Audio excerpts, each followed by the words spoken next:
Let me start the session. So today we will begin a new topic. Definitely an important topic. And also it is interesting. So the name of the topic is Formation of Telangana Rashtra Samiti, or establishment of Telangana Rashtra Samiti. Then, what happened, the kind of political realignments that happened in the later point and kind of electoral alliances that happened in 2004. All these things we'll be discussing. So we will start this. Before we go further into this topic, so let me introduce you guys, according to Jaishankar sir, Professor Jaishankar sir,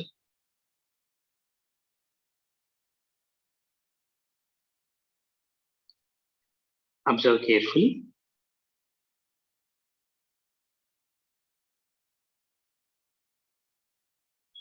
So according to Professor Jaishankar sir, Telangana movement has 3 phases. So this can be considered authentic because somebody of his stature, if he has identified or classified. So let's see what these 3 phases are. The first phase, according to him, is propagation of ideology. This is easy to understand. Propagation of ideology. Propagation of ideology. So ideology of what? Ideology of Telangana, injustice to Telangana, and how exploitation of people of Telangana in the hands of capitalists of Andhra Pradesh, and how injustices, political injustices, people of Telangana are facing because of coastal Andhra and Rayalaseema political leaders. So ideology phase. Then you have the period of movement.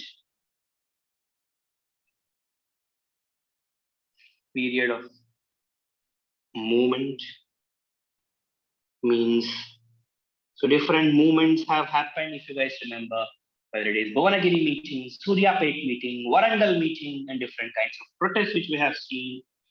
And finally, this has culminated into, or finally, this has developed into a political process. Political process. Political process means, why political process? Try to understand.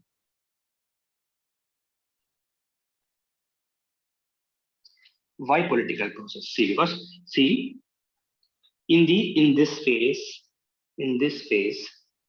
it's an undeniable fact that there is widespread awareness among people, or attempts were made to spread awareness among people, and there is actual active participation of people in the movement. But we could not see the result. We could not witness the result.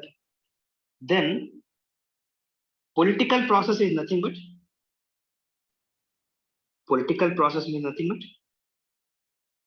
participating in the elections,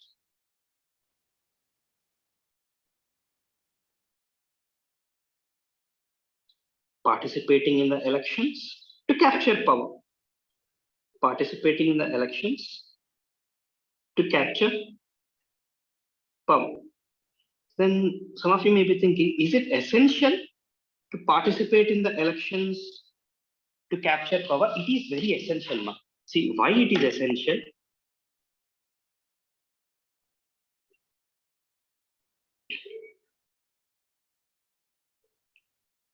You have to understand. It is essential because we are a federal polity, right? We are a federal polity. We are a federation, isn't it? That's what you guys also read in your polity. We are a federal polity. And power to form a new state,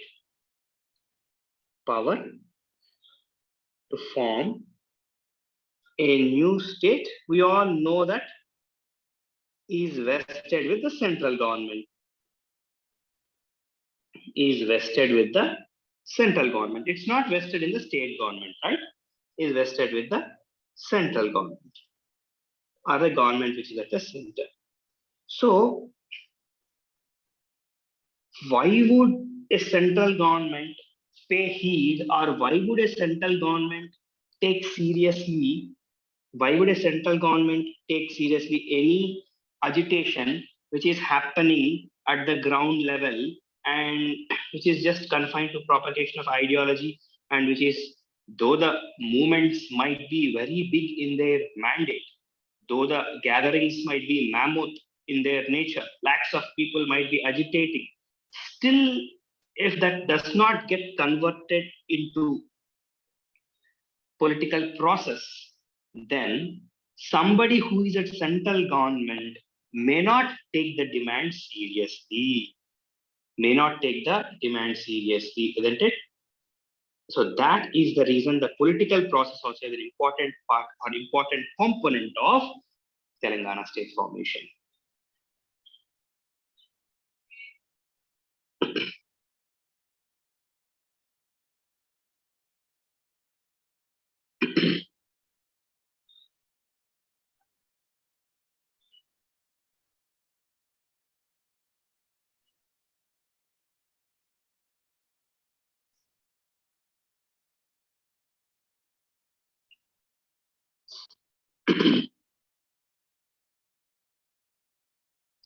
Only when people demanding separate region or separate state captures the political power.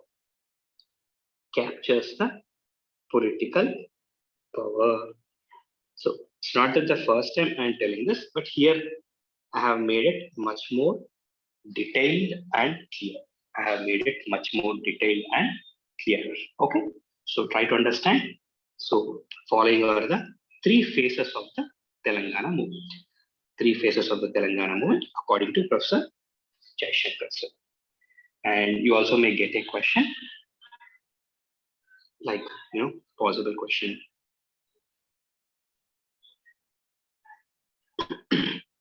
Discuss in detail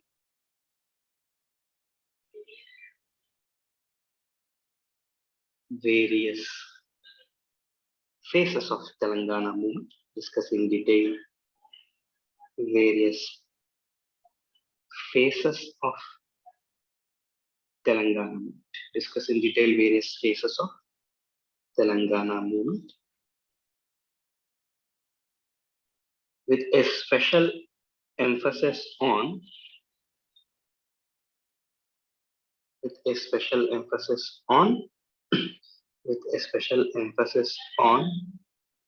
the organizations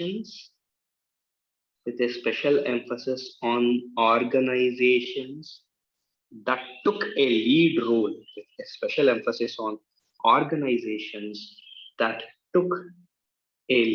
role, in various phases. Very simple question, right? This question is nothing but it summarizes the entire discussion. It is the gist of entire discussion of the previous topic, isn't it, Ma? So that is about this. So going a little further, then we will try to see the backdrop of Telangana state formation. Like in some books it is not written, but in V. Prakash book they have given it. So let's try to understand. It's not one or two factors.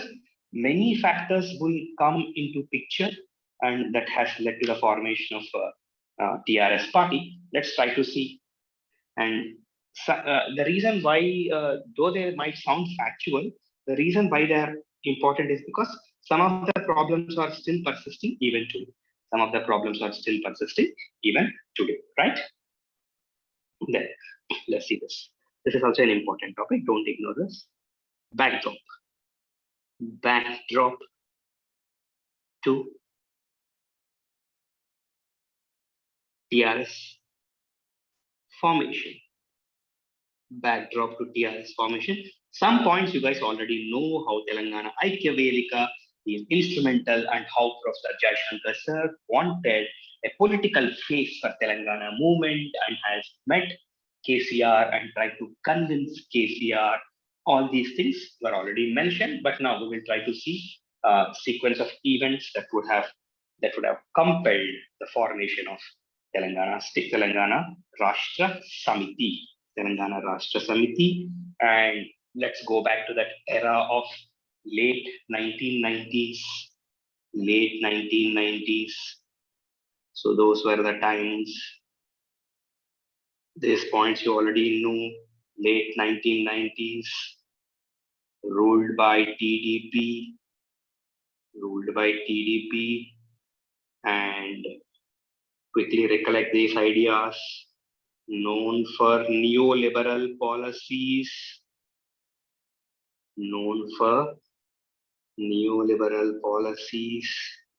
And this has also led to certain things like closure or privatization, and sometimes liquidation. Means getting rid of the shares of various public sector undertakings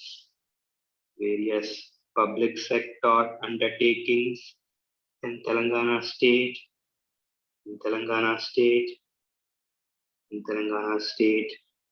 Then what else is happening simultaneously?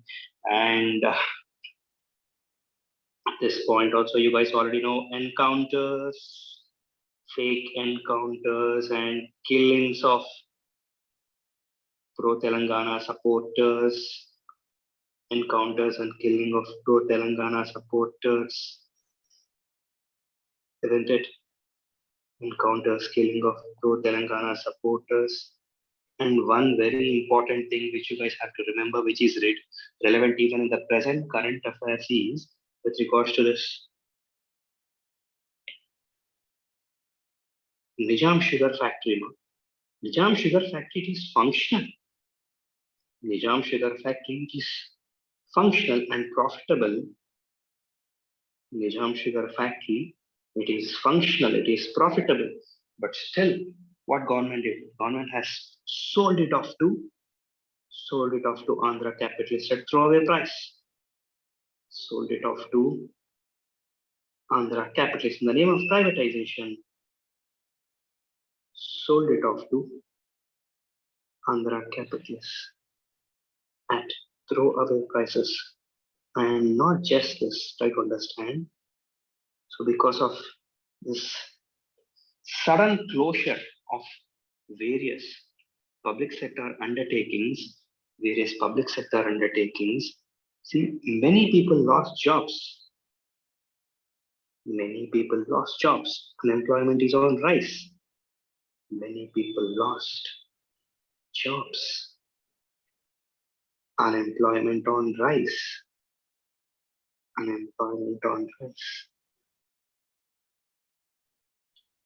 And it is in the same period, this late 1990s, Telangana also is witnessing suicides of weavers of Telangana.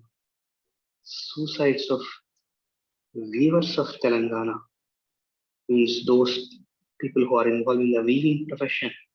Weavers of Telangana, especially the ones at Pochampalli, Sirisilla, Tubbaka, all these places, Pochampalli, Sirisilla, Tubbaka. There are regular reports in newspapers of suicides of weavers of Telangana. And also these are also the time where there is a sheer neglect, total neglect of irrigation of Telangana.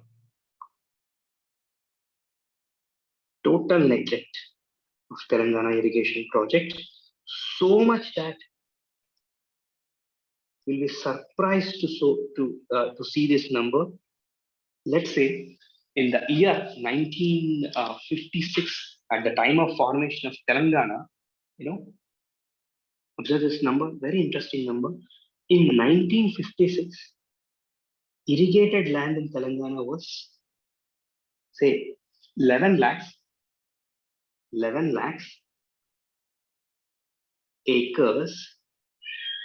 Surprisingly, this has come down to 2,500, 2,50,000 acres by 2001. By 2001. How come the irrigation, how come the area under irrigation come down? How come the area under irrigation come down? It's again total neglect of tank irrigation system. Total neglect of tank irrigation system. Total neglect of tank irrigation system. Then poor maintenance of existing irrigation projects. Poor maintenance. Poor maintenance. Poor maintenance of existing irrigation projects. Like, Sri Ram Sagar, Nijam Sagar. Never an attempt was made to expand their capacities, or never an attempt was made to do dredging or their maintenance or silt removal. So maintenance of existing irrigation projects or expansion of the capacities,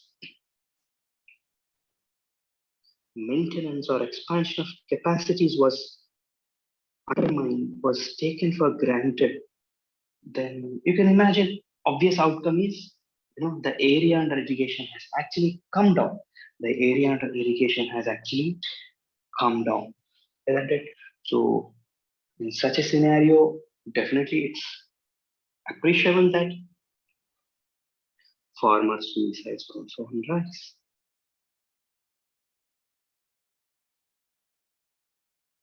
Farmer suicides are also on rise.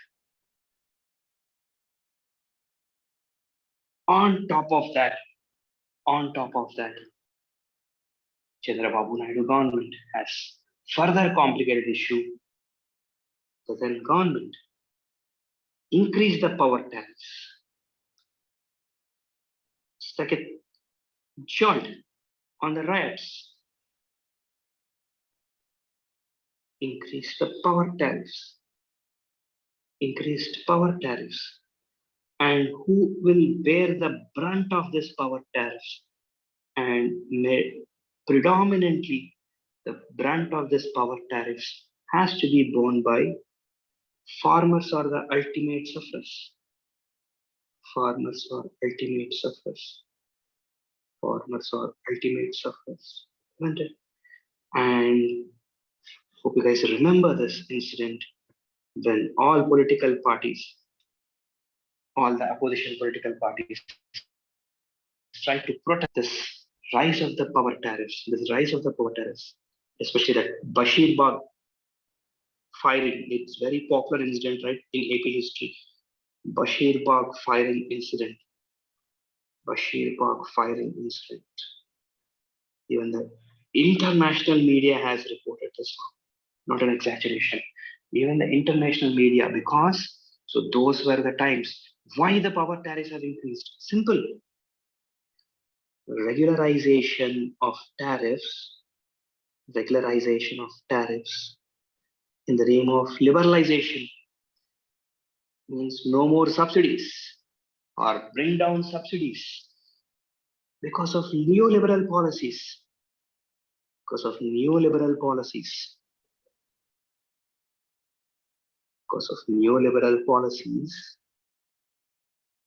So they want to regularize the tariffs. And what is the outcome? Power prices have increased, power tariffs have increased, and ultimately farmers getting suffered. And when people question not encounters, people were killed. People tried to storm assembly to question this injustice, but brutally people were killed on the roads. It's a shameful incident on a state capital in the broad daylight. police resorting to killing of the people who are protesting for their justful demand of increasing of the power tariffs, justful demand of increasing the power tariffs. And this is the backdrop now. When all these things are happening, and KCR at that point of time,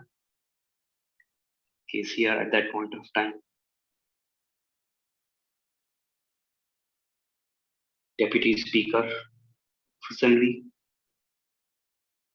KCR was a Deputy Speaker Assembly then, and though he got elected, observe this, for the elections, in 1985 election he has won, 1989 election he has won, 1996 election he has won, 1999 election he has won before the formation of TRS party. Only once he was given ministerial berth. That also shows the discrimination. Only once he is given ministerial berth.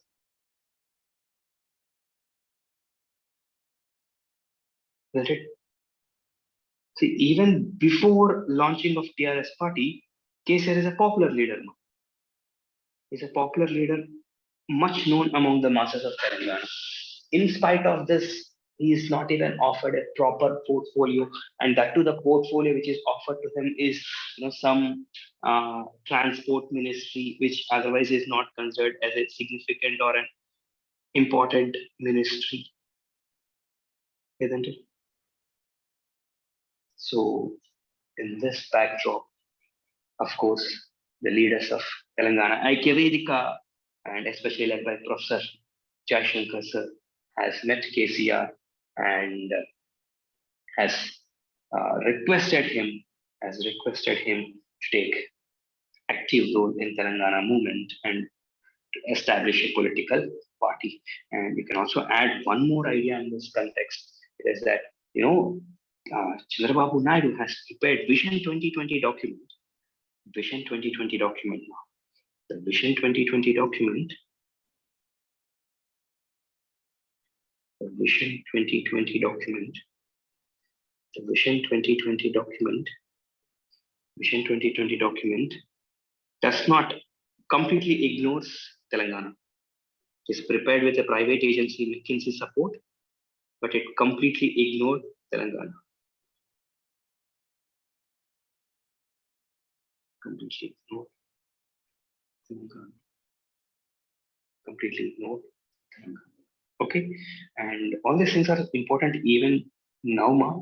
Very recently also, did you guys read in Sirisella, the weavers are protesting.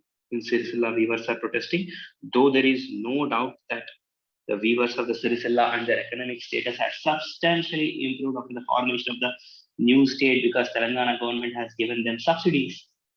Telangana government has given them subsidies, isn't it? And it has launched schemes like Cheneta Mitra scheme, isn't it? Remember that? Cheneta Mitra scheme, read about it. Cheneta Mitra scheme, it's an important scheme launched to encourage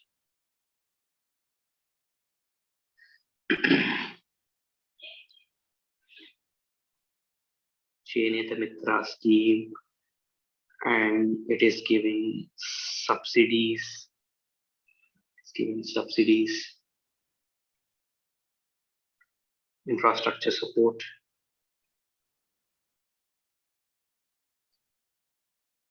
And we have to accept that after the formation of Telangana, state suicides have come down significantly. Infrastructure provision they're doing. And if you guys are aware, saris are ordered for Batukama also. Batukama saris order. Especially to Sirisella weavers.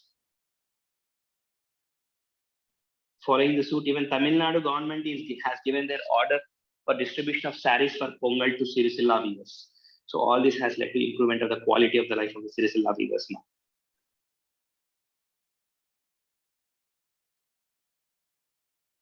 All these are in news, ma. So keep following current affairs carefully.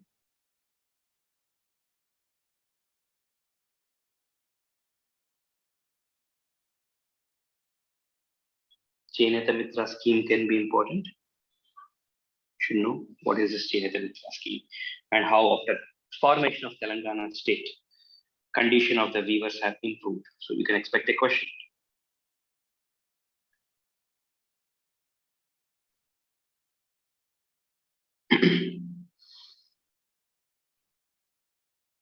Discuss in detail various measures taken by the government of Telangana. Discuss in detail various measures taken by government of Telangana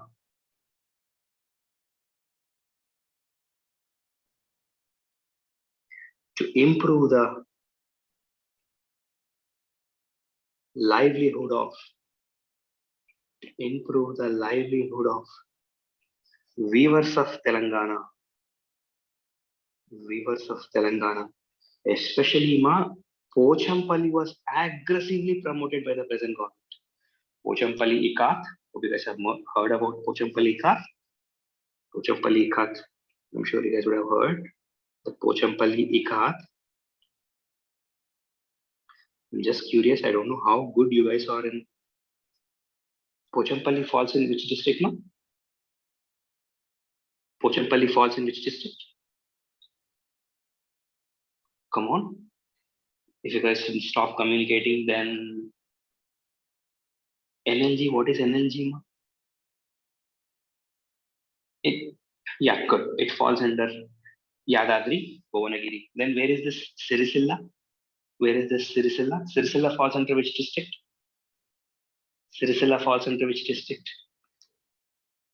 Learn whatever you learn precisely. Sirisilla falls under which district? Sirisilla itself a district headquarter. And you guys are preparing for Telangana state exam and you are not even aware of the districts, ma. Please don't take it lightly. Huh? Prepare seriously, ma. Don't take it lightly. Because this is basic, right? They expect you guys to have at least that much knowledge. Pochampalli Kat, and this is also included in the UNESCO tentative list, ma. UNESCO tentative list. Pochampalli Ikat also is included in the UNESCO tentative list for cultural heritage. And it has many distinctions. Especially, rural tourism they are promoting in Pochampalli. All these things they are doing, and it has become very popular. And lives of the Pochampalli weavers has also substantially improved after the coming of the new state. So be aware of it. So Pochampalli Ikat is in Yadadri Bhuvanagiri, as some of your friends have rightly told. Rajanna Sirisilla is in Rajanna Sirisilla district.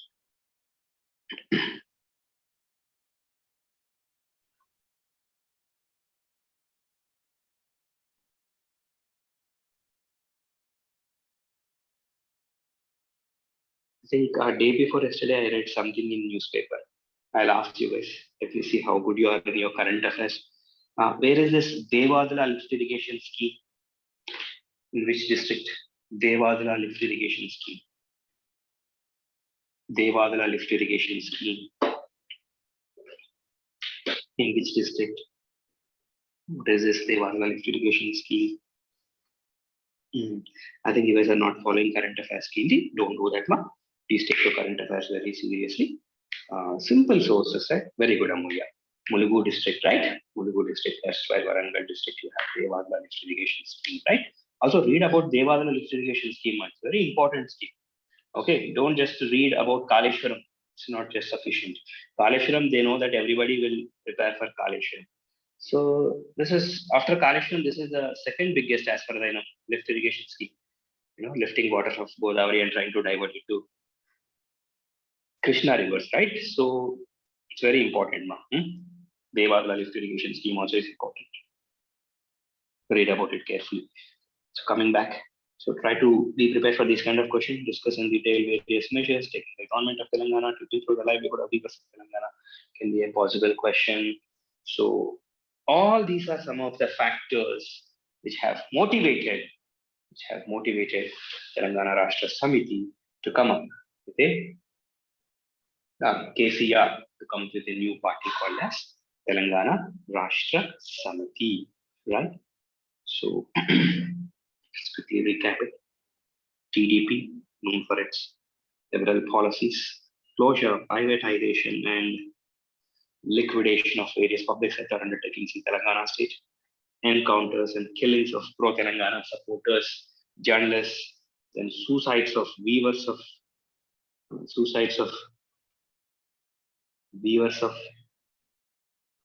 Telangana, and from Pochampalli, Sirisilla, Tuppaka, Gadwal, all these.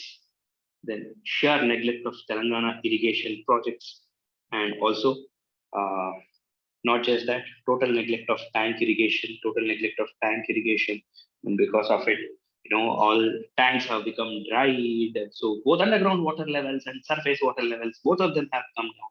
And farmer suicides are also on rise at that point of time, isn't it? And of course, and the immediate reason that might have provoked is then government increasing in power tariffs, because of regularization of tariffs, because of neoliberal policies, and also ignorance of Telangana in Vision 2020 document, So all these things would have played a role, or would have played an instrumental role, and all that already by that time. So what is already happening by the time this is happening, right? Movements are already happening. So time has come for the political process, and this has led to formation of Telangana Rashtra Samiti. Telangana Rashtra Samiti, and for prelims they may ask these kind of questions also. So launch date. I know most of you are preparing for civil services. You might feel this little silly, but let's not take risk. The launch date of TRS. So launch date of TRS. Launch date of TRS.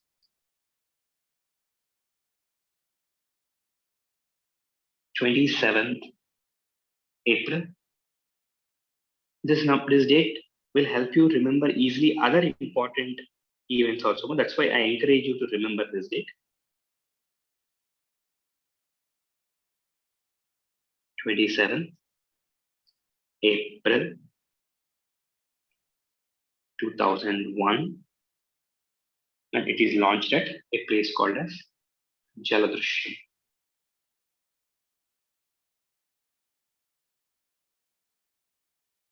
27th April 2001 at a place called as Jaladrishyam. It was announced that TRS party would be launched very soon, but TRS party was actually launched in Karimnagar. TRS party was actually launched in Karimnagar. Remember that date also. Okay. TRS party was actually launched in Karimnagar.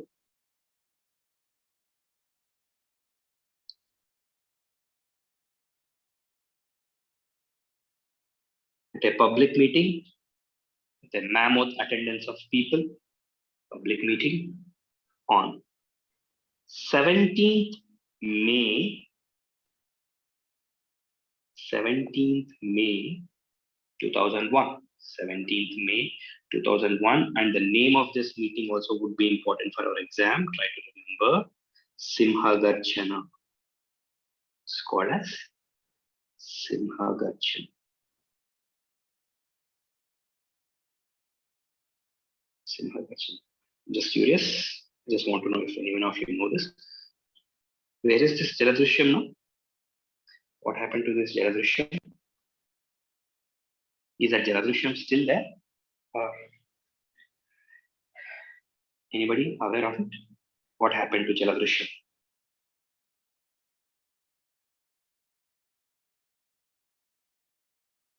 Any idea? Is that building there even now, or it's not there? Okay, you should know this, no? Of course, I'll mention it again in another context. Jaladrishyam, actually, originally, this Jaladrishyam is owned by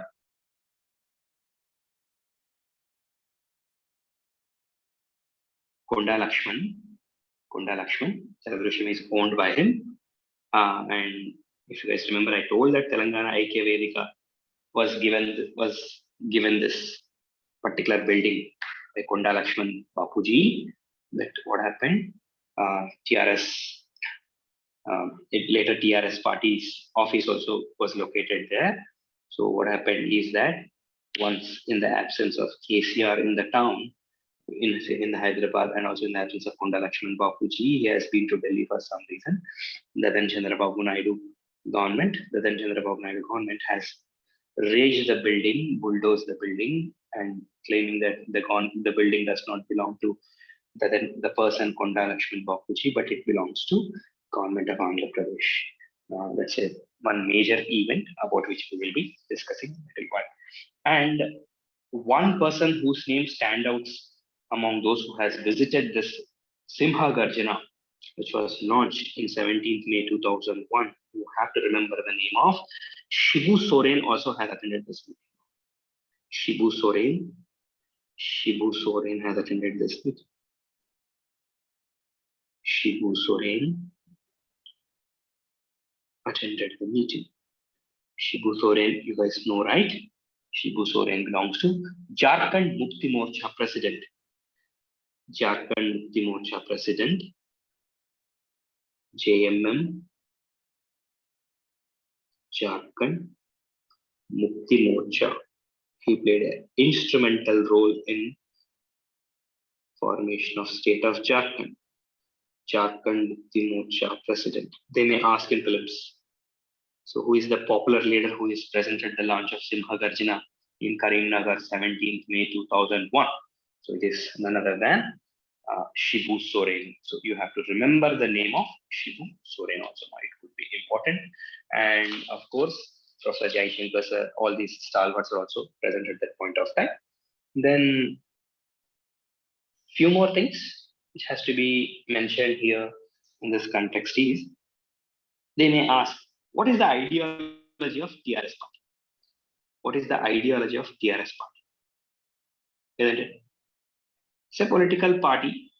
Every political party will have its own ideology. So they may be interested in asking you ideology of TRS party.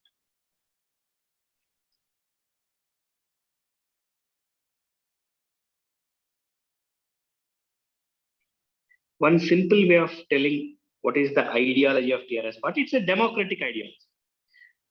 One simple way of telling it is that the ideology of TRS party is democratic ideology. It's we will focus on two things. One, by trying to educate people about the need and benefits of self-governance. About the need and benefits of self-governance. Means genuinely it will tell that these are the following benefits which we will have by having our own government, then of course exposing the exploitation,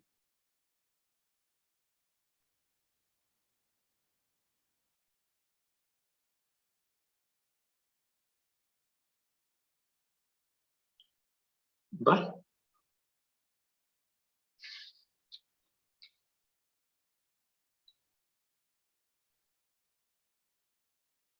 Seemandra people. Twofold ideology. Whether it is injustices with regards to irrigation projects, employment, everything. So exposing the plunder of resources by Seemandra people, and also trying to educate people about the need and benefits of the self-government. So it's a democratic ideology, we can tell you. There is no violent means involved. It never said it will take up arms to fight Telangana struggle. Okay? It's a democratic ideology. That is also the reason, if you guys carefully observe,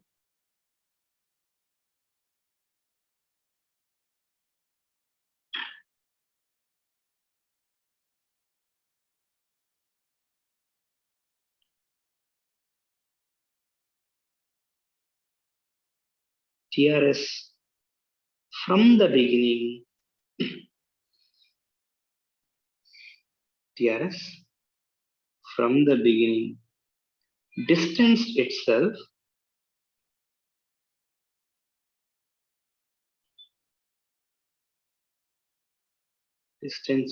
from, say, revolutionary organizations. Because, see, try to understand, no? It's important conceptually also. See, if they make any attempt to align with revolutionary organizations, then it becomes easy for the state to suppress the movement with an iron hand. Try to understand. So, TRS from the beginning, it has taken that care to distance itself from the revolutionary organization. That is the reason all the popular names which we see, Professor Sai Baba, Varavara Rao, even Gadar, these people who are very instrumental in the previous phases of the Telangana movement as classified by Professor Jaishankar, none of them you will find them part of TRS. Because TRS carefully calculated that if they include revolutionary organizations, this might hurt the democratic credentials. This may hurt democratic credential of the party.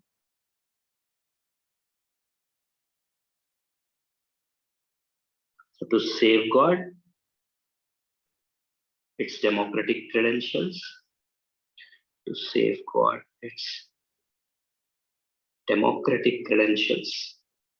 because it wants to be seen as a democratic party, means just use the democratic means to fight for Telangana, to safeguard its democratic credentials and to escape from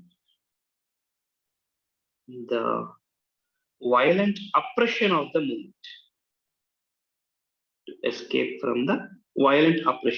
See, if they team up with any revolutionary organization, then it will be easy for the state, in the name of law and order, they will use all the force and they will have tried to suppress the movement.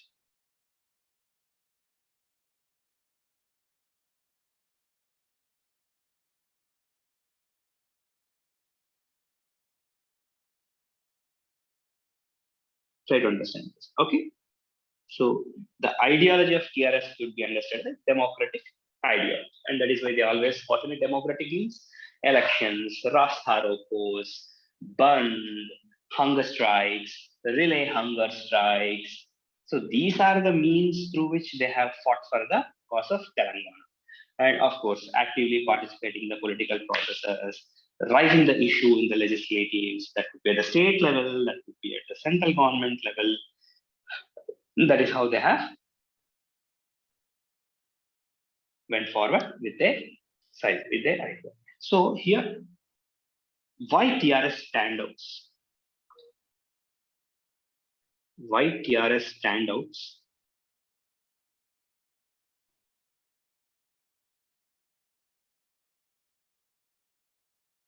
When compared to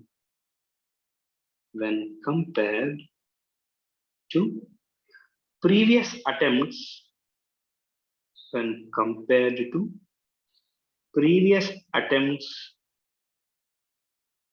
to build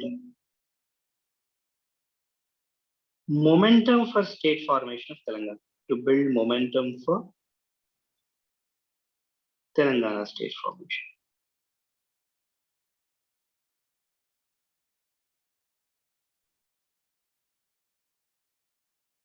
You have to understand this. See, why TRS standards? It is this.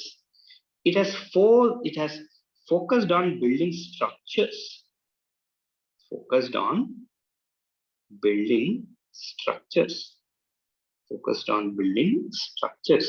You may be thinking, what is this focused on building structures? Simple, no?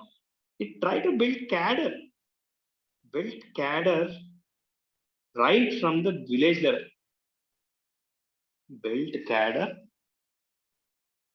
Right from village level. And definitely it has developed cultural units, cultural wings, employees, unions, everyone, it tries to, everyone who is fighting for a similar cause, it tries to accommodate, it tried to move closer to them, try to embrace them into the Telangana movement. So this is how, the party has grown stronger. So party has built itself both ideologically and also structurally, and now is rightly placed to fight for the cause of Telangana state, right? So by whenever they try to build cadre right from the villages, it will strengthen the party's presence at the grassroots level, isn't it? This will strengthen the party's presence, strengthen the party's presence at the grassroots level.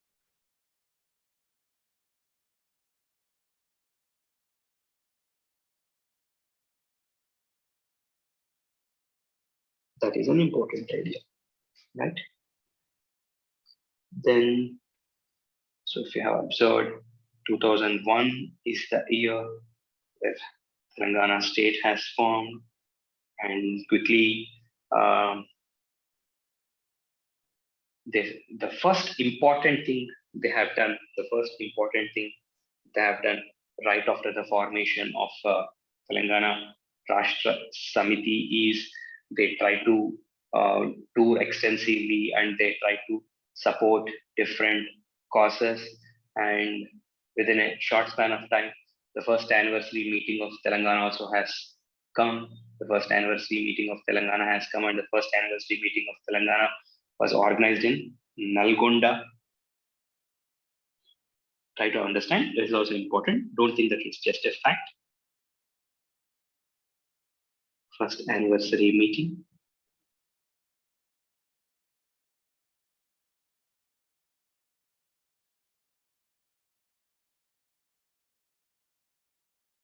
First anniversary meeting.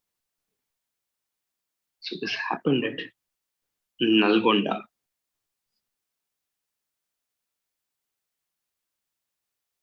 So if you observe the way they have organized their anniversary meetings, Nalgonda, why should they have to conduct at Nalgonda? They should have conducted it at Hyderabad, right? They want to build the momentum in small towns also. They want to build the momentum in other towns of Telangana. They want to build momentum in other towns of Telangana. They want to build momentum in other towns of Telangana. And they want to avoid the mistake. They want to avoid the mistake made in 1969 agitation.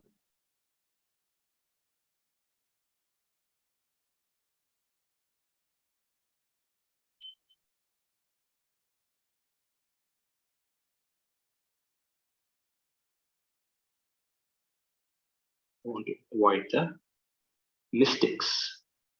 They want to avoid the mistakes made in 1969 agitation. So what mistakes they have made in 1969 agitation?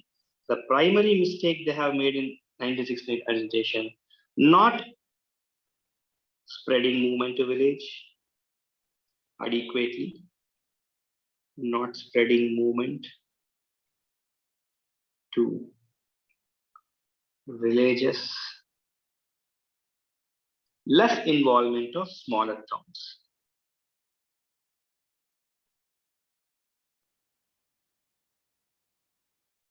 So now they do not want to commit that mistake.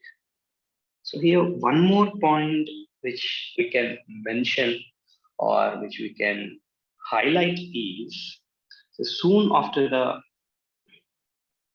formation of Telangana state, within 2 months, TDP government organized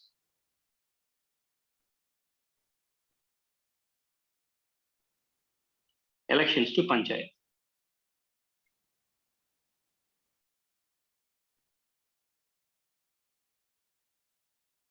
Elections to Local self-government would be more appropriate term. Elections to local self-government.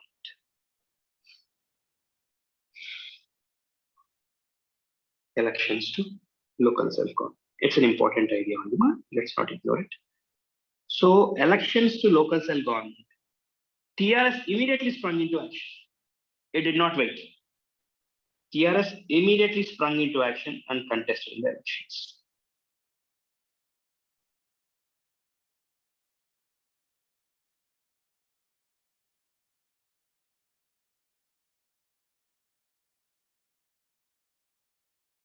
TRS immediately sprung into action, contested in the election, not just contested in the election, has won significant number of seats. Has won significant number of seats.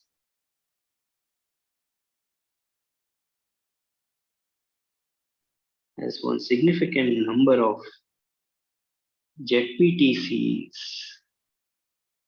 MPTCs, and also ZPTCs.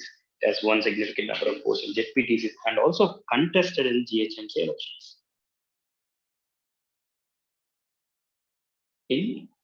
It's not GHMC then, and it has contested in the mayor elections in Hyderabad. So it has won only 2 corporator seats. But it has contested. So that shows its willingness to engage, political engagement. Okay. So it's a manifestation of willingness for political engagement without any delay. Willingness for political engagement. Willingness for political engagement. Time was very short at this point of time. So it's written in your textbooks that KCR has to tour through helicopters, and on a day he has addressed almost 8 public gatherings at different points in Telangana. So that itself shows the effort they have put up to win the seats. Though it's not a landslide victory or anything as such, but yes, definitely this is worth mentioning that their willingness to actively participate in local self-government elections is worth mentioning. Soon after the formation of the regional party. Right? So then what happened? First anniversary, then simultaneously, Telangana has taken up another important initiative. It should not be forgotten. Palle Bata program.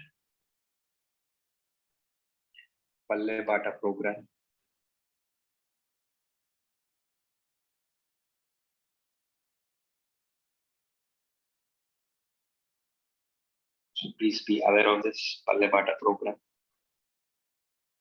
An important political program.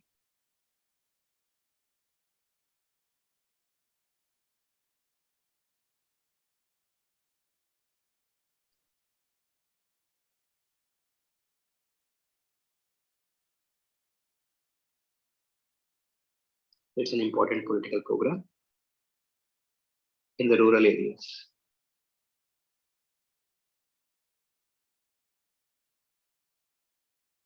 Remember, no? It's an important political program.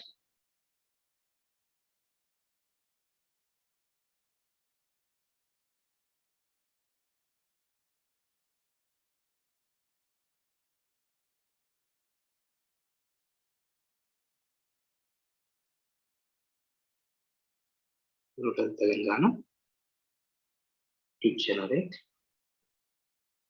awareness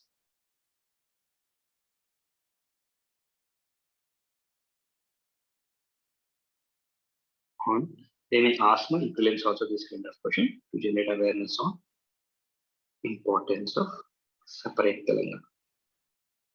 Importance of separate Telangana. Palle Bata is a popular program.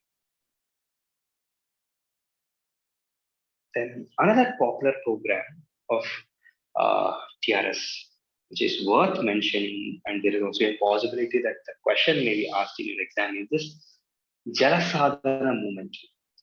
Jalasadhana movement. So, like you guys all know that how much Telangana was deprived of its water resources, how much Telangana was deprived of its water resources during the rule of the previous Telugu Seemandra leaders. So definitely this Jalasadhana movement also, they can even ask a separate question on this Jalasadhana movement. So how important is this Jalasadhana movement? It can be a 10 mark.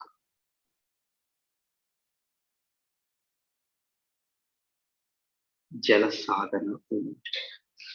So what they did as part of this Jalasadhana movement? It's an important thing.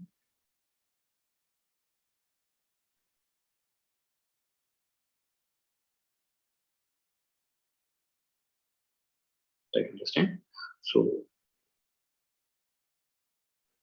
toured extensively villages of Telangana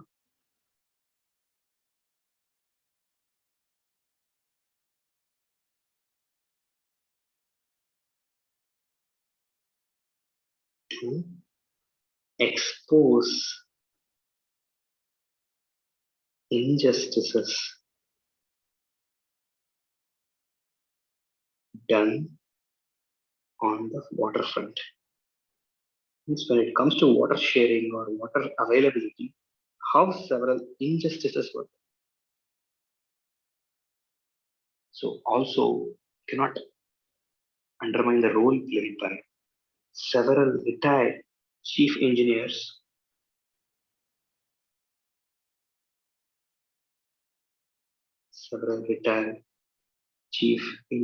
in irrigation who belong to Telangana.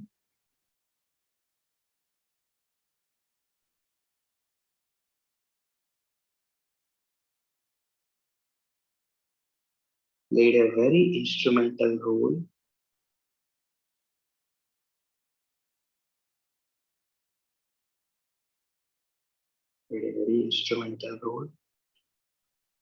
in providing with the right information, in providing with appropriate information.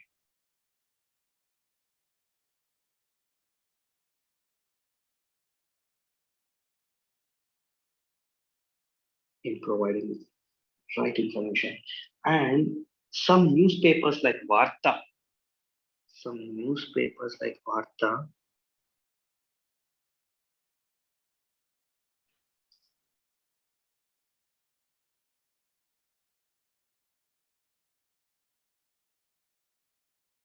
Varta newspaper is also supportive of Telangana movement. Some newspapers like Varta published many articles in crystal clear language.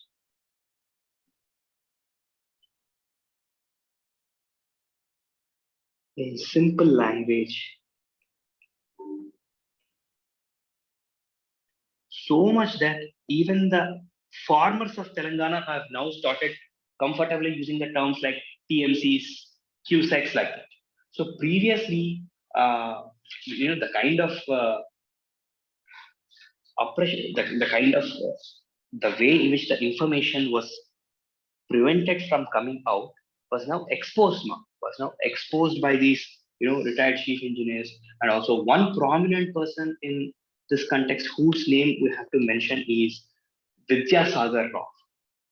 So in the name of Jala Vijnanam, Vidyasagar Rao, in the name of Jala Vijnanam, has written many essays in a simple, easy to underline. Vidyasagar Rao.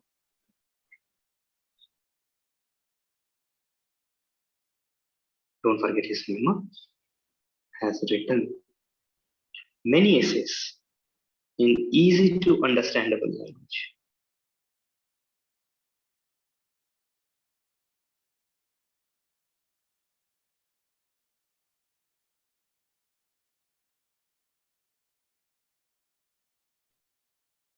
and he named it Jala Vijnana. Simple knowledge about water. Jala Vijnana.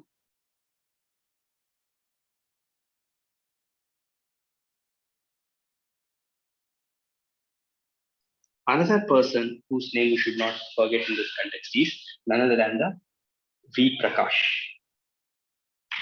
V. Prakash, the same person who has written this Telangana State Formation book, and even his role.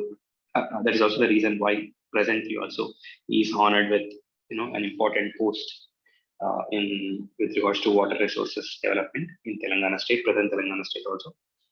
V. Prakash and his role in educating people about water injustices done to Telangana should not be ignored. There are many other names also, but at least try to remember these two names. And this is about Telangana Jana Sadhana. Telangana Jana Sadhana. Another important, uh, you know, initiative by TRS. Important initiative by TRS. Political initiative to generate awareness among masses about agitation and injustices with regards to water.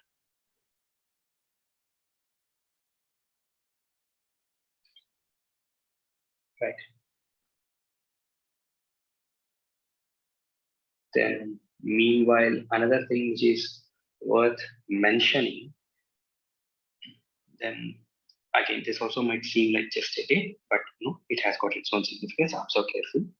So, second anniversary meeting of TRS.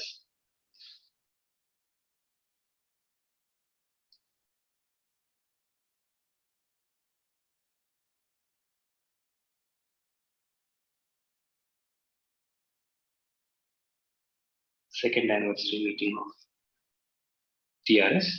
So it's easy to remember now. 27th April 2003 happens in Hanmukonda, but it has got its own significance.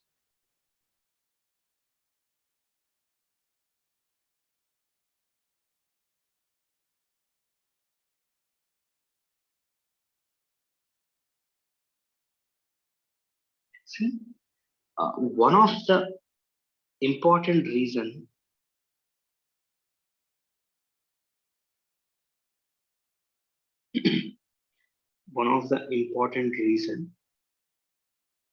one of the important reason for the failure of one of the important reasons for the failure of 1969 agitation. 1969 Telangana agitation. We can consider that one of the important reasons for the failure of the 1969 Telangana agitation is, observe carefully, not involving other parties at the national level. Observe, not involving other parties at national level. Not involving other parties at national level. Isn't it? Because this is an issue which has to be addressed. This is an issue which has to be addressed at the center level in the parliament, isn't it? Formation of state is something which has to be decided at the central government level, right? And in the parliament, right? So 1916 agitation failed in this mark. It could not involve other parties at the national. So to avoid that mistake,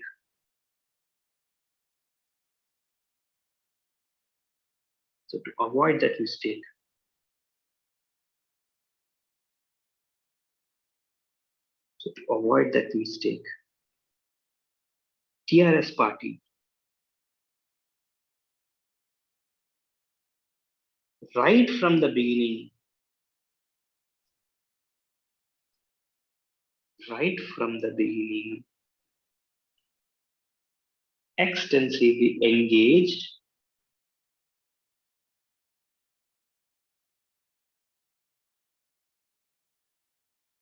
with other other leaders, other regional leaders, with other regional leaders. Are you getting my point? So with other regional leaders, it is constantly, trying to garner support. It is constantly trying to garner support. So with the same intention only, they have used the second anniversary meeting for that purpose. So if you carefully observe who are all invited for the second anniversary meeting, if you observe carefully, the dignitaries who have attended second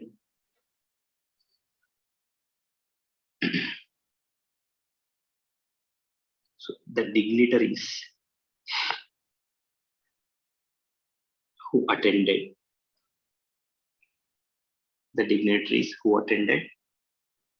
second anniversary meeting. Look how carefully they are strategizing. It's a careful strategy, right? Well thought out strategy. Not repeating the mistakes done in the past. Simple. Why should I repeat the mistakes I've done in the past? So, Ajit Singh,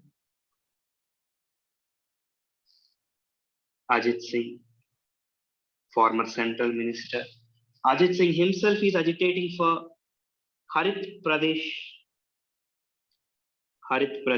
He himself is agitating for Harit Pradesh, to be carved out of Uttar Pradesh. Then Devagowda is the chief guest. Devagowda is the chief guest. And if you observe carefully, the date is 2003. It's 2003 means it is almost near to the 2004 elections. So looking at the crowd, looking at the support, especially they have organized one bike rally. They organized one bike rally in Hanmukunda, and there will be massive public support to this bike rally. So looking at all these developments, Devagowda has commented that TRS is going to win with a huge margin in the next elections. He has commented, or he has opined, that TRS will win with a landslide victory, win with a big margin in the upcoming elections. So Devagowda has attended as a chief guest. Then another important name, Banwarilal Purohit.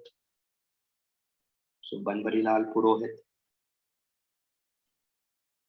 Hope you guys know Devagowda. I will not tell you who is Devagowda. He is ex-prime minister of the country.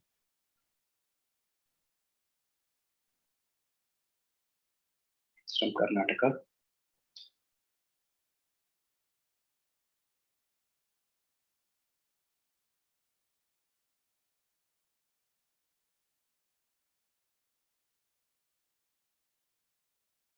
Banwarilal Purohit, who is leader of Vidarbha movement. Vidarbha, hope you are aware, Vidarbha. It's a demand for separate state in Maharashtra. Vidarbha movement. Banwarilal Purohit. Then Babulal Tiwari. Remember this name again. Babulal Tiwari, who is leader of Bundelkhand movement. Bundelkhand is in, again, to carve out a separate state out of Uttar Pradesh, right? Bundelkhand movement. So all the above leaders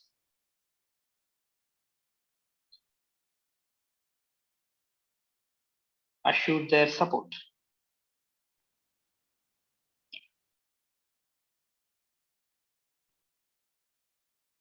All the above leaders assured their support for Telangana state. Assured their support for Telangana state. It's a significant development, no doubt. These leaders assured their support for Telangana state. Now gradually they are trying to build the momentum.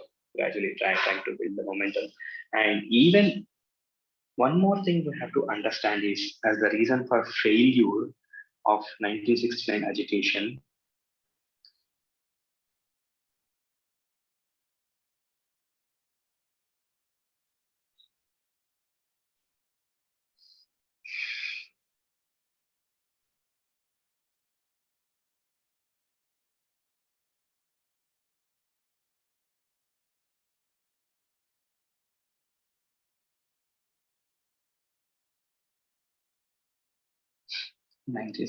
another reason for failure of 1969 Telangana agitation,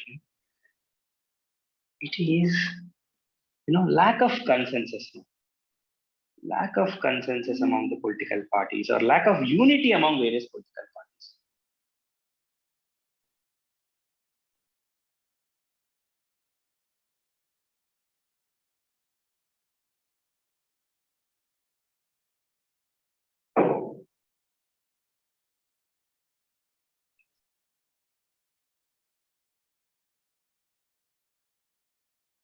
Lack of consensus and unity among various political parties. But to avoid that,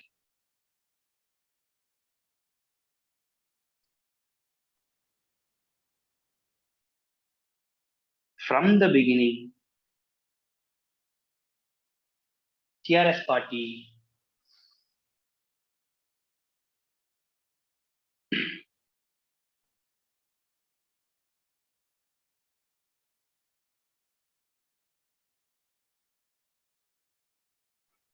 tried to actively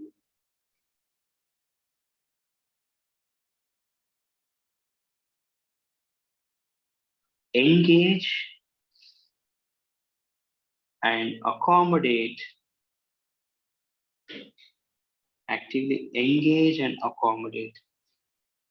with all the political agents, fighting for the cause of Telangana.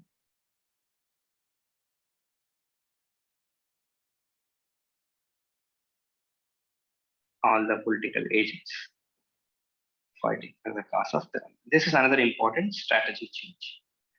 It's like, if anybody is fighting for Telangana, then keeping aside party differences, TRS try to negotiate with them, try to engage with them, and try to accommodate them. And because ultimately the vision is this, separate Telangana, right? So this is another important, but there is no such party which try to actively engage and accommodate every other political formation, like this happened in the 1969. So this is one important development which we can say, right? This is important. I don't know if you guys have taken it seriously or not, but it's an important thing. Then one more thing which is worth mentioning is 1,000-car rally. 1,000-car rally. It's another important event.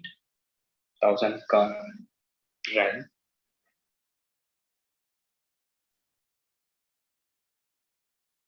This has generated a lot of buzz in the national media. 1,000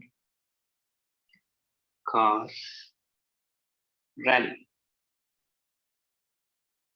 1,000 cars rally. And this started in the 27th March. This has started 27th March.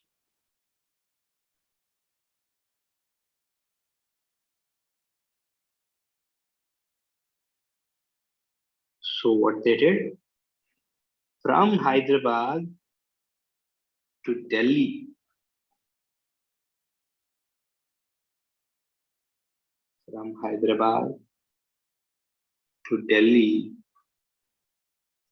they have taken a march. But in the course of travel, they stopped at Nagpur, and they also have stopped at, the Bundelkhand. And so the route map is such that they want to interact with other, let's say at Nagpur, they discussed about Vidarbha movement, then Bundelkhand movement, then Delhi, like that. So the route map is like that. And in the Delhi city, when 1,000 cars, with flags of TRS party, the pink flags of TRS party, when they have, when this procession has happened, the procession of the car has happened in the cities, it has attracted a widespread media attention. It's attracted a widespread media attention.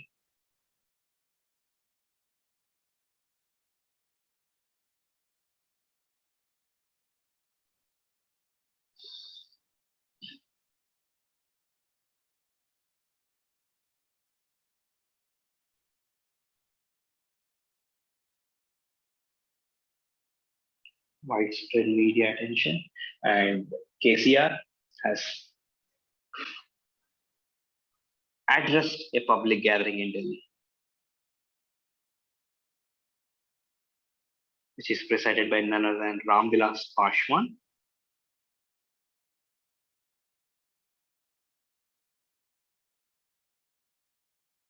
In Ram Leela Maidan, a very popular protest site in Delhi.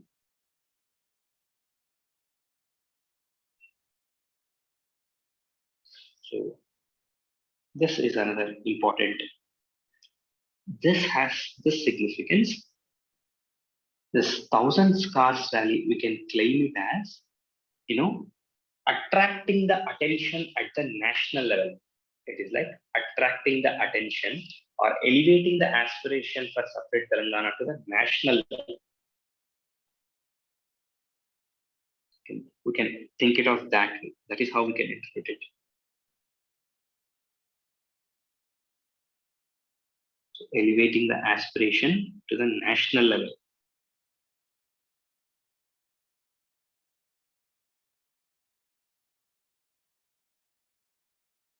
It's like projecting to everyone the need or necessity.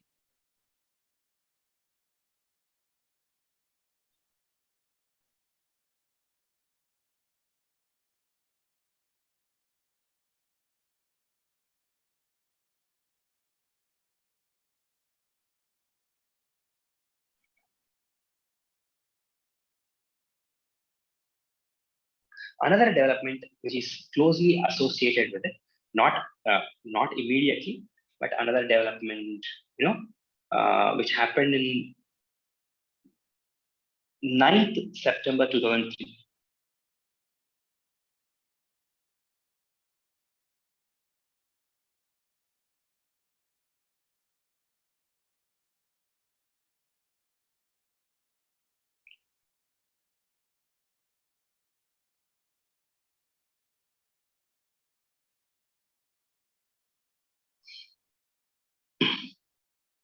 Another important development.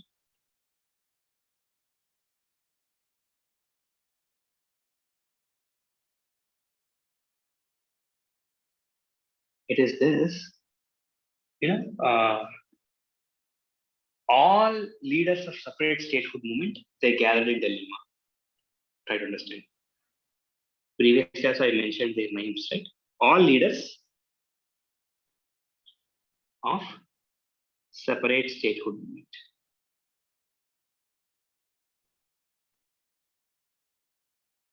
All leaders of separate statehood movement. So try to understand. There is a reason, if they have met, because elections are near, isn't it? Elections are nearing. So they want to take an advantage of this. As elections are nearing, every party, including Telangana, ETRS,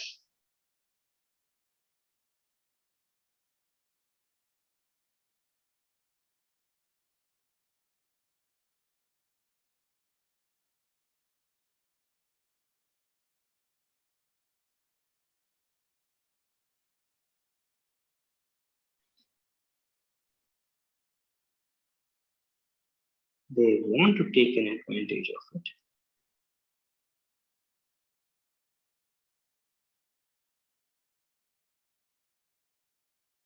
And pitch for their demand.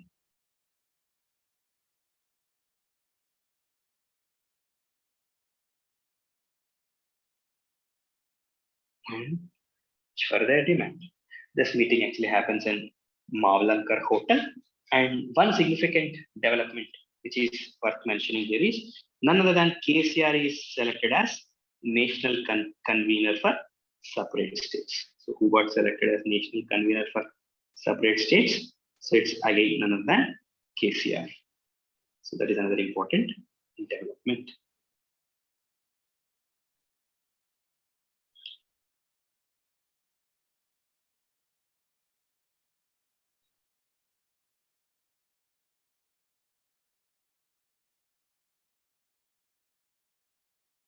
See, it's a short span of launch of the party, a short span of launch of the party, he could elevate himself to the state of national convener for separate states. National convener for separate states.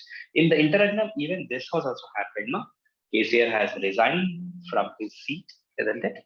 Because he has joined TRS. He has started a new political party, right? So he has to resign to his status membership of TDP. So that place will be remaining vacant. Election has been conducted again, and KCR has won with big margin.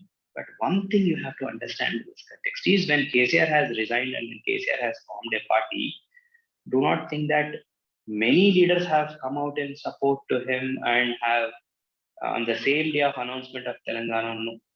Only gradually, as the momentum is building after Warangal Sabha and after the second meeting at Nalgonda, after the third meeting at Hanmakonda, the momentum was only building gradually. Only gradually people started developing trust on the TRS party, and they one after another, they are coming towards TRS party. This also you have to remember. So it cannot be asked as a question in the exam, but this is something which we must be aware. Right? So KCR is elected as national convener for separate states. National convener for separate states. These are some of the important developments which has happened, and try to understand all these developments were happening. All these developments were happening in the, it is like a prelude. It's like a prelude, or it is like preparing for election. Prepare for 2004 elections, and meanwhile, TDP government, in its own way, TDP government tried to, in different possible ways, TDP government tried to suppress TDP government, tried to arrest TDP government, tried to harass not just the TRS party. So these things have happened. And another important development which is worth mentioning in this context is Rajoli Banda pedestal march. Rajoli Banda pedestal march.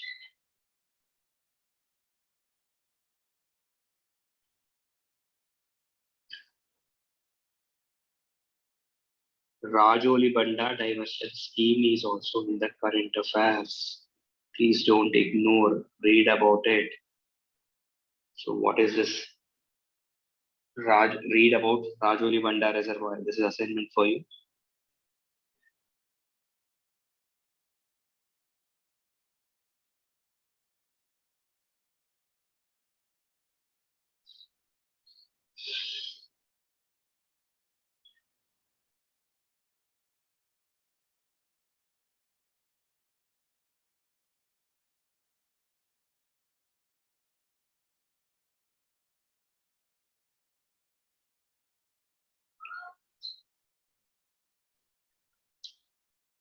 Rajoli Banda diversion scheme.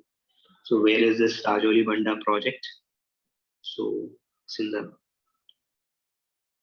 this is Rajoli Banda Reservoir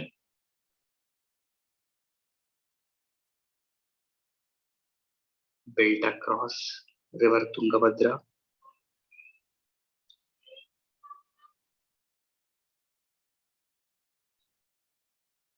Built across River Tungabhadra, and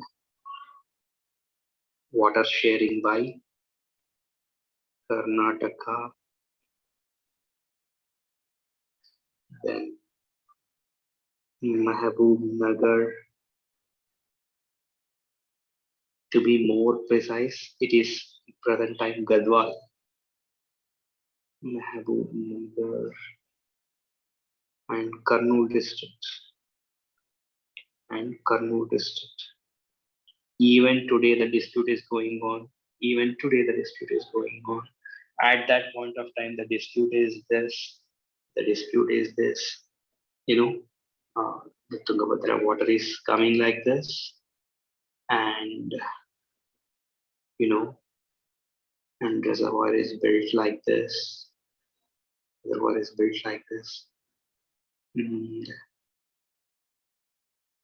this is Gadwal or Mahbub Nagar. Try to imagine. And this is Kurnool district. And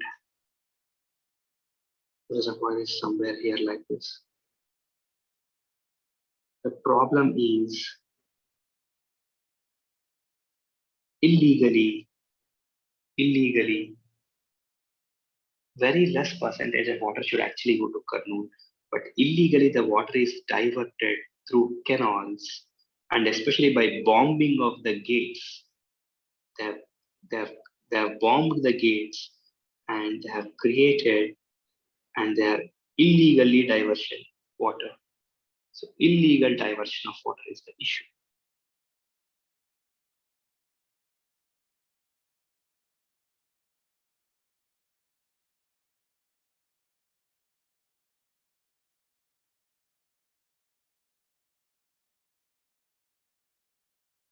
Even in the present time also it is happening. Illegal. Some of you read these current affairs and try to post these links in the group also, so others also will read them. So illegal diversion of water of Tungabhadra. So to protest this illegal diversion, KCR has gone all the way to Delhi and protested against it also. That then times, not in the present times, but present time also the problem passes.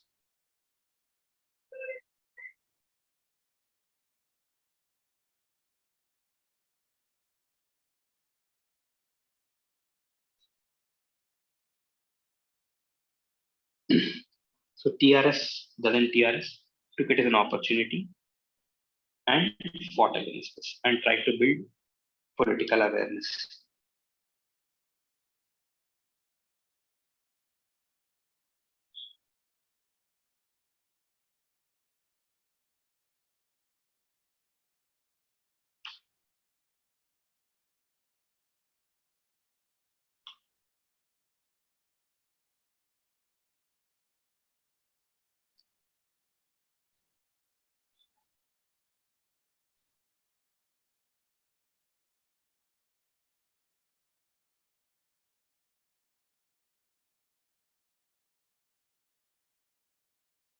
Right. So these are some of the important developments which have happened in Telangana before actual elections. One or two small things are there, but most important developments which have happened in Telangana before 2004 elections, I tried to capture. A few more things, if there are any one or two small things, I'll try to cover in tomorrow's class. And tomorrow, if my class is there, I'll talk about elections, 2004 elections, and the kind of political calculations that have happened in the 2004 elections. Right?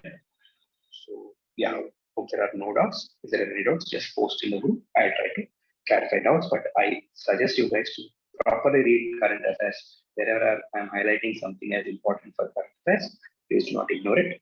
Try to read those things from your current affairs and update yourself. In today's class itself, I told that Rajoli Banda diversion scheme is important for current affairs. Jayavadla lift irrigation scheme is important for current affairs.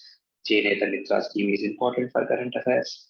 And Pochampalli Vikat Saris also is important for current affairs. So this is like what all we are doing as part of Telangana state formation. There are also some of them are also relevant in the current times and are part of current affairs. Please do not take it lightly and do that seriously. Right? Okay.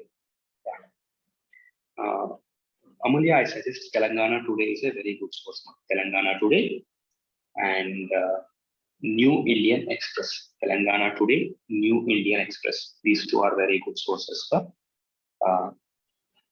And to read editorials, you can rely on Namaste Telangana. And Namaste Telangana is a good source to read editorials, and editorials are also there in Telangana Today newspaper. It's better use if you guys subscribe Telangana Today newspaper, then you can also have you will also get an opportunity to read editorials. Okay? Yeah.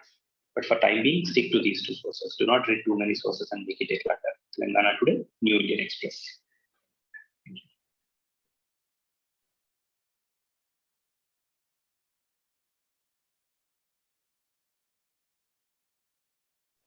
Okay, let's slowly go into this module. Okay, I'll not straight away take a bigger session, and because I can understand people who are joining, who are able to clear prelims, my suggestion is immediately, I've seen the paper, I have attempted paper myself. It's definitely tough paper. Okay, so there is no doubt about it. There are some peculiar questions this year, like 2 of the options are correct, 2 of the options are wrong. So that kind of questions are for the first time being asked, at least from the time I know prelims. Those were definitely tougher. That model was tougher because we are not used to that. Now you have to know all the 4 options. So the elimination is next to impossible in these questions. So around 5 to 6 questions were on that basis. Some were easy. Quality questions I felt were really easy this time. History questions, again, especially related to ancient and medieval, somewhere expected, but somewhere very, very difficult to attempt. Economy was also moderate, I would say, not direct questions. You need to have a lot of basics right to answer them. Geography was definitely tougher. They have given tougher geography questions. So that is my analysis of prelims, and going by the trend of students I know and the market analysis. See, the keys are never accurate. In fact, if you see, almost 10 questions of 2021 prelims are different from what is UPSC has given from the standard so-called big institute keys. So we have released our key, reflections key. We have made our key and released it. Deviations. So that has been the trademark. So you can see that key, and if you are getting around, you can start seriously preparing for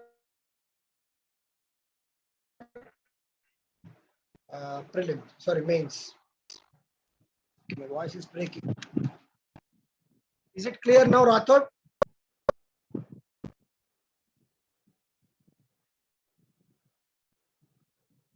Is my voice clear now? Okay. So someone getting any score above 80 should start seriously concentrating and preparing for mains. Even I would say 75 or above should start preparing, because the keys of UPSC are significantly varying from what institutes are giving. Having said that, someone who could not perform well or is not confident of making the mains and other part of the exam, keep your cool. It's very disheartening that 8-9 months of your good preparation is not sufficient for you to go to the next stage of this exam. It happens. It's competitive exam. Someone has to qualify. Someone has to come out. Okay, at some stage, prelims, mains, or interview. So going out of prelims is a reality check. It's a analyze the pattern of questions coming year after year, and then try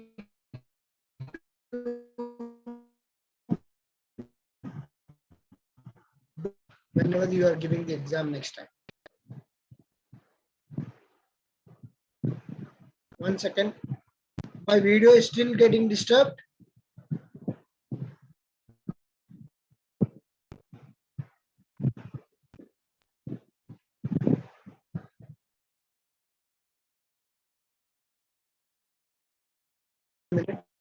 Fan.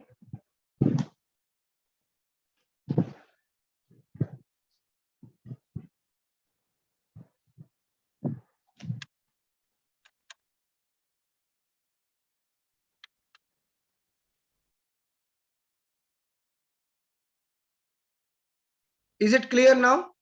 I've swapped my internet connection.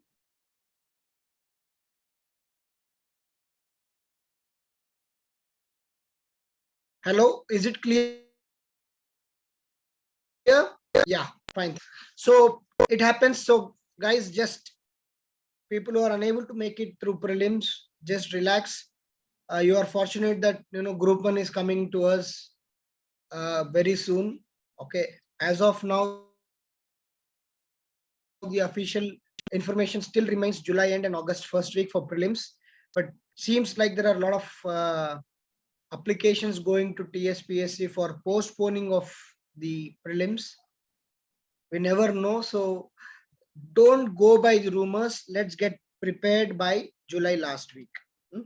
So as far as our module is concerned, yes, today I'll take for some time just to get into the groove, because there was 1 week gap, and maybe if the need is so, or if there is a necessity, on some of the weekends, myself or Vivek sir will push it and 3 or 4 hour session to complete 2 or 3 chapters. So please bear with us, because the idea is to finish the portion as soon as possible. So as far as the part I am handling, it's part 1 and 2. Part 2 is more about the formation phase. Part 1 is about the agitation and all. So when we have already done 4 chapters, okay, today I'll just revise these 4 chapters slightly and just give you the glimpse of 5th chapter, so that tomorrow or some other time, whenever we do the class, we try to do the maximum of 5th chapter. And 5th chapter is a big chapter, because chapter 5 is connecting you from Telangana movement of 1969. It's completely about Telangana movement, right? In chapter 4, we have discussed, how the movement was building up, how there was hunger strike by the students of Khammam, okay, the Ramadasu, other people who were involved, and what kind of things were happening. We were seeing all those things. In first chapter, we have seen the culture of Telangana and the time during Salar Jung 1 and Nizam rules. In the second chapter, we have seen the Mulki agitation, Idli Sambar, go back agitation. And then we have seen the gentleman's agreement, how the gentleman's agreement was being violated. And then how the TRC was formed, Telangana Regional Committee, and it became a toothless tiger in the presidential order of 1958. Okay, and then how the employees of Telangana were being discriminated, be it teachers, be it other locals, how the non-Mulkis were gaining prominence over the Mulkis in the Telangana region, how the 1:3 concept became 1:2, where 50% were now reserved for Andhras instead of open category, and then how the teachers were massively transferred, and then they were not given proper postings, and all these have resulted in a kind of agitation. And the trigger movement of this agitation was the Illandu episode, the KTPS issue. We have seen the KTPS issue, and then how the Khammam trigger movement spread across the Telangana. And now we are talking about the 1969 agitation, and how the agitation grew, how the support were there through Warangal conference. All this we have studied. Are you able to recollect it?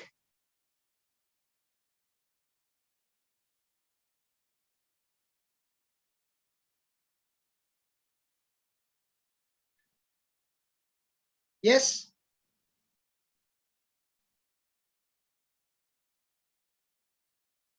Everyone.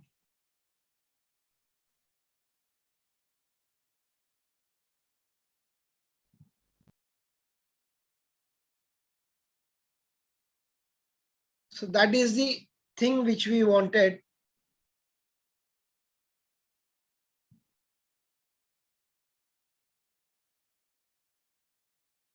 That is the thing which we tried to revise. Okay. And then today, let's slightly get into the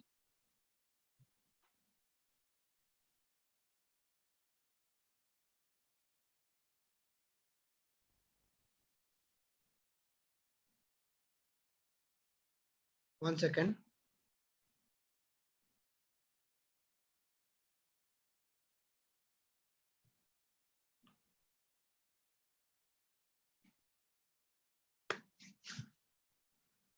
Okay. So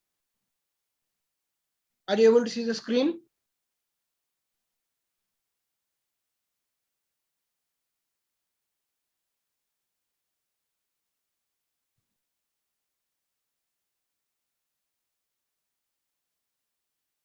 There are two things missing in today's class. One is the participation, one is the energy. Participation is less because generally we have at least 15 students. Now that prelims is over, I was expecting at least 10 plus. And then the energy. I don't know if it's a video lag, but the response from you is also not up to the mark. Though we are only 5 people, 6 participants is including me, so only 5 people are there. Even those 5 people are not having energy, I guess. Jaber, Neha, Rathod, Tejasvi, and another profile without a name. So what is the concern, guys?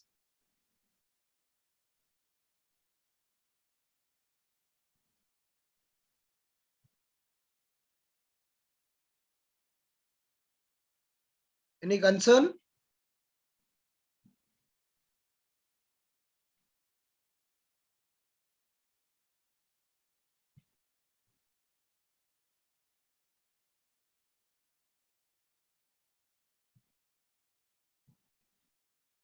Kindly say yes or no. Okay.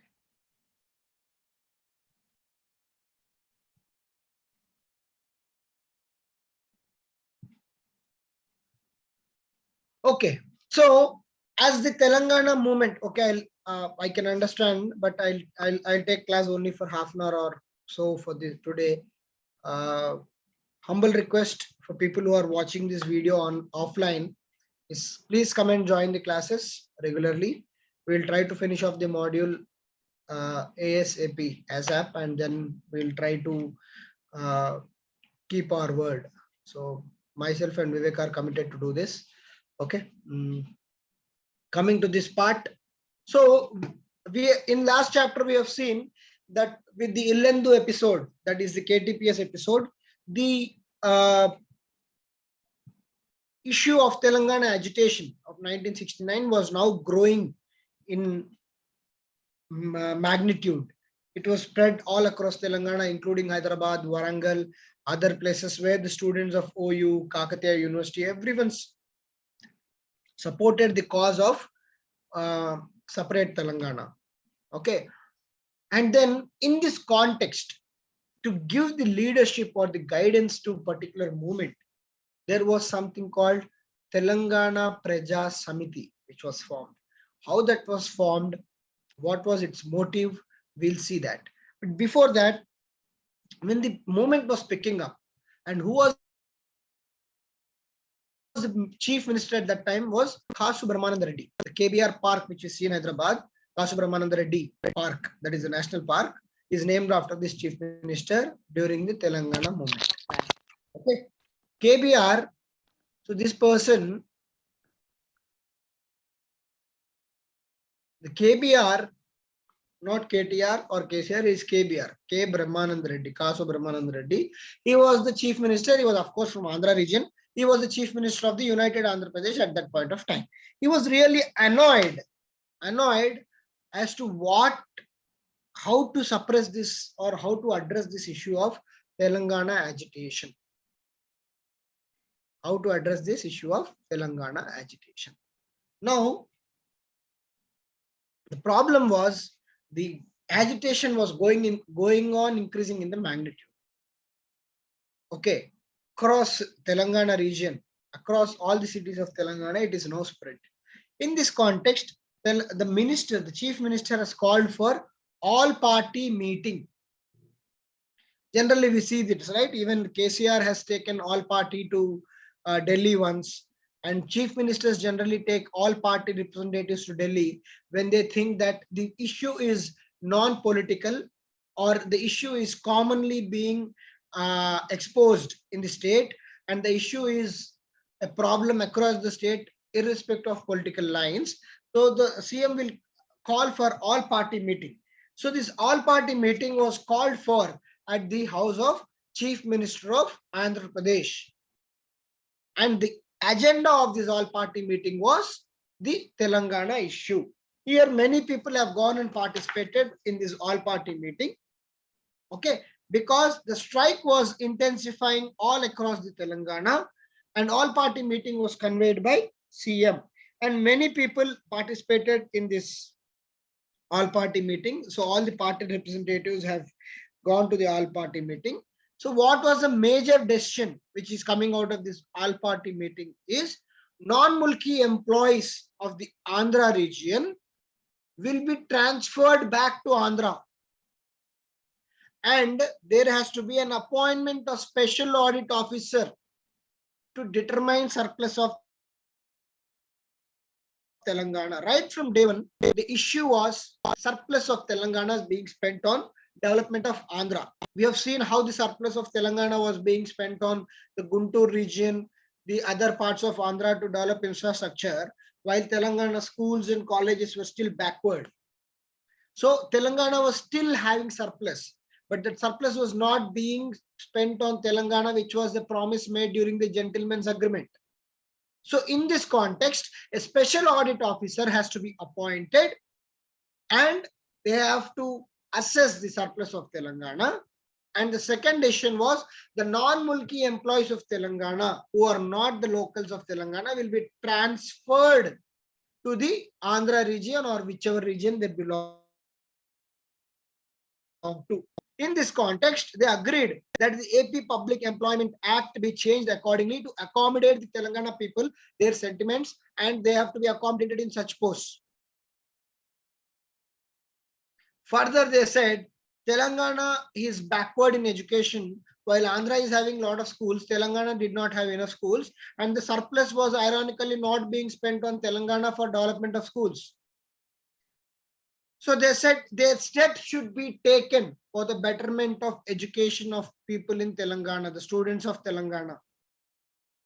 And to implement all these promises of all party meeting, they agreed to pass GO. GO means Government Order 36. So all the above conditions or agreements will be passed by GO 36, passed through GO 36, which are agreed in the all party meeting.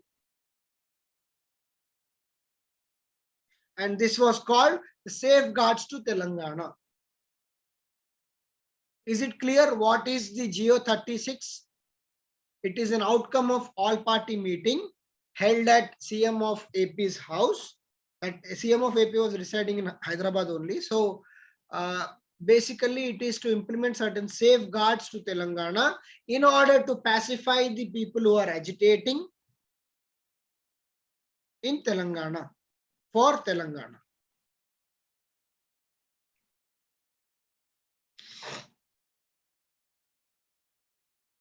Clear?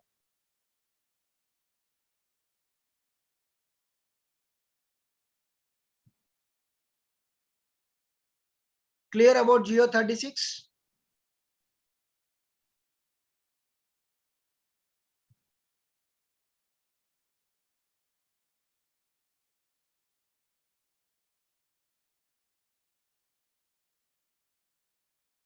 Okay.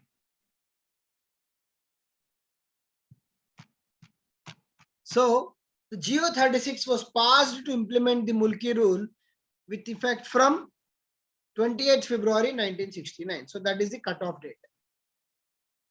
Now the biggest question is, who are non-Mulkis? What is the number of non-Mulkis present in Telangana? If you see right from 1952, the perennial question is, how do you classify the non-Mulkis versus Mulkis? Because we have seen there are many reasons under which some non-Mulkis are converted to Mulkis. There are many reasons under which the non-Mulkis are converted to Mulkis, like fake certificates, generous transfers, mutual transfers, marrying Mulkis, so on and so forth. So who are non-Mulkis? How many non-Mulkis are there? Where is the list for non-Mulkis?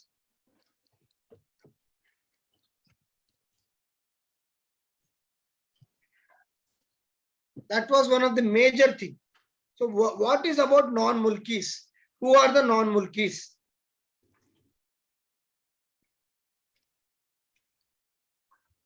So that was a big controversy, and big controversy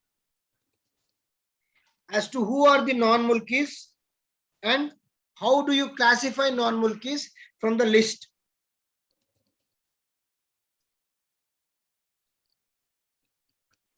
And the GO 36, which was agreed and signed by many politicians, including from Telangana region, it included certain objectionable lines towards the agitation of Telangana. What was that objectionable line? They said, people who are disputing and agitating with slogans for separate Telangana, the GO 36 condemns those particular actions.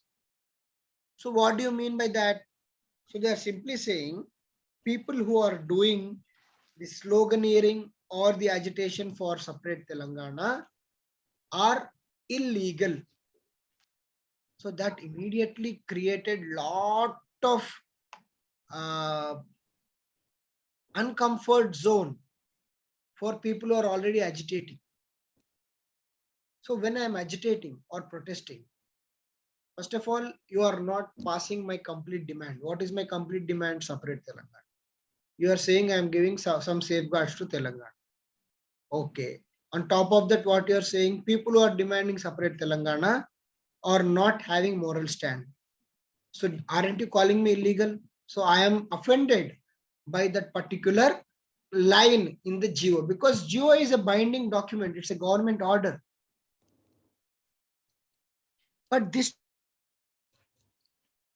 time the students were not prepared. Students were really pissed off. They said, we do not believe the all-party meeting. Mind you, the all-party meeting was attended and signed by Telangana politicians and leaders also. Telangana politicians and leaders also. Still, students were not ready to believe them.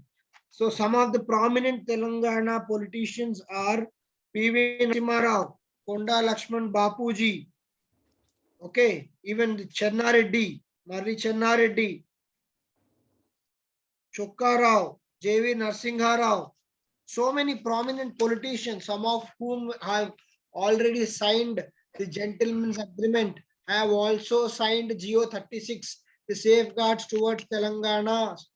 But the students were not ready to believe this outcome of GO 36, that is the all-party meeting. They felt this is nothing but another eyewash, like what they did for gentleman's agreement, what they did for TRC. So this is another eyewash which the government of the day is going to do, and hence we do not believe this particular GO 36. And in protest of this GO 36 and the objectionable lines towards the Telangana agitation, they have intensified the movement. And the movement was intensified. What they did, the fast by the students continued.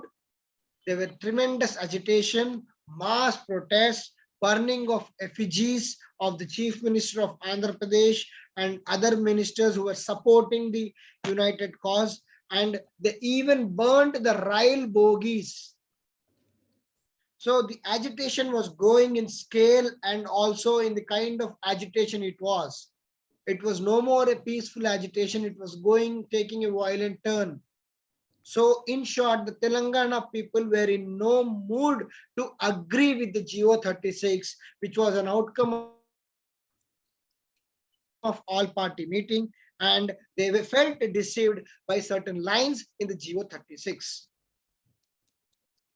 In this context, when there was a gathering at Shamshabad, there was a huge gathering at Shamshabad for the protest against the GO 36 and the IWAS program which the government was going to do. So in this context, there was police firing. The police firing has injured many people, which happened in Shamshabad.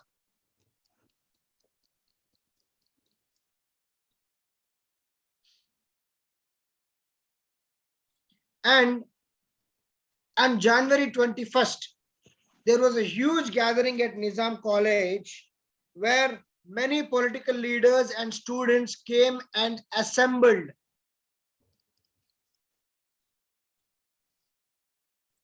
And the police were in huge numbers, deployed in huge numbers at this particular place, and many leaders were arrested. Many leaders were arrested, and the students were forcibly arrested and taken away so as to make this particular meeting or gathering unsuccessful. But then the meeting was quite successful. Many people gathered in protest of this GO and also for supporting the cause of Telangana. And the Ramdasu, we know Ramdasu, the leader of Khammam, was called to the CM office and he was asked, we know Ravindranath. Ravindranath is the student who is doing the fast. And the Ramdasu and Ravindranath were persuaded and forced to withdraw the fast. So what happened in the CM office, we do not know, but they were persuaded and forced to stop the fast. One second.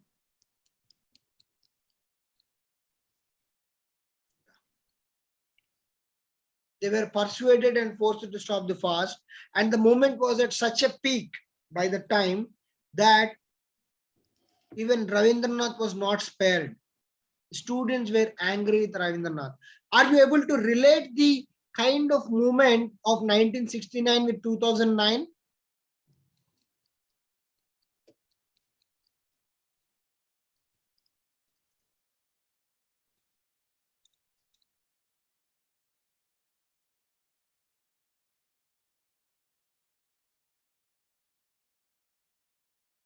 Yes. Are you guys able to relate something to 1969 and 2009? Can you tell me one similarity from what you have seen till now?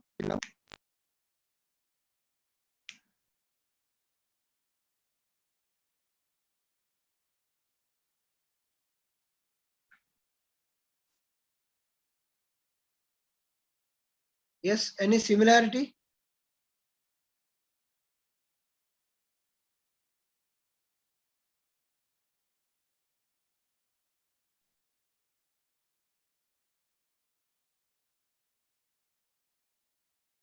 Yes, yes, Jaber, good.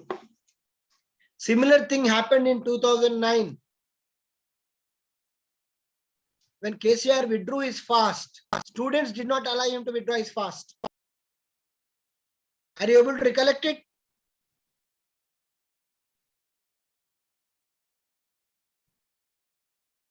Initially, when KCR declared his fast, after a few days, he withdraws his fast, but by the time the OU students, the Pakta University students, all of them are flared up and they do not allow KCR to withdraw the fast. And from there, the movement goes to the next level. You have seen that? Are you able to match those things? So generally mass agitations go that way only, because till now the Ramdasu and Ravindranath are the heroes. They are the ones who triggered the agitation of separate Telangana. And many people are getting inspired by Ravindranath and getting into the movement. If Ravindranath is withdrawing from the fast, what is the what a joke it is. Understood? So they did not even allow. They were angry with Ravindranath. Boss, we are motivated by you and coming to the movement, and how come you can withdraw from the movement? On this basis, they did not allow Ravindranath to withdraw the fast, but they were very angry with Ravindranath. Clear? And similarly, on 24th of January, there was another event in Sadashivpet where many students have gathered, large number of students gathered, and police also came in large number. As there was again ruckus between the police and students, the police have opened fire. Two people, Shankar and Krishna, they suffered with the bullet injuries and they died during the treatment. But the most unfortunate thing of the entire episode was the deaths of these two people, Shankar and Krishna, were never reported in the local newspapers, especially the Andhra newspapers.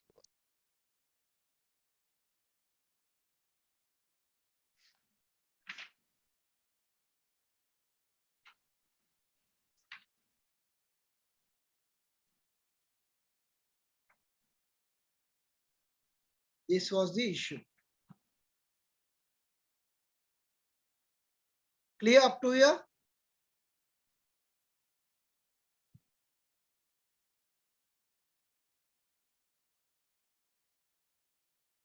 Is it clear?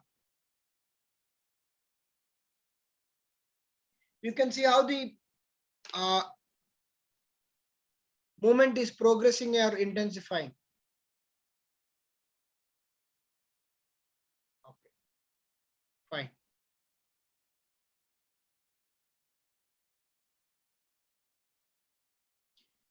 So we'll do this and then close the class for today. We'll do more. We'll take off from next class onwards and try to do 2 or 3 hour sessions and then close it. Okay.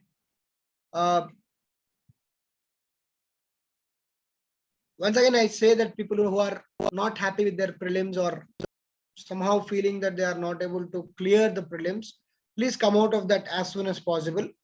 I know it is easy to said than done, but please come out of it as soon as possible and start concentrating on other parts. And then start preparing aggressively for group 1 and other examinations, or in fact your next UPSC attempt. So be confident and go all out again. So as a result, this Sadashivpet incident came to light within Telangana at least, though it was not reported in some of the prominent newspapers. It came in light within Telangana.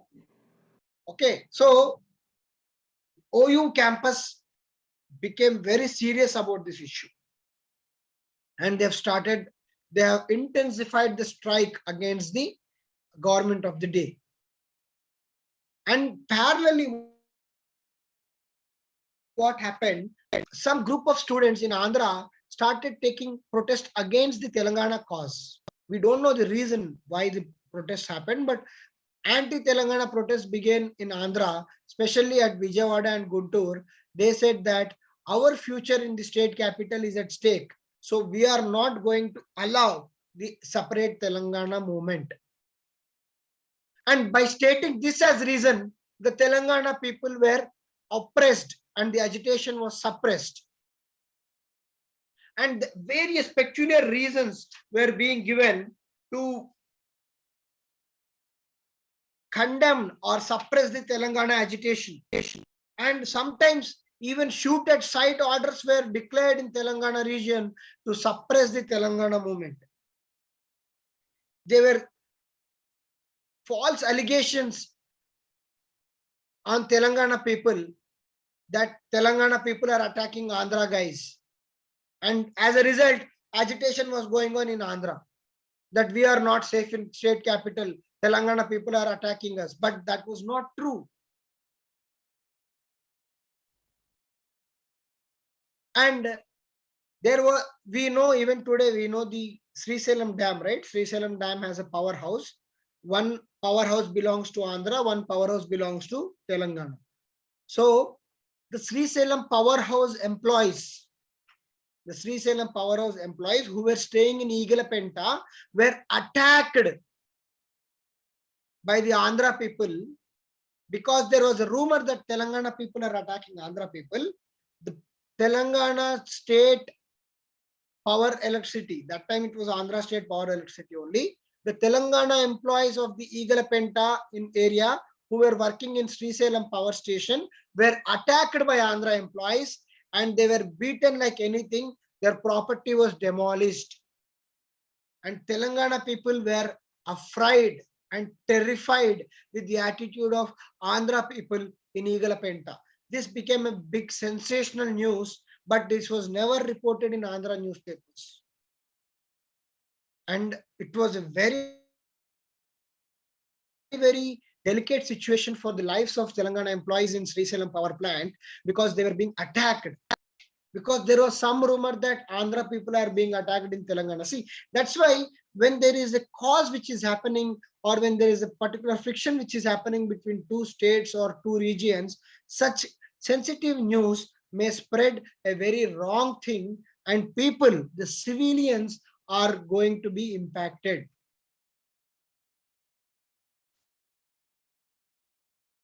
Even during the 2009-2014 agitation, there were rumors that the Andhras in Kukatpalli or other parts of Hyderabad are being attacked. It was never true. It's only to create a kind of sensation, a kind of insecurity, to provoke people from the other part of the state to react against the Telangana people. And this particular issue of attack on Igalapenta became a very, very, very huge sensation, and many political leaders and ministers have gone there and visited this place to assure that we are with you, don't worry. Okay. And in this context, as the Geo 36 assured, the audit committee was supposed to be appointed. The Kumar Lalit committee was appointed to assess the Telangana surplus fund. It estimated that the surplus of Telangana was 34.10 crores. But the TRC, the Telangana Regional Council, did not agree with this figure. They said the figure is much more than 34 crores. You are lying. It is not 34 crores. This is a pressurized report. And again, the Mulkis have approached the court, and the court has upheld that Mulki rules are applicable in Telangana. Only Mulkis have to work in Telangana. But they were non-Mulkis were not removed, because identifying non-Mulkis became a very big issue. And people who have been identified as non-Mulkis, they have gone to the courts, Supreme Court, to get the stay against the Geo 36. And they have used all means and ways, lobbies in Delhi, got everything done, and they finally, in Supreme Court, they have ensured that the Mulki rules and the Geo 36 are abandoned. See the tactics. And then, based on this news, the agitation of separate Telangana just got intensified, magnified. In this context, the first Telangana Bandh was called by students on 3rd March of 1969, and there was support to call for Bandh.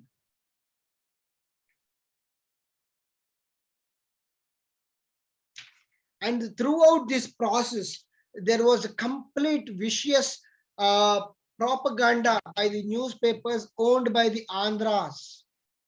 They were continuously writing about the attacks which were non-existent on Andhra people. They were writing against the Mulki rules. They were writing against the Geo 36. They were writing against how courts were biased towards Mulkis. And the Supreme Courts, when they abolished Mulki rules, they highlighted in the bold. High Court said the Mulki rule is valid. Supreme Court for a moment upheld that, but somehow they have got the favor of Supreme Court, and the Mulkis and the GO 36 was abolished by the Supreme Court. This was really a big setback, because throughout the history of Hyderabad state, we were feeling that the Mulki rules are not being implemented by the rulers of the day. But now when the Mulki rules itself are challenged, that is a big threat to the local employment once for all in the United State of Andhra Pradesh.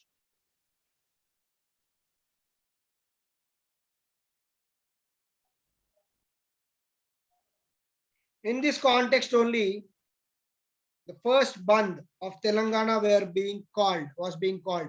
Meanwhile, the Chief Minister of Andhra Pradesh, that is Kasu Brahmanand Reddy, after the abolition of Mulki rules, comes and says that, okay, no problem, I'll implement the safeguards to Telangana. When these Mulki rules are now abolished, what about the safeguards? What is the guaranteed of these safeguards? So in this context, the Bandh was called. In this context, the Bandh was called.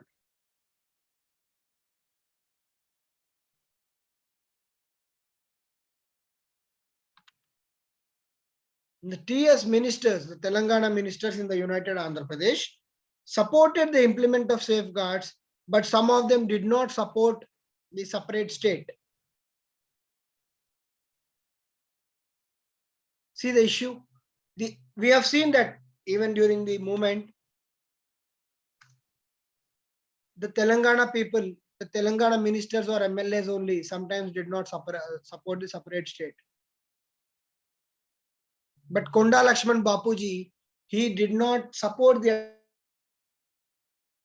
idea of United State. He always wanted separate Telangana. But when K. Brahmanand Reddy came after the abolition of Mulki rules, when he came in the public and said, I will support the safeguards for Telangana, a person called Vengal Rao now came into the picture.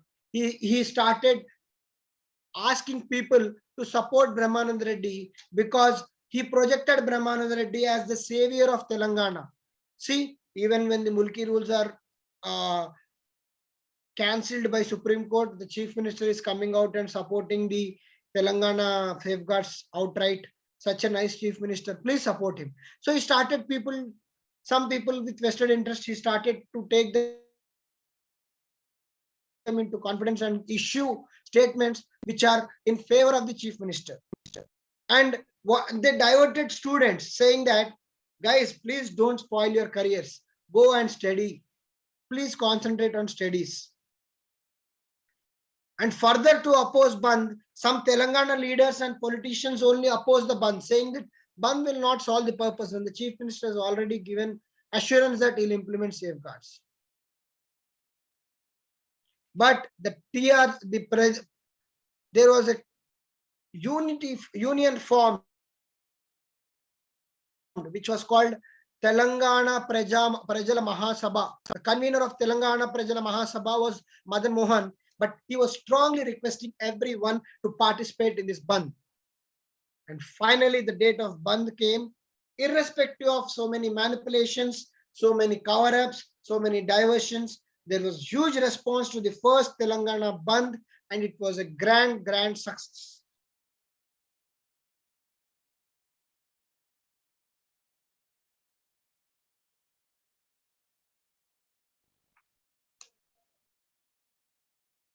And during this Bandh, a lot of property was damaged, a lot of agitations, a lot of strikes, etc., happened. So is it clear so far, or anything to be discussed again? Is it clear so far, guys?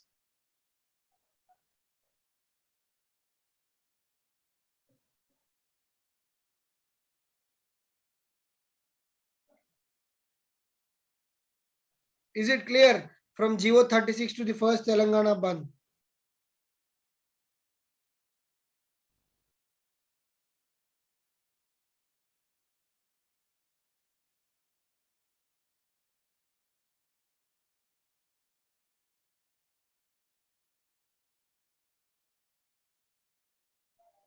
Yes, please. Is it clear?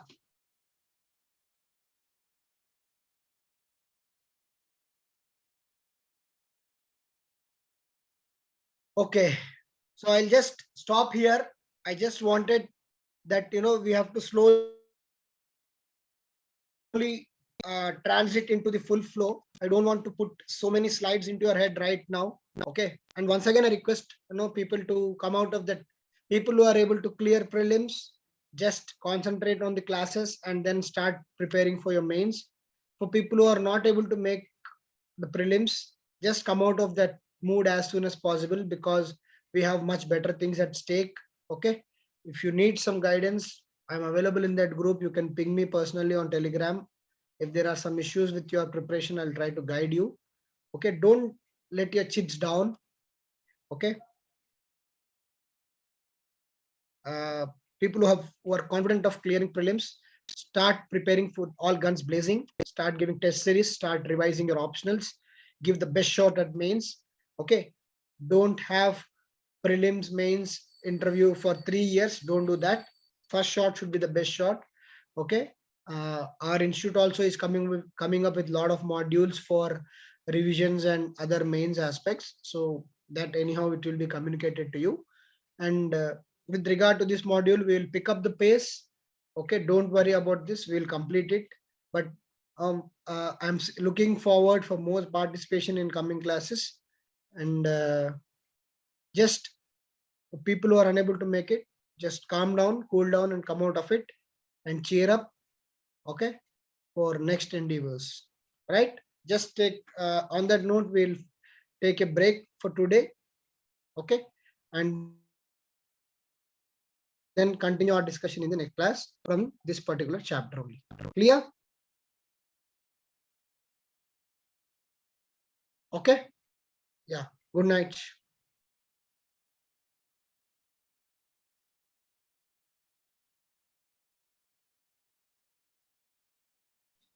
Yeah, those who attended yesterday's class, can they quickly summarize our discussion? What was it about?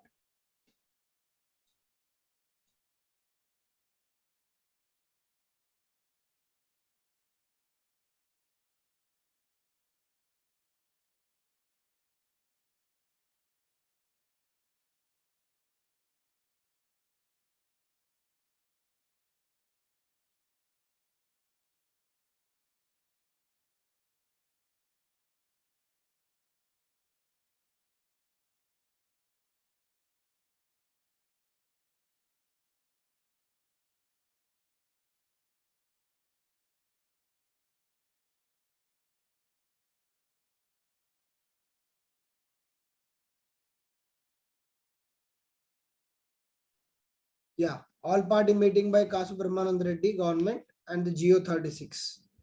Okay. What was the main, what were the main components or the main aspects of Geo 36?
Pre-year surplus funds assessment, non-mulkis back to their regions. They have to be sent back to the regions. Okay.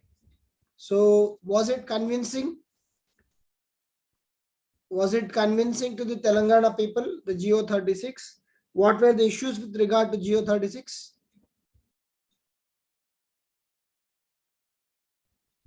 What were the issues with regard to the implementation of GO 36? Despite GO 36, why was the agitation going on? Everyone look at the chat window. Tejasvi is giving the gist of yesterday's class. So just look at the chat window. Yeah, what are the issues with regard to GO 36?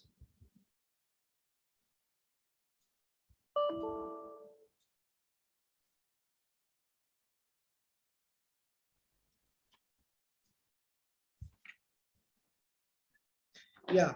How do we do the classification of non-mulkis? It was a very big issue. Good. Okay. And then was it accepted by people of Telangana? It was an all-party meeting, right? Even the Telangana political leaders have signed for it. But was it accepted by the people of Telangana?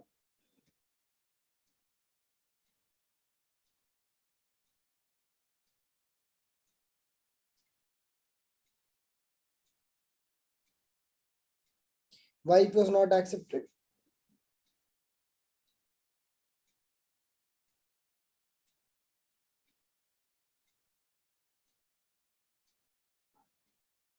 It was not accepted because of two main reasons.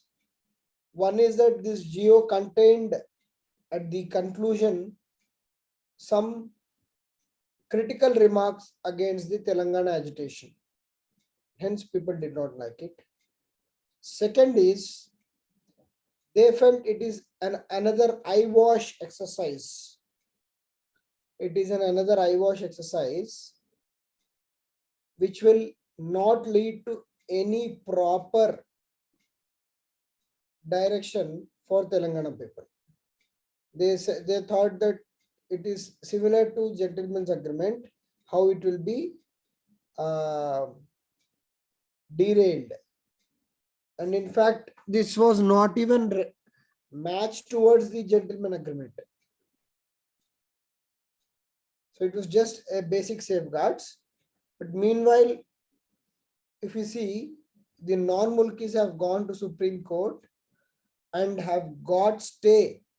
In fact, got rejected about the implementation of mulki rules was rejected by the Supreme Court. This was a very big setback for the localites of Telangana.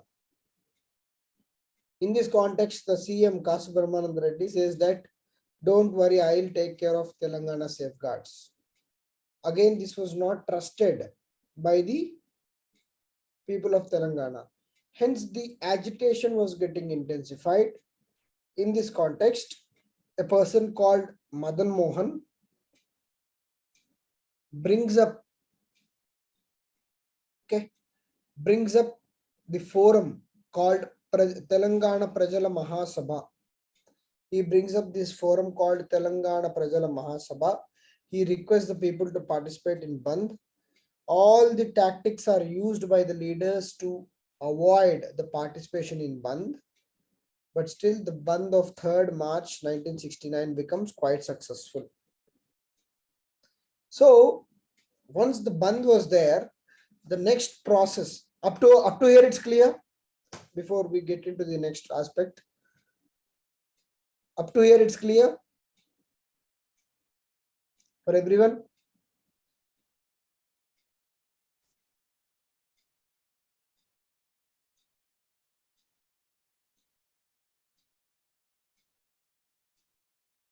Others?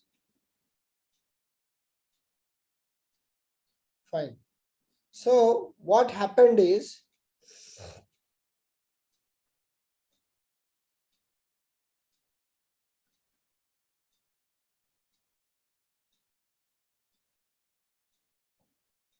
so when the Bandh was successful, the next aim and objective of the agitation was to sensitize maximum number of people about the cause of fight.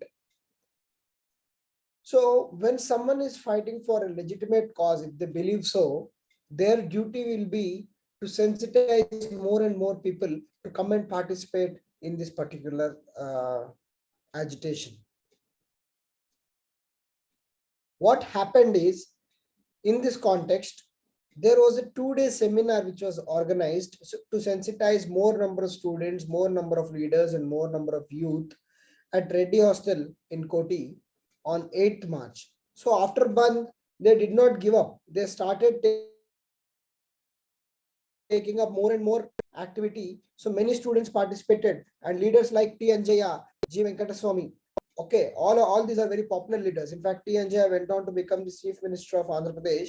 So G. Venkataswamy, all these political big guns participated, where in this seminar, emotional slogans, emotional songs, political slogans, and the need for separate Telangana was stressed, because the Geo 36, which was trying to be implemented, and how the Mulki rules were now being quashed by the Supreme Court, all these have led to the problem of Telangana people not believing the leaders of the day. Okay. So in this context, what happened is, now the other leaders and the youth have come together and now started sensitizing each other about the cause at hand, which is the separate Telangana state itself. They said, if we are in this particular grip of Andhra people, we will always be thrown some packages, some safeguards, etc. We are not able to believe them. So let's go and get our separate statehood. And also they passed resolutions like boycott of schools and colleges till the statehood is achieved. So all these are major resolutions. So boycotting the schools and colleges till the statehood is achieved. Statehood is indefinite demand. So the magnitude of the movement in 1969 was still going on as per the intensity in which it started right from the Illendu spark. From the Ravindranath fast, though Ravindranath withdrew his fast, you can see that the movement which got ignited with that. So this again shows that big movements do not depend on people. It depends on the cause. Here the cause was bigger than the people. The cause is achievement of separate Telangana, and it was going on for months and months, though the people who started it started to get sidelined. In this context, for the first time, a person called Sridhar Reddy gave the slogan, "Quit Telangana." So these kind of names will become important for prelims exams, so hence I mentioned it. So Sridhar Reddy gave the slogan of "Quit Telangana." For the first time, he said, "Quit Telangana." And the member of parliament from the Telangana region submitted letter to the union against the discrimination meted out to Telangana with regard to the surplus spending, with regard to the safeguards, with regard to the employment. They gave a memorandum and submitted letter to the union. And the employees, Telangana employees, have started relay hunger strikes. You know what is relay hunger strikes? Like some person is sitting for hunger strike, he'll sit for 6 hours, and then the next person will come and take his position. He will sit for 6 hours. So relay, it's like a relay race. For 400 meters, every person is running 100 meters and passing on the baton, and the remaining fellow will run for 100 meters and then 100 meters and so on and so forth. So the relay strikes, they have started. The Telangana employees have started the relay hunger strikes, and their demands. What were the demands? They said non-mulkis were to be removed from the government department. Non-mulkis are to be removed from the government departments in the Telangana region. The heads of various departments within Telangana, we have observed that the heads of various regions in Telangana are by and large Andhras. So they said to start with, we need to have heads 50-50%. At least 50% of heads of various departments shall be people from Telangana region. And remaining 50% shall be from Andhra region. It's not that they are supporting it, but we know that almost 90 to 95% of heads of various departments are from Andhra region. So they said to start with, give us 50-50. That is okay for us. These are the demands of the relay hunger strike of the Telangana employees. And they said, give us a proper list of Telangana employees and their seniority. And they said, please increase the age limit for the recruitment, 30 years for Telangana people. Luckily, today we have 44 years as the age for most of the jobs in Group 1. Okay, that is because the Group 1 notification was delayed and all. But even before that, we had 33, 34 as the age cutoff. So they said age limit for recruitment of government jobs at that time should be increased to 30 years. There should be a commission under Supreme Court judge. Why? To inquire the injustice to mete it out to the Telangana people. So these were the demands. Very important. And see, I might be repeating it a number of times, but if you see, the demands of the employees are almost same across the agitation in the various timelines. Okay, so by and large, the agitation and the demands during various agitations will be same. That is, a non-mulki should be removed. Telangana people should be given preference in the heads of the department. Seniority list of the Telangana people should be prepared in a proper way. And then the age limit of 30 years should be included for the Telangana people in the recruitment towards the government jobs. Now, and then finally they asked for the commission under the Supreme Court judge to inquire the injustice meted out to the Telangana. So here, when they are demanding commission, the scope of the commission would be right from the implementation of the gentleman's agreement. Right from 1956 to 1969, what was the injustice meted out to the Telangana, and why was Telangana not happy in the United States is what would be the scope of the commission. And in this context, the students of Telangana garrowed Telangana ministers' vehicles. So if they felt, if we see in the last class, some ministers of Telangana did not support the cause of Telangana state. They just gave acceptance towards the Telangana safeguards, but they never agreed for the Telangana separate state. Such ministers were targeted and their vehicles or convoys were blocked by the students and garrowed. What do you mean by garrowed? Garrowed means surrounding the vehicles and shouting slogans like down, down minister, we want Telangana. These are all garrows. So garrows. So most of them were arrested, lathi charges happened because they were all ministers. So this kind of things were happening in the Telangana region during 1969. And an MLA from Andhra. See, though it was a Telangana fight, people, the rational people from Andhra, they felt, okay, they are fighting for a genuine cause. They have a point at hand. Let's support them. One such MLA was K. Pattabhiramayya. He went on to fast on to death and released a brochure, Why Telangana State. So he was maybe a rational person who understood that the Telangana region did not benefit in the United States, and hence he was willing to go for fast on to death for the achievement of Telangana statehood. And in that context, he has released a brochure called Why Telangana State.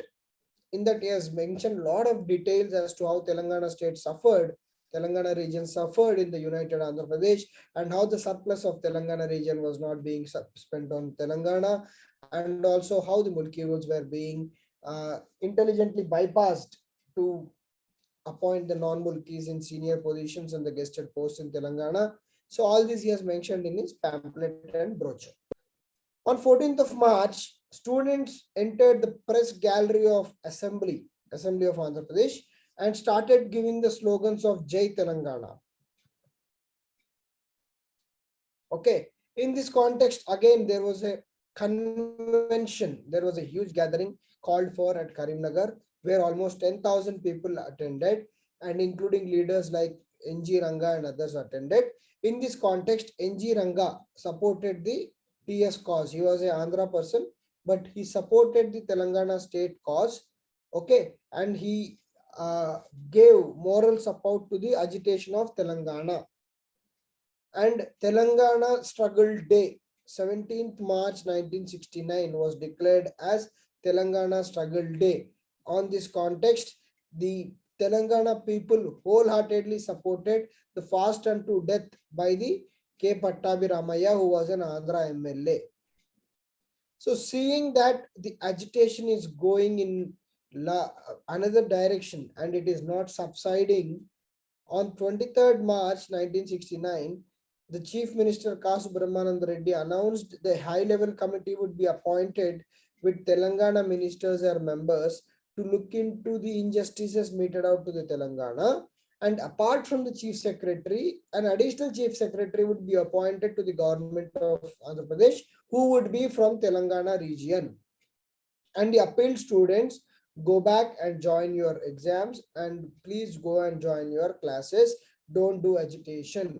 But the students of Osmania University, they said that the movement is at peak, so we cannot go back now and write our exams, postpone. The university did not yield, and the students of Osmania University have sacrificed their exams and did not write their exams. So in this way, the sensitization of the people towards the movement of separate Telangana across various forums, across various meetings, across various mediums, and across various strata of society was being spread.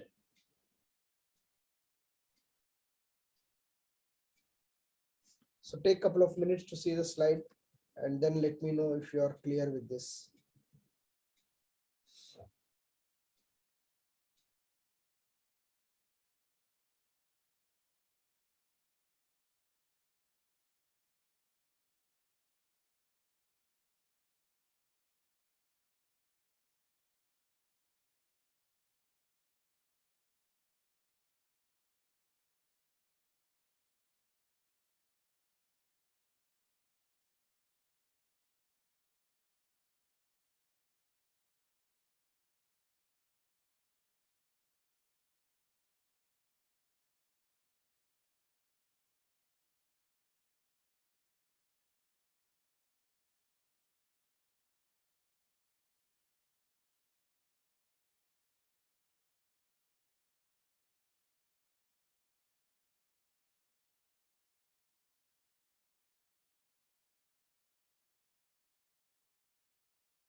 Clear?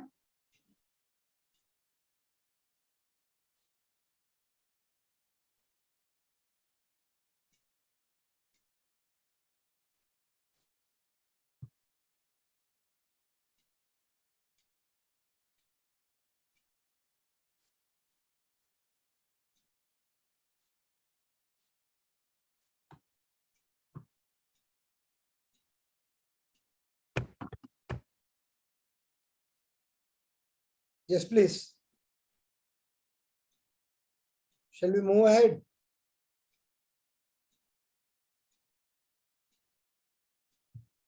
Okay. Now, in this context, when the Telangana movement was going, we have seen that Madan Mohan, a person, he has given a call for Telangana Prajala Poratam. Okay, Telangana, you can see here. Madan Mohan has called for Telangana Prajala Mahasabha.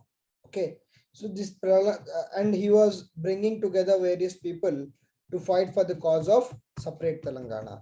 In this context, we have seen that many people are getting sensitized about the issue at hand, how they are being discriminated by the Andhra rulers in the name of safeguards or protection or whatsoever, vice versa. So, in this context, a new formation was required to take this movement forward. What happens is when an individual starts a movement, like we have seen that Ravindranath was doing the movement or Ramadas was supporting him, they were asked to withdraw by force or whatever it is. So whenever it is a movement by individual, it tends to get dissolved over a period of time unless there is a mass support to that event, like what Mahatma Gandhi used to do. But here, so when people were getting sensitized, they started feeling that we should all have a forum to come together and then fight for this cause in a very united way. In that context came the formation of the first major grouping for the fight and cause of Telangana. It is called Formation of Telangana Praja Samiti. It is the Telangana Praja Samiti, TPS. Very, very important. So, the context of Telangana Praja Samiti, you try to understand. It did not form overnight. The movement for separate Telangana is running from January and it formed on 25th of March. So when many people felt that there is a need of platform to come together and express our views, then only Telangana Praja Samiti came into the picture. And with Madan Mohan, who already gave similar call for the grouping, he became the president of TPS and Venkatram Reddy was the secretary, and it had 17 members to start with. Various members were given various roles and responsibility. So don't confuse yourself with TRC. TRC is Telangana Regional Council. It has a statutory backing. It is given by the presidential order. Okay, it has a statutory backing. TPS is a political outfit which is specially formed in the context of 1969 Telangana movement. It is like it may not be a political party, but it's like a people's convention where group of people are coming together and they are trying to fight for a common cause, like Mazdur Kisan MKSS, Sangatan Sansthan, okay, like an NGO, how the group comes together and fight for a common cause. So here this group is coming together and fighting for the common cause. And what is the common cause? It is the achievement of Telangana as a state. So the Madan Mohan was the first president of TPS and Venkatram Reddy was the chief secretary of the TPS, and it had 17 committee members to start with. And the aim and objective of all the committee members, including the president and secretary, was to achieve the Telangana statehood. In this context, the TPS was formed.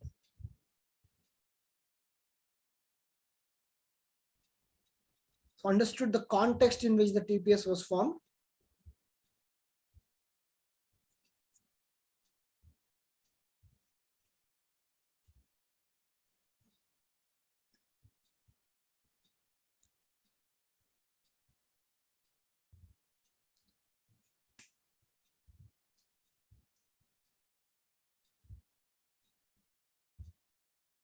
Did you guys understand the context in which the TPS was formed?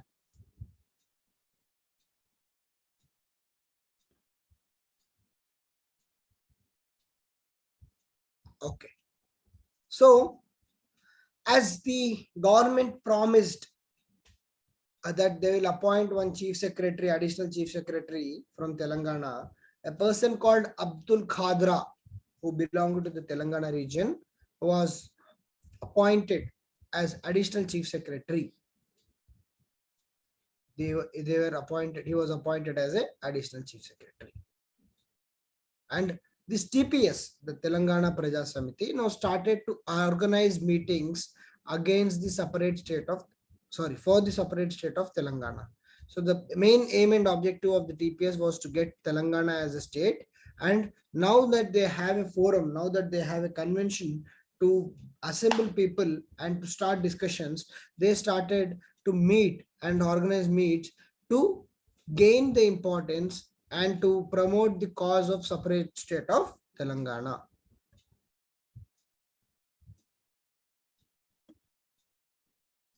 So in this context, we have to understand the TPS is now formed.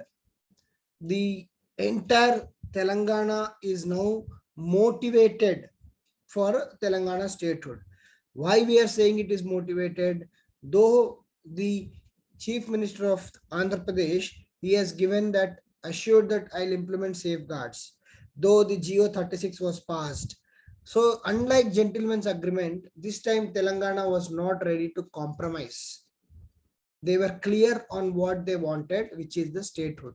So some leaders like the Telangana MPs, we have seen that the Telangana MPs have already given in writing to the union to please consider the formation to the injustices formed to the injustices meted out to the state of the region of Telangana. And hence some Telangana leaders, the political leaders from Congress and some central government leaders have gone and approached the PM, who was PM at the time, the Indira Gandhi, and they have approached her and requested for the formation of separate Telangana state. They requested Indira Gandhi for the formation of separate Telangana state. But Madam Gandhi did not agree for the separate Telangana state. She felt, she definitely sympathized with the cause of Telangana, no doubt about it. But then she felt it was not proper to give two states to Telugu speaking people when the language is common. So that was the kind of opinion she was having, and she in general opposed the formation of the Telangana state. And we have seen that some Andhra leaders, including MLA K. Pattabi Ramaya and NG Ranga, other Andhra leaders, they actually supported the cause of Telangana because they sympathized with the Telangana people. They said, Telangana people have a point here. Let's hear them. For last 13 years, they could not achieve what they wanted to. Their surplus is being not used on Telangana as per gentleman's agreement. So we have this kind of rational people everywhere. So the rational people of Andhra were actually supporting the cause of Telangana. Unlike the rulers of Andhra, who were always trying to project themselves as the saviors of Telangana and passing GOs or passing statements regarding the safeguards of Telangana. So in this context, the Konda Lakshman Bapuji, he said, the Telangana region is neither getting the safeguards, is nor getting the state by itself. At least give us more autonomy. You empower the TRC. You spend the surplus. You empower TRC to spend the surplus on Telangana. You give more autonomy in government appointments. You give autonomy with regard to the planning of river waters to Telangana. You are doing none. And in this context, he resigned from his political post and he simply supported the cause of Telangana state. And as we have seen in the last class, throughout the agitation, the media of Andhra was projecting something which was improper in that region and provoking the sentiments of people in Andhra region. How they were provoking the sentiments? By saying that the Telangana people are attacking Andhras in Hyderabad. The properties of Andhras is at stake. We are being treated as foreigners. So in this, if you're provoking like this, we have seen that at Eagle-Penta, how the power employees, the Genco employees of Srisenam left bank were beaten by Andhra people, and how Telangana leaders had to go there and all the other leaders, including Andhra leaders, had to go there and pacify the situation. This was very dangerous trend. Similar trend was observed at this place called REC Warangal, which was Regional Engineering College. Now it is called NIT Warangal. So NIT Warangal Regional Engineering College means it's a national level college even in those days. So people across nation and especially people from Telugu states were having a lot of preference in that college, and it was a very big and famous college even in those days. So at this place called REC Warangal, the students from Telangana and Andhra are fighting, saying that you are ill-treating us, and Andhras are saying you are humiliating our people in Hyderabad. So this kind of tension atmosphere was there in REC. And REC had to be closed and the students were sent to their homes to pacify the situation. So that's why media becomes very important in any context. What they report is going to play a big mind in the people's behavior, big role in people's mind and behavior. So in this context, many political leaders and MPs of Telangana initially wanted to discuss the issue of Telangana in Lok Sabha. And the speaker of Lok Sabha at that time, ironically, was Neelam Sanjeeva Reddy. So we all remember Neelam Sanjeeva Reddy, right? He was the first Chief Minister of United Andhra Pradesh, and he was the one who has deviated maximum things from the gentleman's agreement signed by himself. And the same person is now at the national level in the capacity of Lok Sabha Speaker. This person initially did not allow any kind of discussion on Telangana, and because Telangana was going through so much, Telangana politicians thought it is their moral responsibility to speak in the Lok Sabha, but this person has never allowed anyone to speak in Lok Sabha. But finally what happened is a person, an MP, okay, an MP stood up in Telangana. He was M. Narayan Reddy. He stood up in the Lok Sabha and spoke about the cause of Telangana and the injustices meted to the Telangana.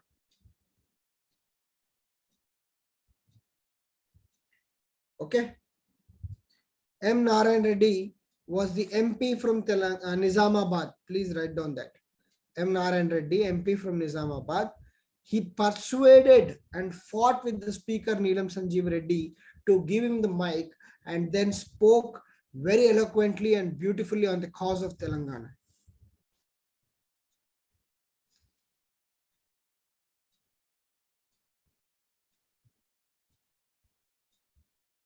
And in this context, again, there was a huge gathering at Secunderabad.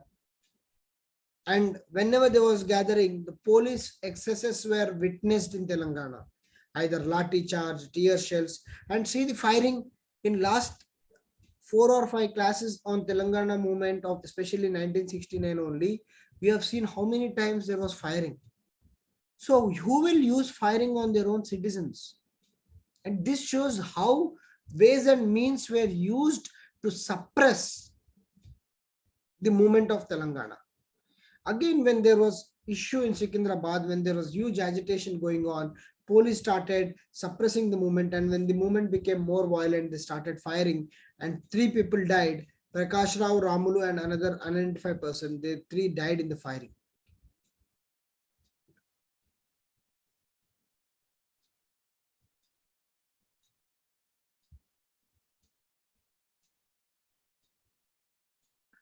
And when the Telangana movement was at its peak, the Andhra leaders chipped in and said, let's have a meeting for Vishal Andhra. So it's like rubbing salt against the wound. Already there was firing, people died, and then now you are conducting Vishal Andhra movement. And what is the agenda of Vishal Andhra movement? Combined state. And this enraged Telangana people. They were enraged, and they came and attacked the meeting venue, saying that we will not allow Vishal Andhra movement to happen. And the police lathi charged and fired. Almost 30 people were injured. You see the firing, how many times it is happening. Fire is the rarest thing in a civilian society. But at that time in 1969, it was used very frequently to suppress the agitation. And many people were killed, many people were injured, many people lost their lives. They sometimes became physically handicapped. But that is the history of Telangana movement. And 30 people were injured during this Vishal Andhra movement. This was a big issue at that point of time.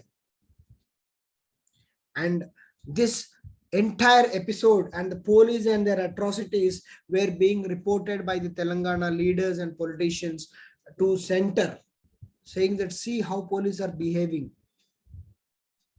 It's a peaceful protest. They are firing, they are lathi charging. It is not good. You cannot fire on your own citizens. Many people are dying. Please look into this. So this was the request of many politicians from Telangana. And they went to Prime Minister and complained about the police excesses, how the police were misusing their power in the United States to suppress the agitation of Telangana.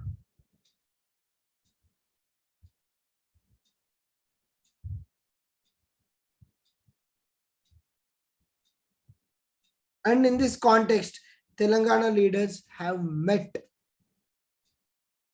and decided that we will all go together. And the Telangana Praja Samiti has met, and then they condoled the deaths which were happening during the firing, and also the injured people they condoled. And then many prominent leaders from Telangana assembled at Konda Lakshman Bapuji's house to chalk out the plan for way forward.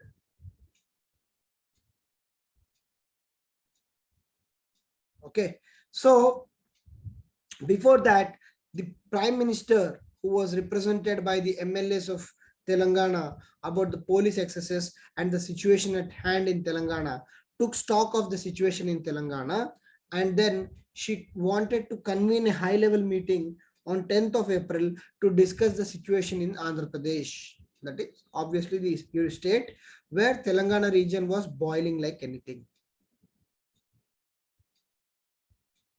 So the Chief Minister, Kashi Brahmanand Reddy, Congress President called Kakani, and then Neelam Sanjeev Reddy and Kamaraj were invited.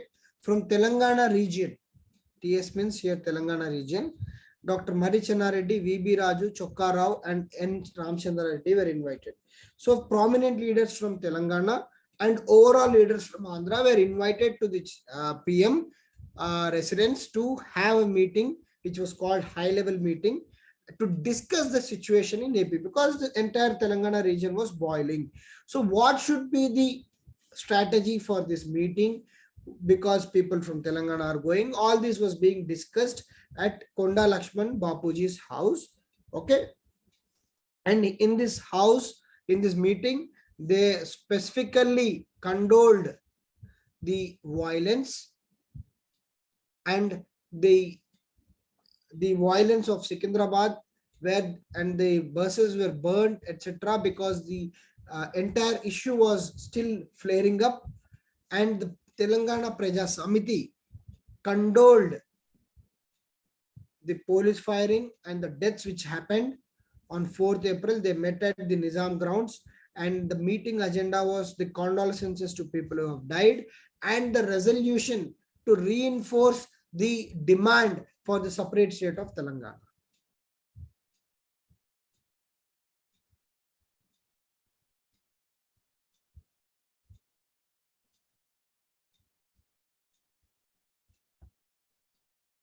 So the TPS and the advancement of the movement, and how the PM has conveyed the meeting, and then how the issue of Telangana was taken to the Lok Sabha.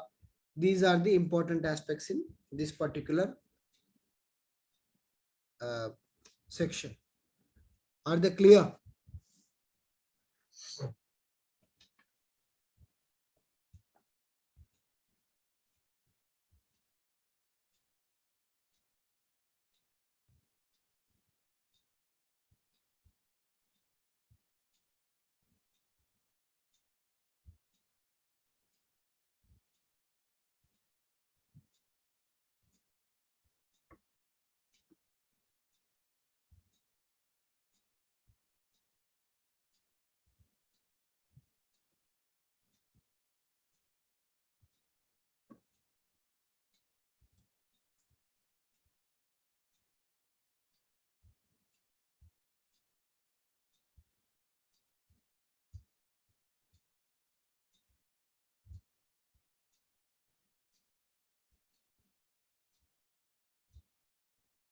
Just look at the slides.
Fine.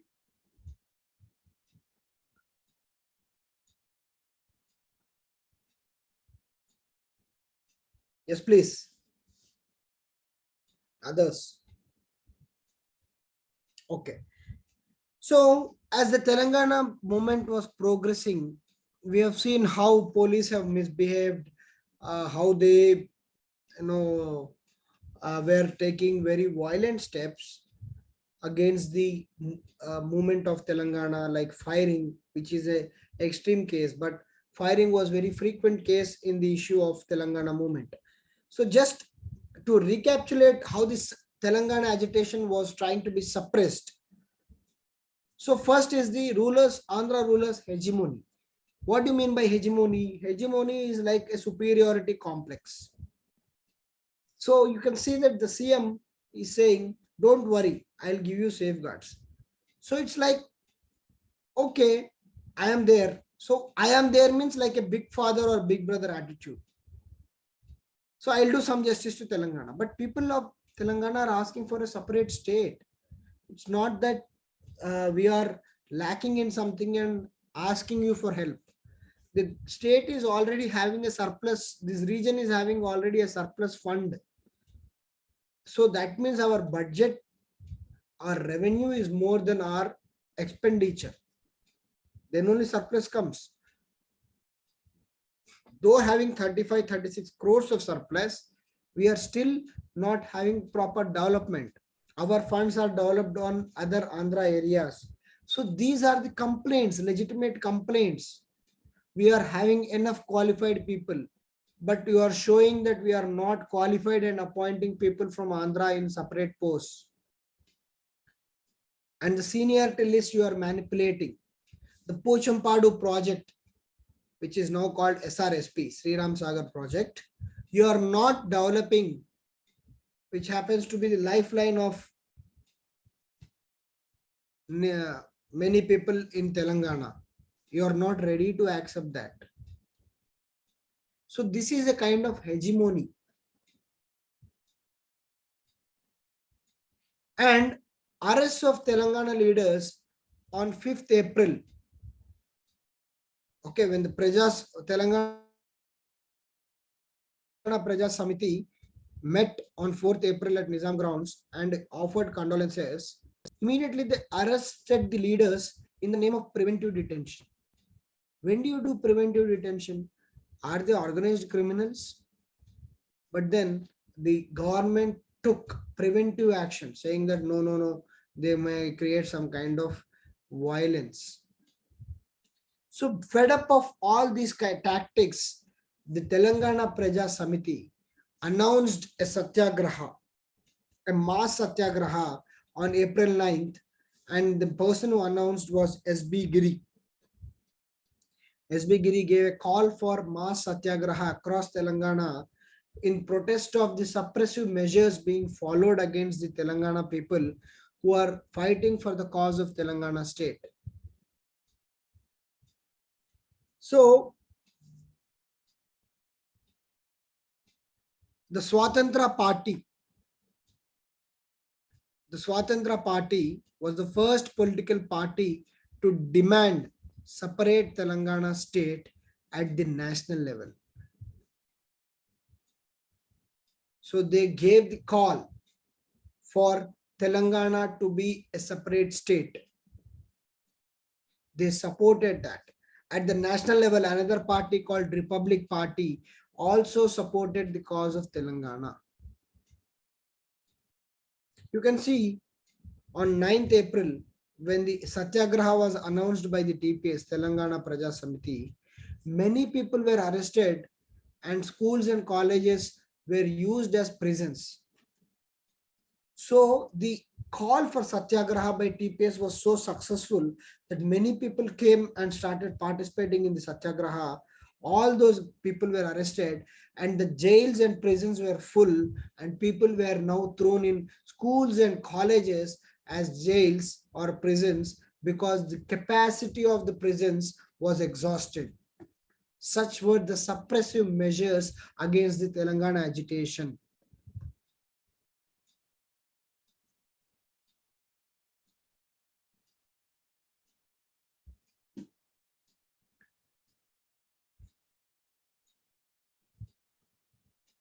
So that were the suppressive measures.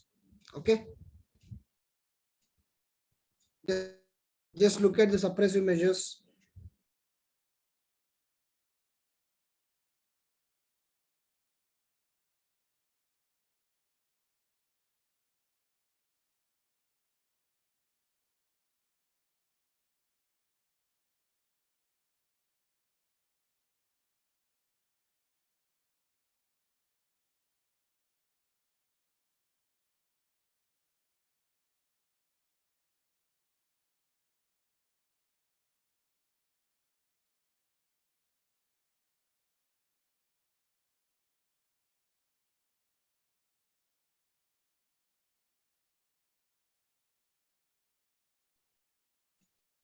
So these were the suppressive measures.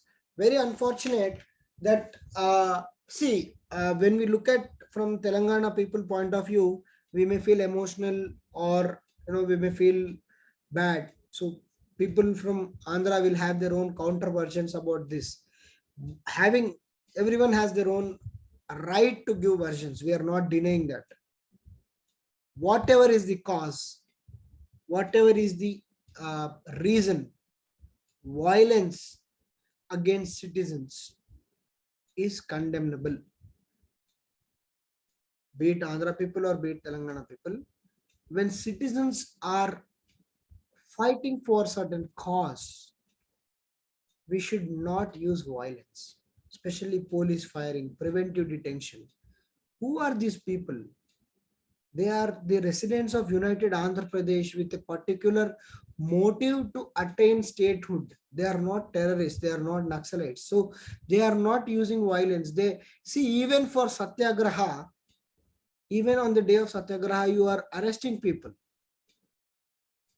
Satyagraha is meant to be a non-violent way of protest. Even for that, the government is afraid. So that goes to show that 1969 Telangana movement was a very powerful and deep-rooted movement, which was very, very popular. Unless the movement is very popular and is attracting large crowds, with the government of the day will become insecure by seeing such big movements and supports, then only they will take such kind of actions.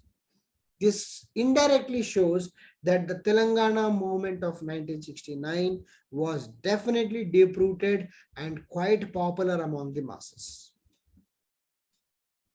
Do you agree?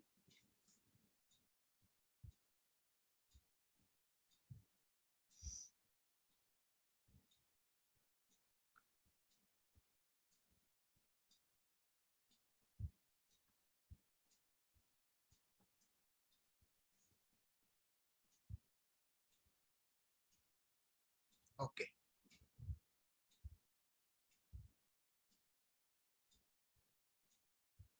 Fine. Now,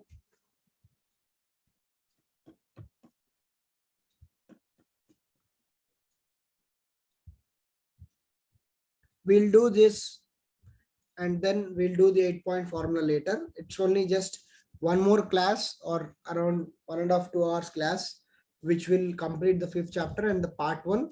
And then part 2 we'll do fast in 3-4 classes. We'll try to finish, and that will end up your this thing. Okay. So, and then in next class, we'll do certain questions. Okay. Today we'll not do any questions. Of all the 5th chapter, we'll do questions at once. Now that the Telangana issue was attaining national prominence because of the excesses being committed, because of the violence, because of the Satyagraha call by the TPSSB Giri, because of the preventive detentions, because of the prisons being filled and people now being put into schools and colleges. So all this was gaining a lot of attention.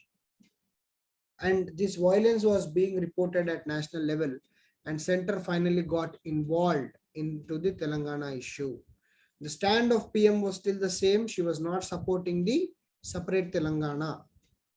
For this, we know that PM Indira Gandhi has called for all party meeting at Delhi, and she has invited certain leaders from the Andhra Pradesh and then certain important leaders from Telangana. Okay. And we have seen that Swatantra Party and the member of Swatantra Party, NG Ranga, supported the cause of Telangana state.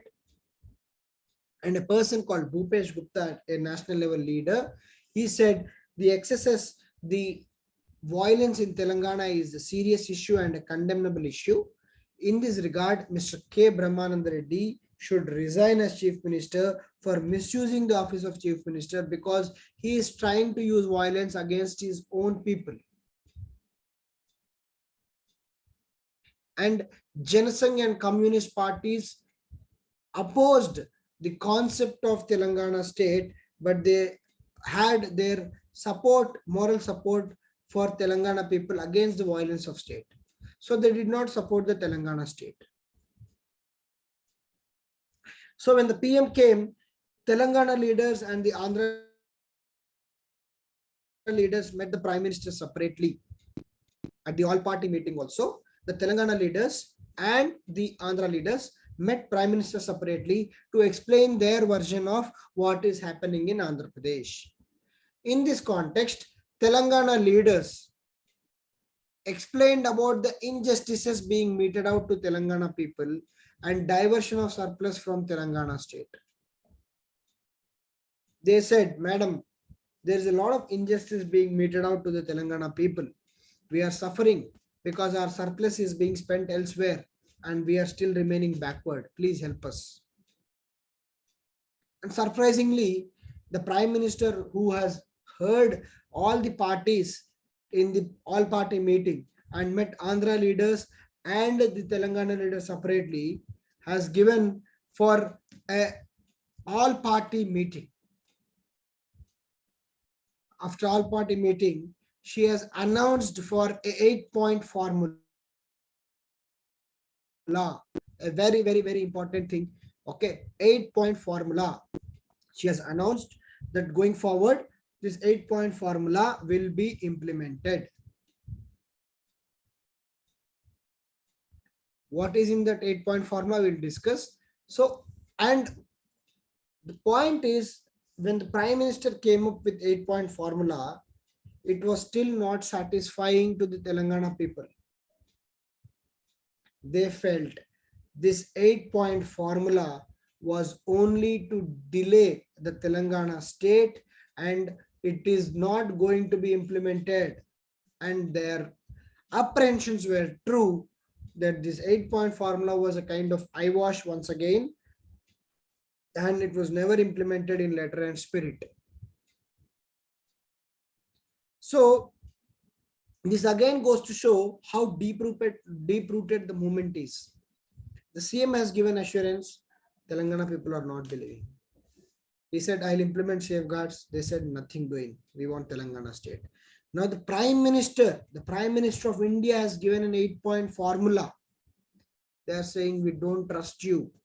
So the movement was very, very, very deep-rooted in 1969 for the cause of Telangana.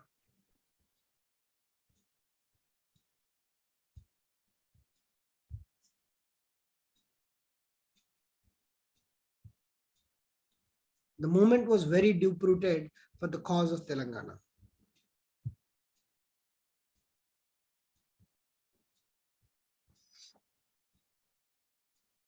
So what is that 8-point formula? Okay, these are the 8 points which were given by the Prime Minister, and what were the consequences of announcement of this formula and how the struggles went forward. We'll do that in the coming class. From GO 36 to announcement of 8-point formula, is it clear? And the formation of TPS, all these are clear.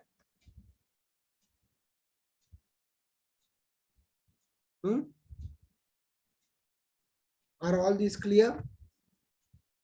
We'll do some questions in the next class and then we'll do the 8-point formula. And then after 8-point formula, we'll just see how the movement was forcefully ended, and then we'll see the formation phase, which is the second. Formation phase is fairly simple. Okay, it's more about how the movement was temporarily suppressed during the TDP time and how it gained traction at the end of 90s and end of 80s and the early 90s. It is a very fast topic we can do. So we are now trying to understand the pattern of Telangana movement and the impact of 1969 movement, how strong it was. Irrespective of assurances given at state and national level, the movement was not going backward. It shows that it went actually deep-rooted. It triggered all sections of society. And how suddenly this movement was forced end is even today a very big myth or big mystery to Telangana people that we'll try to understand. Okay, we saw that even when they during the same kind of things during gentleman's agreement. So there might be many political consequences or whatever it is, but the movement was definitely a big success, the 1969 Telangana, separate Telangana movement. Okay, clear? Any doubts with regard to today's class? Yes, Kaushik. After that meeting only, she came up and announced the 8-point formula. She met the Andhra leaders and the Telangana leaders separately along with the union people. See, at PM level, she will have assessments from various centers, right? Okay. Anything else? So on that context, we'll call it a day for today, and then next class we'll discuss what is 8-point formula and take it forward there. Okay. Yeah. Good night.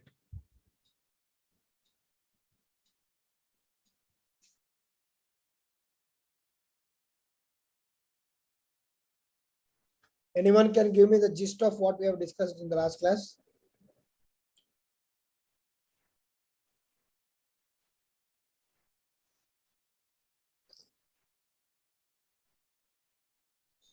Kaushik, Rathod, Tejasvi, anyone?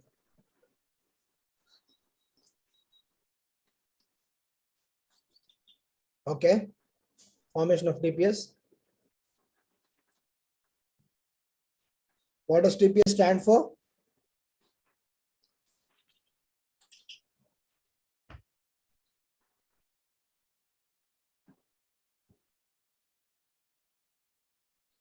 Yeah, Telangana Praja Samiti. Who was the founder of that?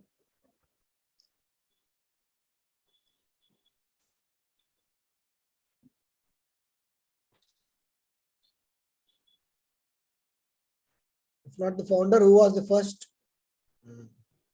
Yeah, Mother Mohan. Good. What else? What else we discussed?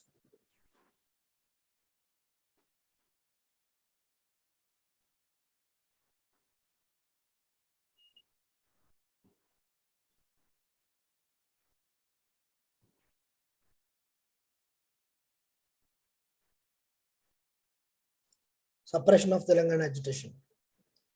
How the police firings, repeated police firings were there. How the leaders were jailed as a preventive detention. What else?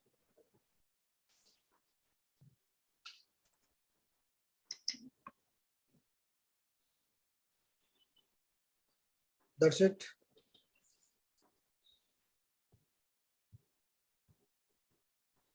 Support by national parties. What different national parties said? Good. So today we are in the last leg of chapter 5, which is the which speaks about Telangana agitation as such. So today we are in the last leg, and in next 1 hour we'll try to speak about few important events of 1969 agitation and how it resulted in something called 8-point formula, and then how it yielded into 6-point formula, and the 1972 6-point formula once for all buried the hopes of Telangana, and for next 2 decades there was again a rebuild up of Telangana agitation. So we'll look into all that.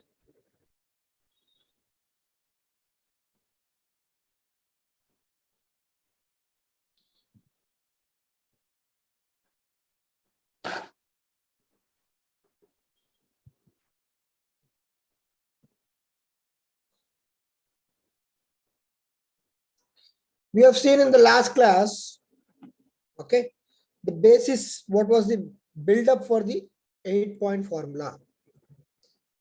This was the build up because the Telangana agitation was being suppressed, first thing.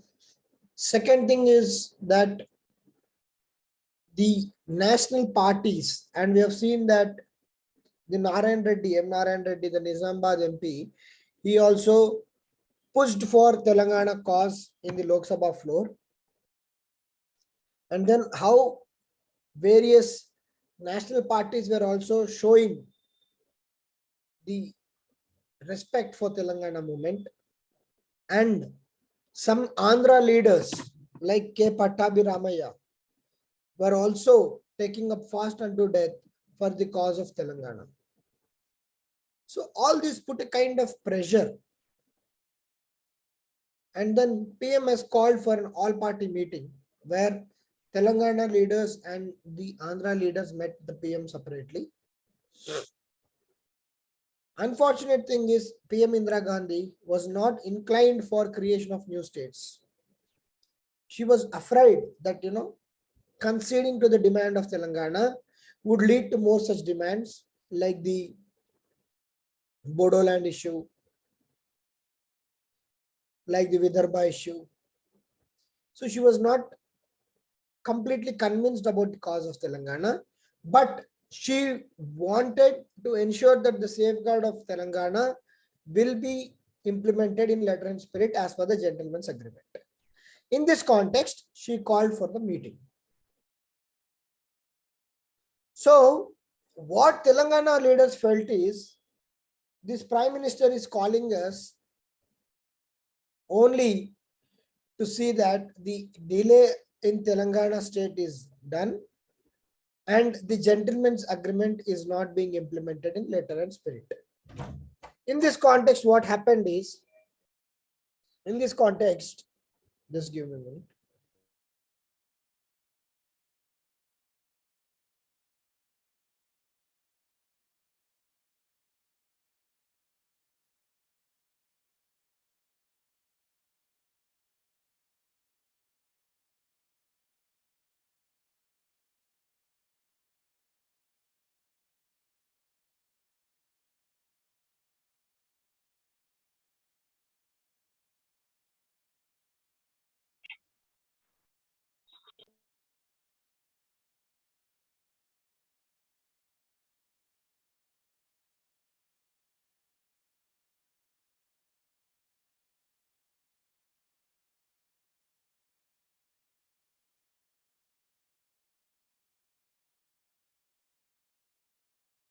So in that context, the Prime Minister has called for all-party meeting. So Telangana people were definitely not eager about this meeting, but then it's a meeting called by the Prime Minister, so they had to honor it and they have gone.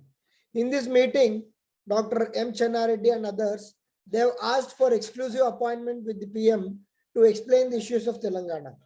But unfortunately, they never got such appointment only. They never got such appointment. So what happened after listening to all sides? After listening to all sides, Prime Minister has announced for something called 8-point formula. The Prime Minister had announced for 8-point formula. What is this 8-point formula? What was the reaction for this 8-point formula? We'll just look into this. The Prime Minister who has announced the 8-point formula has announced in the following points.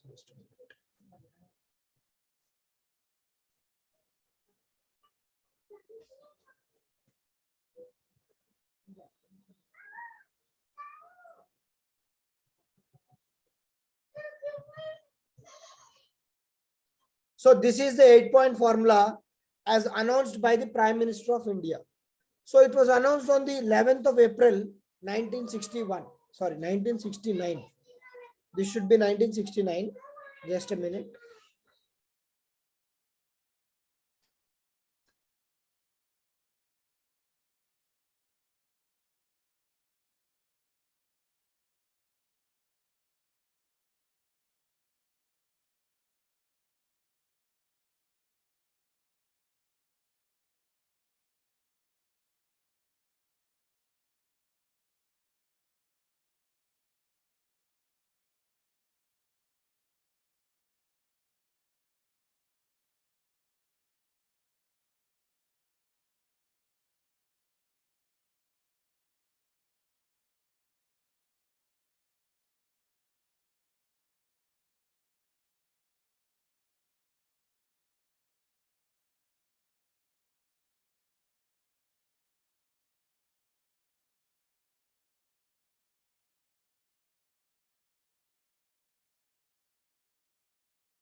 Sorry for the break. So in that context, am I audible? Am I audible?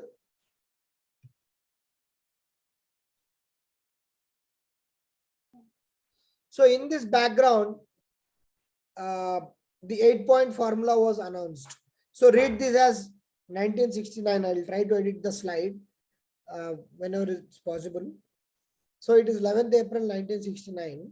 So what is those 8 points which were important? Okay, this 8-point formula is very important as far as the 1969 agitation is concerned, because this 8-point formula was used as a bait to the Telangana people, so that it was supposedly resulting in the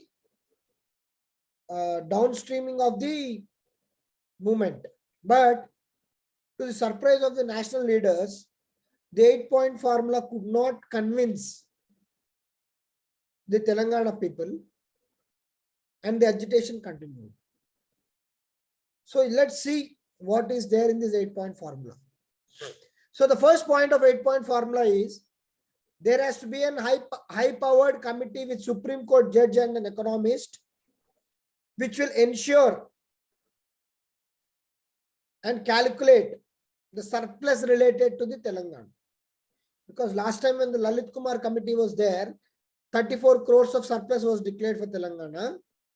But Telangana people were not convinced. They thought the surplus is much beyond 34 crores. So to satisfy them, the central government has announced a high-powered committee with a sitting Supreme Court judge or a retired Supreme Court judge, along with an economist, to calculate the surplus of the Telangana region. And there should be discussions on what to do with the surplus of this Telangana region. Should this be spent on water? Should this be spent on education or improvement of irrigation or anything other? So there should be a discussion. This was one of the agenda of the 8-point formula. And then there will be another high-powered committee with the Chief Minister of Andhra Pradesh as chairman, ministers from the Telangana region as members, Telangana Regional Committee chairman as one of its members. The main aim and objective of this committee is to plan for the Telangana state development, Telangana region development, and to implement various policies pertaining to the Telangana region, and to review overall situation of the development of the Telangana region. And to implement the plans pertaining to the Telangana, there was another plan implementation committee, which would directly report to the planning commission at the center. It would periodically review and give reports to the CM of Andhra Pradesh and the Prime Minister of India about the development of Telangana and various policies and various plans being implemented in Telangana. And for rapid development of Telangana, there will be delegation of powers further down from the Chief Minister, like assigning important portfolios to Telangana ministers or at the grassroots level for implementation and development, and also for the problems pertaining to the Telangana region. So downstreaming, so it's a kind of power breakup within Telangana region for the development of Telangana. And explore appropriate constitutional safeguards for public employment in Telangana. This was one of the most contentious issues even before 1969. In fact, it is one of the issues which triggered the 1969 agitation, the employment in the Telangana. So they thought we'll explore appropriate safeguards for public employment in Telangana.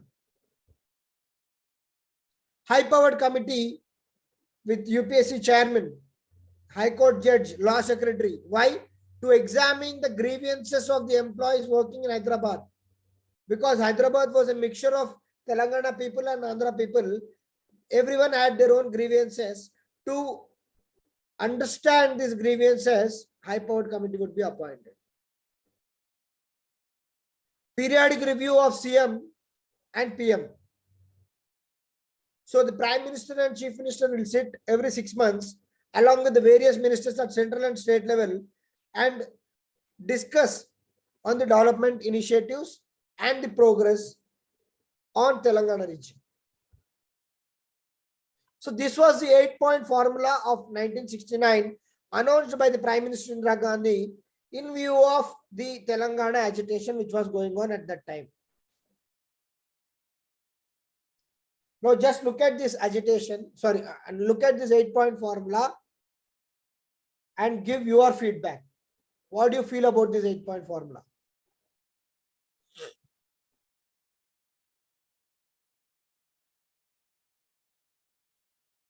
What is your judgment on this 8-point formula?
Yes.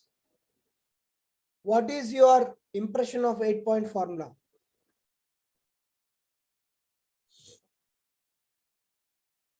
Yes, good, Kaushik. Most likely recommendations and not mandatory actions. That is one point. Do you see so many committees? So many committees, so many high-powered committees, so many reports, so many implementations. Who is going to follow up all this? Periodically, 6 months, once in 6 months, there is a supposedly review between PM and CM. What is the guaranteed way of implementation? You can see that there are no concrete assurances, right? There are no concrete solutions to the issue of Telangana. There will be a committee. We will look into this. They will spend a plan. They will make a plan. They will spend some money. X, Y, Z. What is the to-the-point solution it's missing? Do you all agree with my way of looking at 8-point formula? No concrete solutions for the issue of Telangana, for the grievances of Telangana. Yes or no?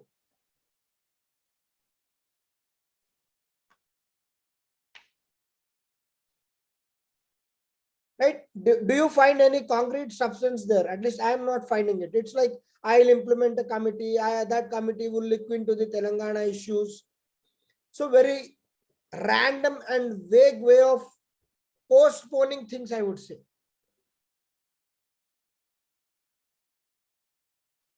Yes, if we are the agitators, just let's put ourselves into the shoes of agitators. If we are the agitators, if someone is proposing such a random solution, we would not appreciate it, right? We want something which is concrete, which is implementable, but nothing is so concrete here.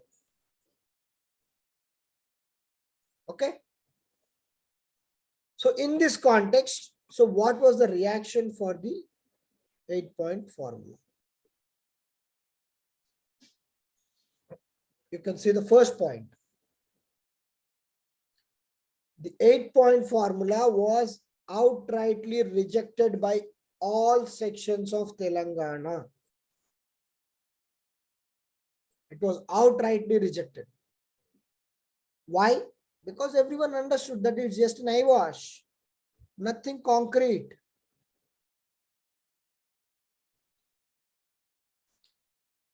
TPS did not support the 8-point formula, gave for a mass bandh or mass agitation called Telangana Porata Dinotsavam on 15th of April.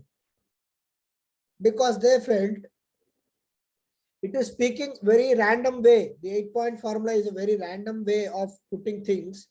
It is not even mentioning the gentleman's agreement of 1956.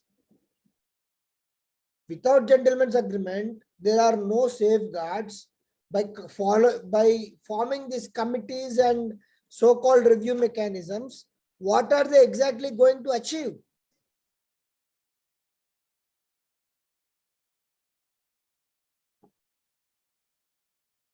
What are they exactly going to achieve?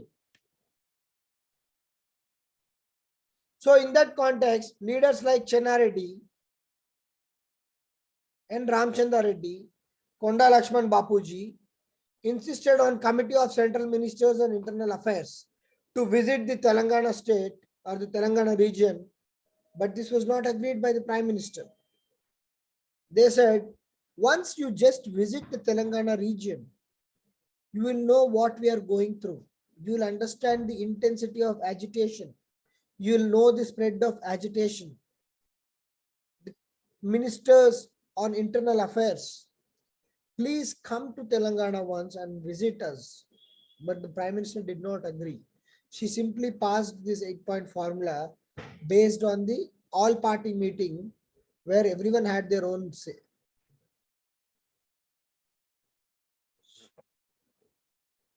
And the consequences of the 8-point formula was, because there are so many committees which are promised in that 8-point formula, you can see one by one committee is being formed either by center or state.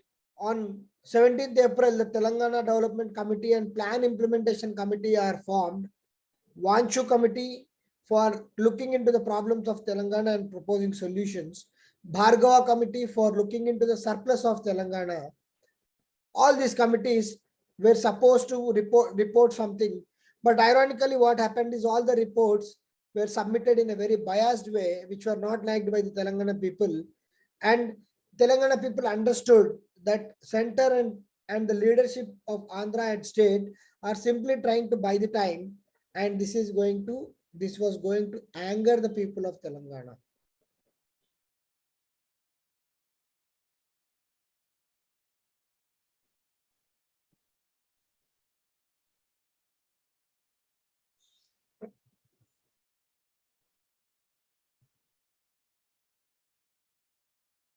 Is it clear? The 8-point formula, the consequences and the reaction of Telangana people towards the 8-point formula. Just look at it once. Very important. You may get a direct question on this particular topic.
Any questions here?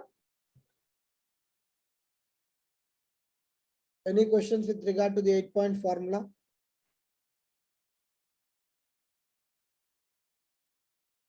Is it clear?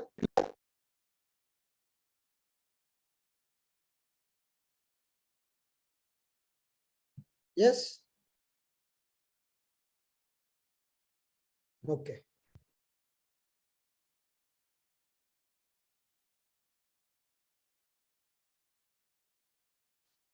Next, we'll enter into the last league of the Telangana agitation of 1969. So, and then followed by the 6-point formula, which was a kind of nail in the coffin for hopes of Telangana. Though the TS ministers were also there, then why biased? So, Tejasvi, if you remember, TS ministers, even in TS, not everyone was supporting for the cause of separate Telangana. Okay. So, the only criteria is TS ministers should be there. Not that hardcore TS ministers like KV Rangareddy, Marichana Reddy, who were fighting for Telangana cause, they were different. Someone who are not so serious about the Telangana state's cause, they may be employed into the TS ministers. And then when the chief minister, who is the chairman of the committee himself, is a biased person like K. Brahmanand Reddy, what can you expect out of that committee? Understood? It's just a eyewash program, like buying time to postpone such a agitation. This was understood by Telangana people. Clear?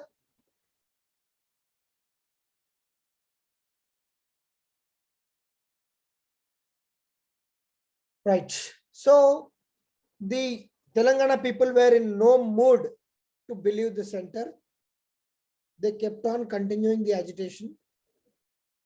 And in view of the 8-point formula, the Telangana advocates called for boycotting of the courts. And there was a huge protest. See, these are all just factual things. Why I'm trying to include time and again certain factual things is like, you should know in what context these kind of things are happening. That's all. 1 dead, 2 dead, though we all respect the noble sacrifices of our fellow Telanganites for the cause of Telangana, but the numbers, how many people died, when they died, which firing they died, it is in the history of this agitation, they remain as martyrs. But as far as the exam is concerned, this becomes facts. Understood? So why I'm trying to include this is, you should know in what context these kind of oppositions are happening. Someone is bringing some X formula. The formula is not liked by the people, agitation. Prime Minister coming up with 8-point formula, we don't like it, agitation. Because people are now very clear with their end goal. Same thing happened with India also. Till India was not clear about the end goal, which is the freedom of India, we were just protesting against British in a very random way. But when this person called Mahatma Gandhi came into the picture, when the final goal of India became clear that we want to be relieved from the clutches of British, then there was a coherence in the movement. Then we had clarity of what we are fighting for. The 1929 resolution for Purna Swaraj depicts the picture that India is now clear of what it wants. Similarly, the 1969 Telangana agitation was clear that the end aim and objective is the formation of Telangana state. Nothing less than that. These committees, commissions, reports, we have seen that enough. So that was the mindset people were having. Similarly, they have rejected the 8-point formula by the Prime Minister herself. In that context, Telangana advocates called for the boycotts of courts. There was a huge protest at Kalakurti And again, the police have fired and one dead. And you see, just now you asked the question, Tejasvi. You can see the third point here. 48 Telangana Congress MLAs passed a resolution for opposing the Telangana state. But some Telangana MLAs have opposed this stand. They said, we are for the Telangana cause. On 15th April, Telangana Praja Samiti called for a huge bandh and it was a grand success. In this context, we have seen in the previous time, K. Pattabhiramaya has supported the cause of Telangana. Now another leader of Andhra called Gautu Lachanna, he met Prime Minister Indira Gandhi and requested her to grant separate Telangana as he felt it is the need of the hour. Vajpayee, the head of Jansangh at that point of time, said the situation in Andhra Pradesh is quite chaotic in nature. To control that situation, I request the Prime Minister to implement the President rule in Telangana. So that was the stand taken by Jansangh. And K.V. Rangareddy, the then Deputy Chief Minister, requested the Prime Minister to visit the Telangana and look at the grievances of people of Telangana. But seeing that nothing was happening, the 22nd April of 1969 was called as Telangana Deception Day, Telangana Drohula Dinotsavam. Another prominent national leader, Jai Prakash Narayan, he supported the cause of Telangana. He said, there is every reason why one language people can have two states. That's not at all an issue. The same thing is addressed in SRC. And hence, for the cause for which Telangana people are supporting or fighting for, I support the cause of Telangana. And TPS has announced May 1st as Telangana Demands Day.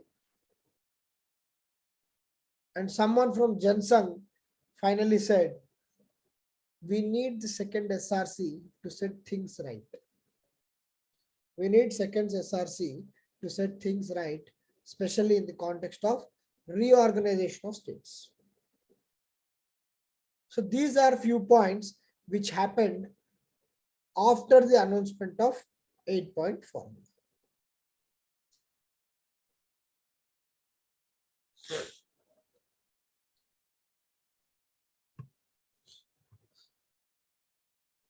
Anything you want to discuss here, please?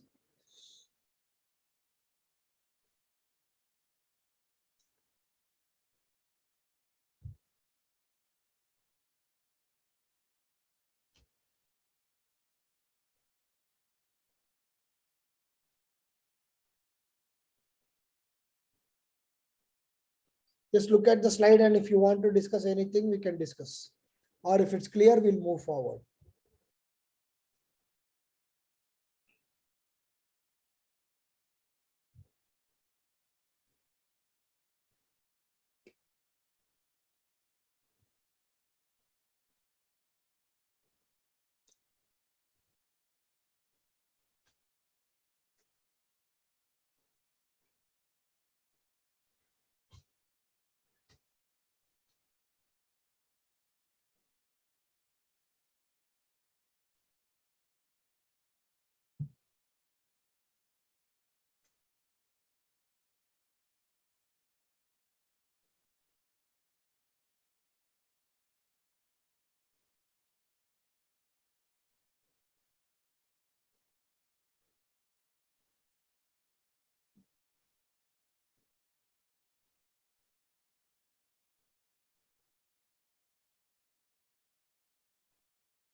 Yes, please. Okay. What about others?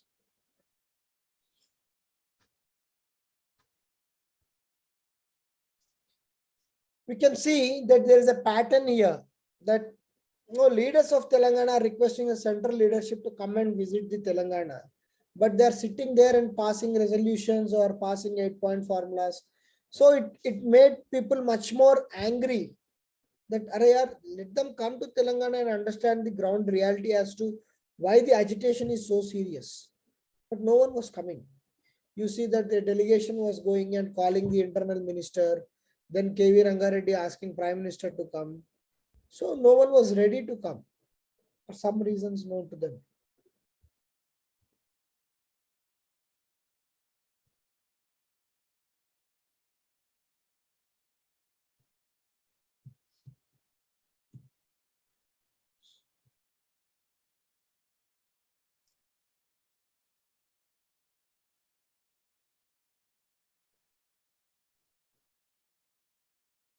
And then what happened is, meanwhile, when the Jan Sangh called for second SRC, there was a parallel call to reorganize states on economic status. What happened, the Telangana movement, everyone will have their own opinion of a movement, right? In this movement, the economic status became a criteria because what they felt, if we go on creating the states based on the linguistic basis, there will be demand for more and more states, which is not appropriate, which may not be useful in the future, and which may be harmful to the national integrity in future. So let's just forget this linguistic reorganization and organize states based on the economic status. So people were proposing these kind of solutions also. But of course, this never took off because Indira Gandhi did believe in continuing the linguistic states, but she did not want to further divide the state. That was only her mindset. But this person, KV Rangareddy, was a deputy chief minister of Andhra Pradesh then. He was a very vocal supporter of separate Telangana. He mentioned various issues in his famous speech where he said the Telangana lands were not to be purchased by outsiders without the permission of TRC. But many Telangana lands were purchased by the Andhra people for very petty sum, and now they are all enjoying the fertile lands.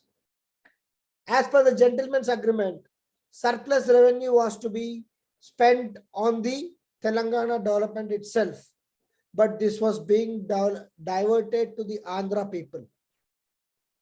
For many years, Deputy CM was not appointed from the Telangana, and there was to be minimum representation of Telangana ministers in the cabinet of Andhra Pradesh as per the gentleman's agreement, which was never followed. Superiority complex of Andhras is a very big thing. They felt that Telanganas are inferiors and ill-treated them, be it in post, power, or in the government jobs. And the increment of agricultural tax by the government was a big issue for the development of Telangana. And he said, there are false allegations on Telangana movement that it is only a superficial movement amongst few leaders, movement which doesn't have any grassroots level engagement. It's all false. You please come to Telangana and see the movement. You will understand if it's movement of only KV Rangareddy or if it's movement of everyone. And then he said, for the kind of movement Telangana was going through, it deserved equal importance on par with the national issues. So this can be a short answer, the role of KV Rangareddy in highlighting the issues of Telangana. Understand. So he has just reiterated various issues of Telangana. And then he has requested for Telangana issue to be a national issue. Meanwhile, what happened? There was a major achievement for Telangana people, that all the preventive detained people during the Telangana agitation, High Court ordered the government of Andhra Pradesh to release all those prisoners because it felt there was no justification for arresting them. Again, one more slap on the face of government of that day. And K.V. Rangareddy actually spoke about all these points at a meeting in Charminar. There was a huge gathering at Charminar and the nearby areas like Afzalganj, Madina and other places. And police, without any intimation, they simply came and started doing lathi charge and all. There was pelting of stones and other violence, and they started firing randomly, injuring many people. To protest police random firing, May 2nd was announced as a protest day. And even before that protest came into picture, everyone were arrested and they were put in the jail again. Now PM understood the gravity of the situation.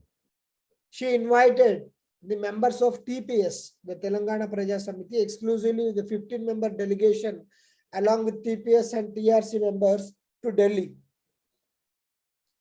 Now TPS people have understood that every now and then they are calling us to Delhi, but not giving any concrete assurances. They said, we are not ready to meet you, Madam PM. You announce separate Telangana, we will come and meet you. If not, you come to Telangana and talk to us. But PM did not agree. Now what they did, they toured each and every part of Telangana, TPS leaders and other leaders, to sensitize the people and gather more support and to make the movement much bigger successful.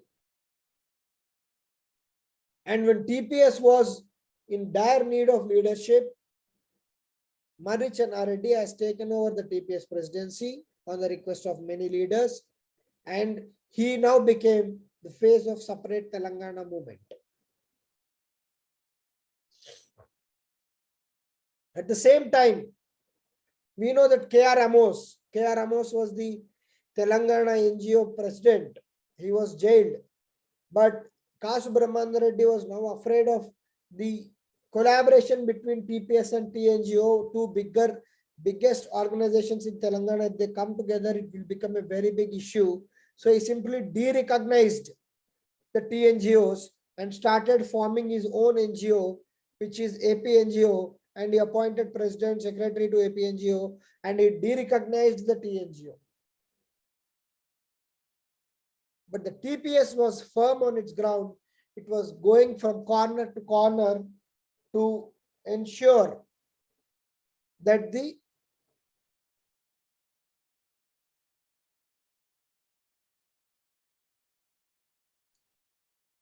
movement is spread across Telangana and it can gather more support.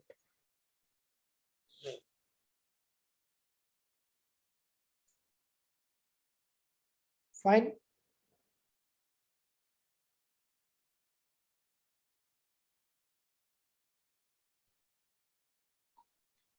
Is this slide clear?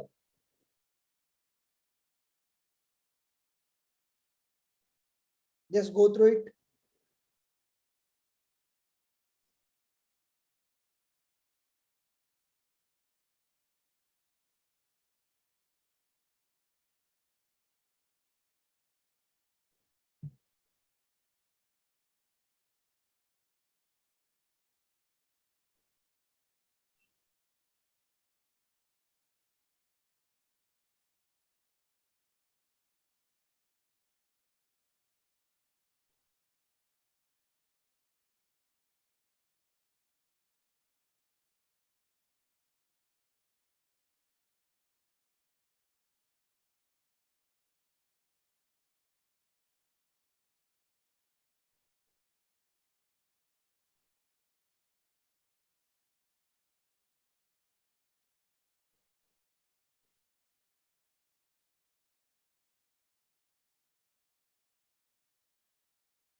Clear?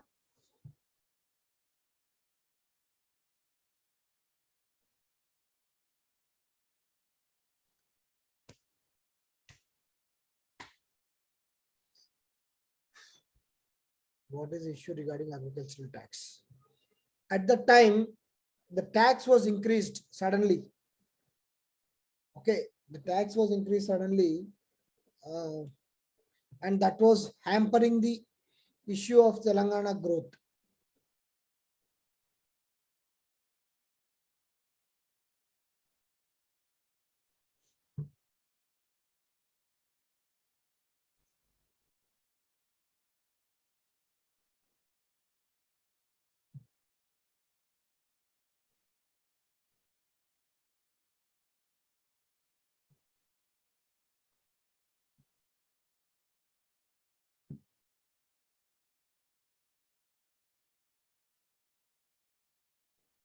So people who were holding certain agricultural lands or beyond threshold were being now taxed. Okay, agricultural holding tax it was called, and as a result of that, so the farming income was coming down.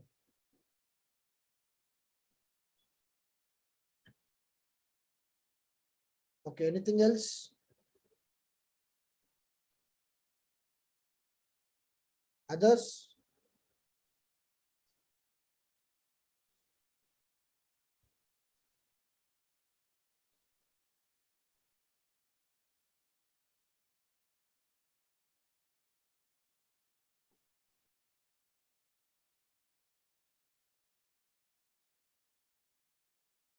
Okay, clear? Others?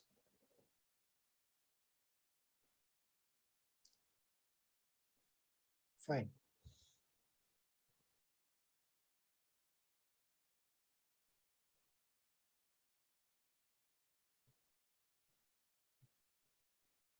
So the last leg of the movement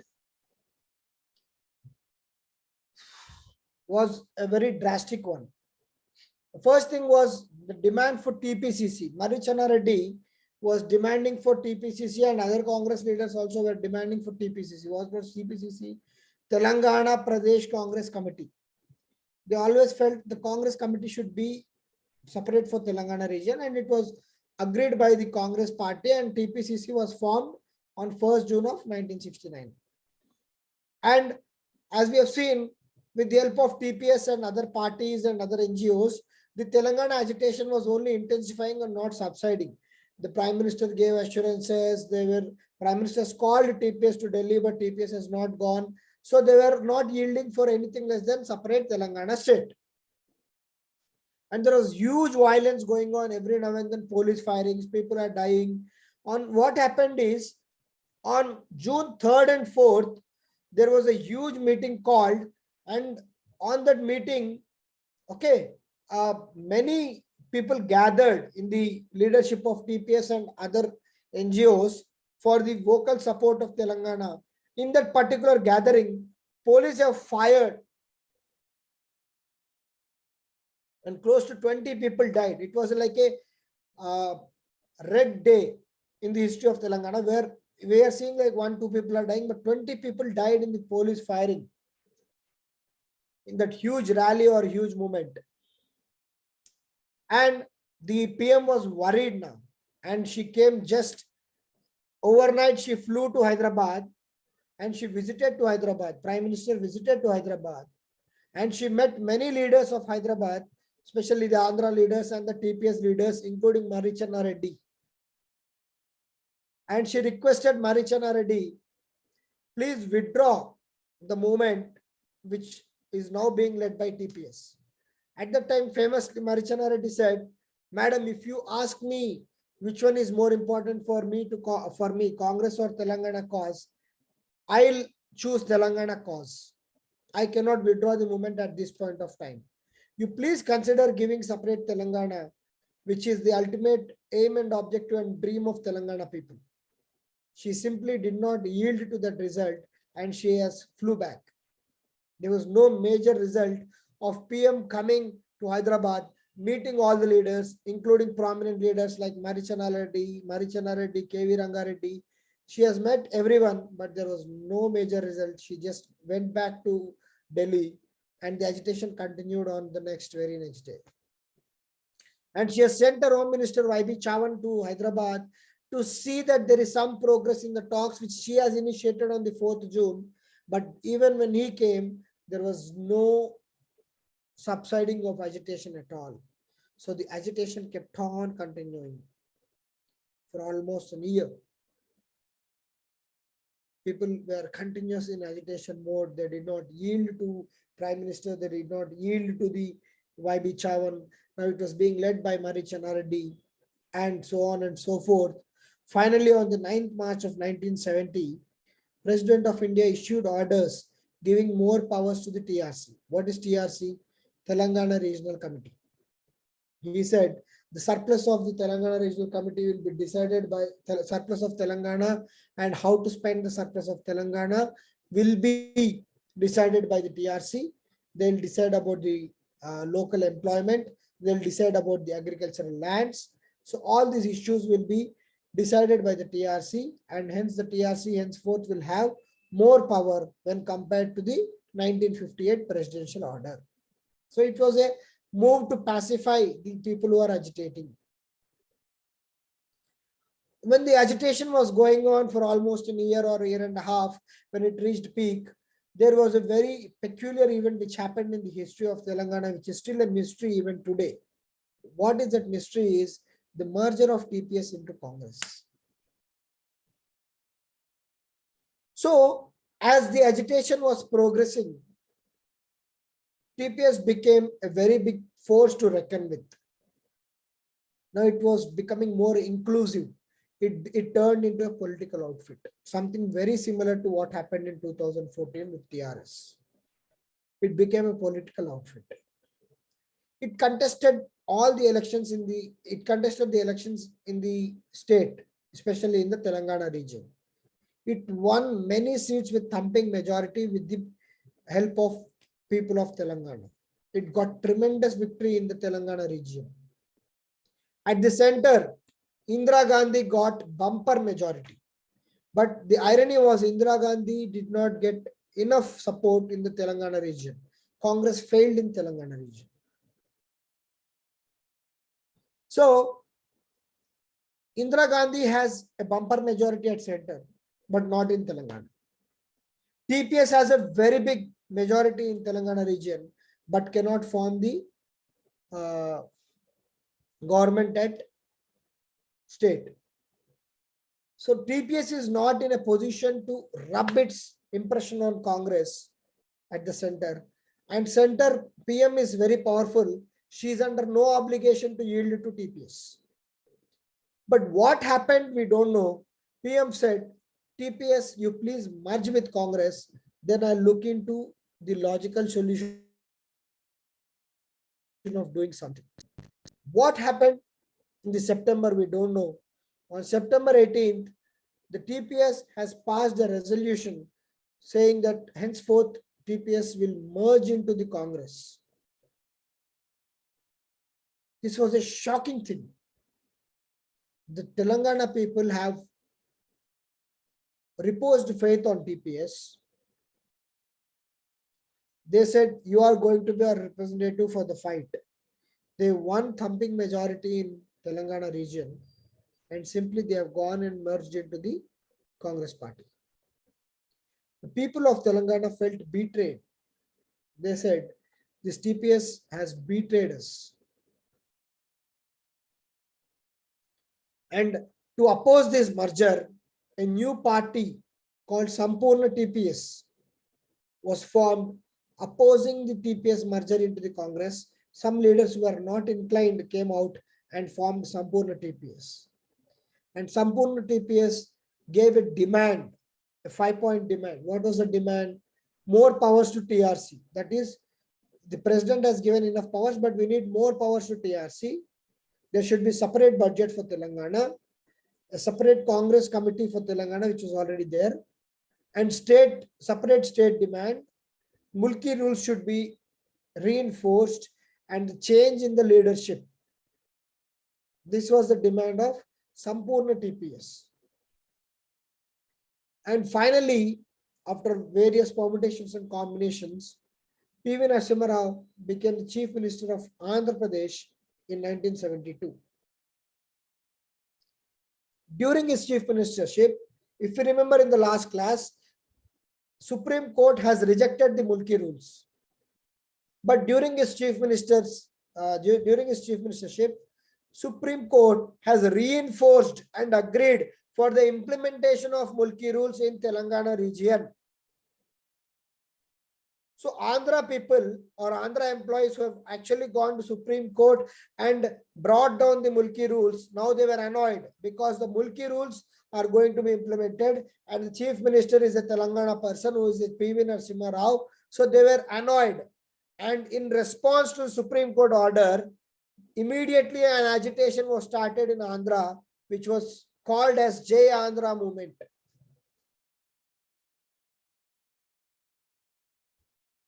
It was called as Jai Andhra movement. So Jai Andhra movement was also equally violent and equally aggressive. So the central government got annoyed and announced a 5-point formula to appease the people of Andhra. What was this 5-point formula? 2 out of 3 non-gazetted posts to non-locals. That is from Andhra people. Gazetted polls will be localized. That means Hyderabad people in Hyderabad, Andhra people in Andhra, so on and so forth. Seats in educational institutions in twin cities will be localized. Police of 2 regions will work in twin cities. Andhra people and Hyderabad people or Telangana people can work in twin cities. Mulki rules will be implemented only up to 1977. Though Supreme Court has said that Mulki rules can be implemented, we will implement it only up to 1977 and not beyond. But this did not satisfy Andhra people.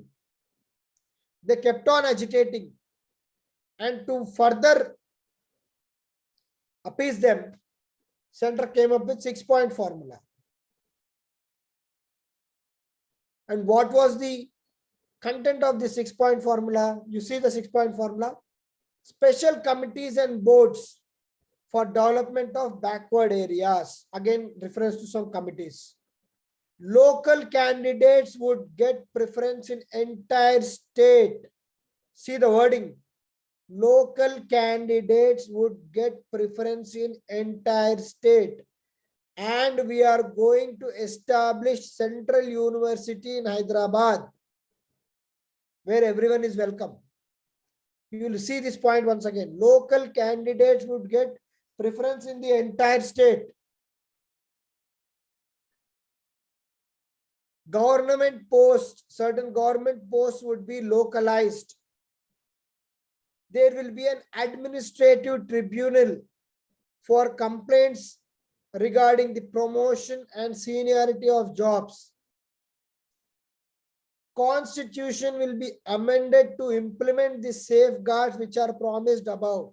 What are the safeguards? Local candidates would get preference in the entire state. Now that local candidates means entire state, Mulki rules and regional committees for Telangana are not necessary.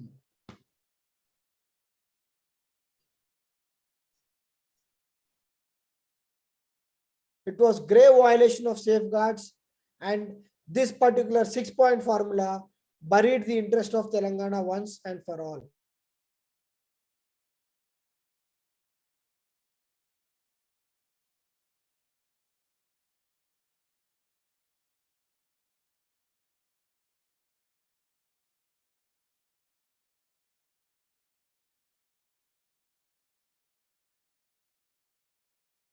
You saw the 6-point formula. Local candidates would get preference in entire state. Simply, and which is again reinforced that Mulki rules and regional committees are not necessary. So the Mulki rules which took shape or in the proper shape in before Telangana formation, which were part of the gentleman's agreement, for which there was so much of debate, discussion, and Mulki rules, one of the reason behind the 1969 Telangana agitation. And Telangana Regional Committee, a safeguard mechanism of gentleman's agreement, a statutory body with regard to the presidential order, a committee which was very recently, as recent as 1971, it was empowered by the president. In 1972, all these safeguard mechanisms, all the Mulki rules were simply removed overnight with something called 6-point formula just to satisfy the agitating Andhra people. This was a grave violation of safeguards given to Telangana in the gentleman's agreement, and this particular 6-point formula buried the interests of Telangana once for all, because now local candidates means not Telangana people. It is people of Andhra Pradesh. They have preference in the entire state, means now people can be dumped into the Telangana region just like that. 6-point formula is a grave injustice to the interests of Telangana, and unfortunately what happened we don't know. The merger of TPS, the Telangana Congress leaders at that time could not do much, and this resulted in a very big injustice to Telangana, and that is your chapter 5.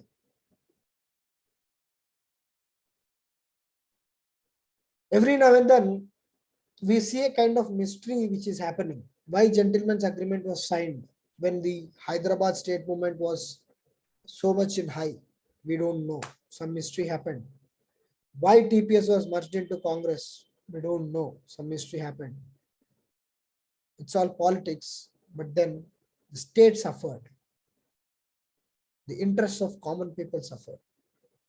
Right? Is it clear?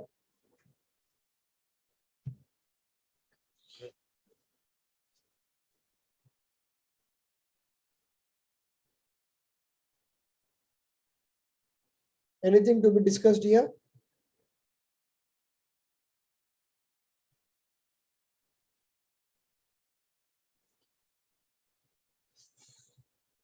This is a sequence of events. Telangana merger into Congress party, and then Jayandhra movement, 5-point formula and the 6-point formula.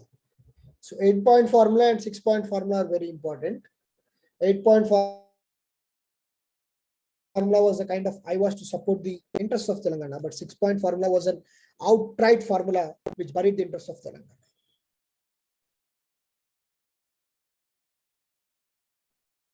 Okay.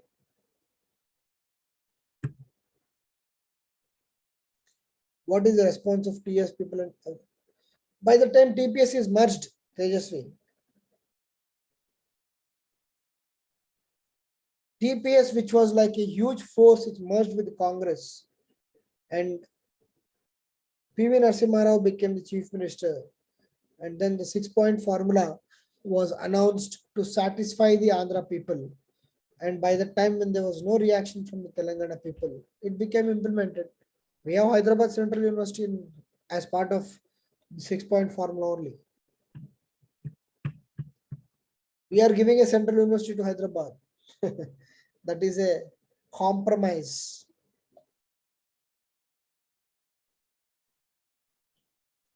Yes. Any resignations by TPS or withdrawn from merger?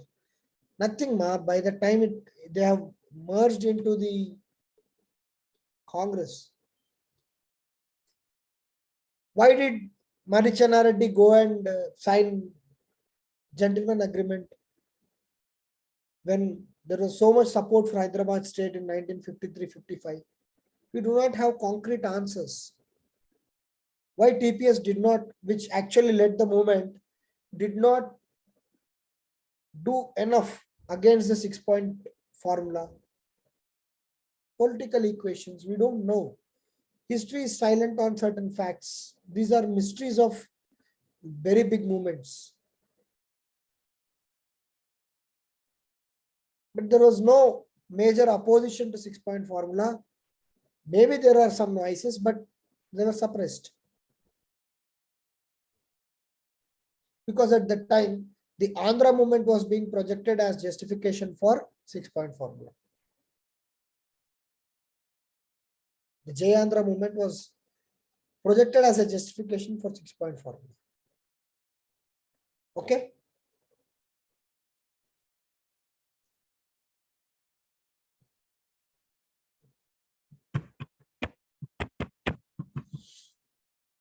Clear? So we'll stop here. Next class, we'll do questions on this chapter and then go into the phase 2. Phase 2 of the Telangana movement. Phase 3, anyhow, Vivek sir is doing. He'll be back. His classes will be starting from next week. So hardly 10 or 15 hours of classes left over. Okay. Next class, we'll do the questions on this particular chapter. Okay.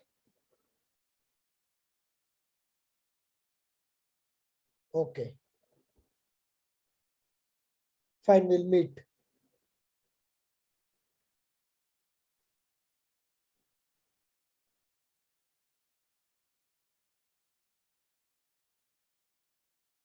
Please confirm, am I audible? Somebody? Am I audible, ma? Please confirm. Good. So let me share the screen.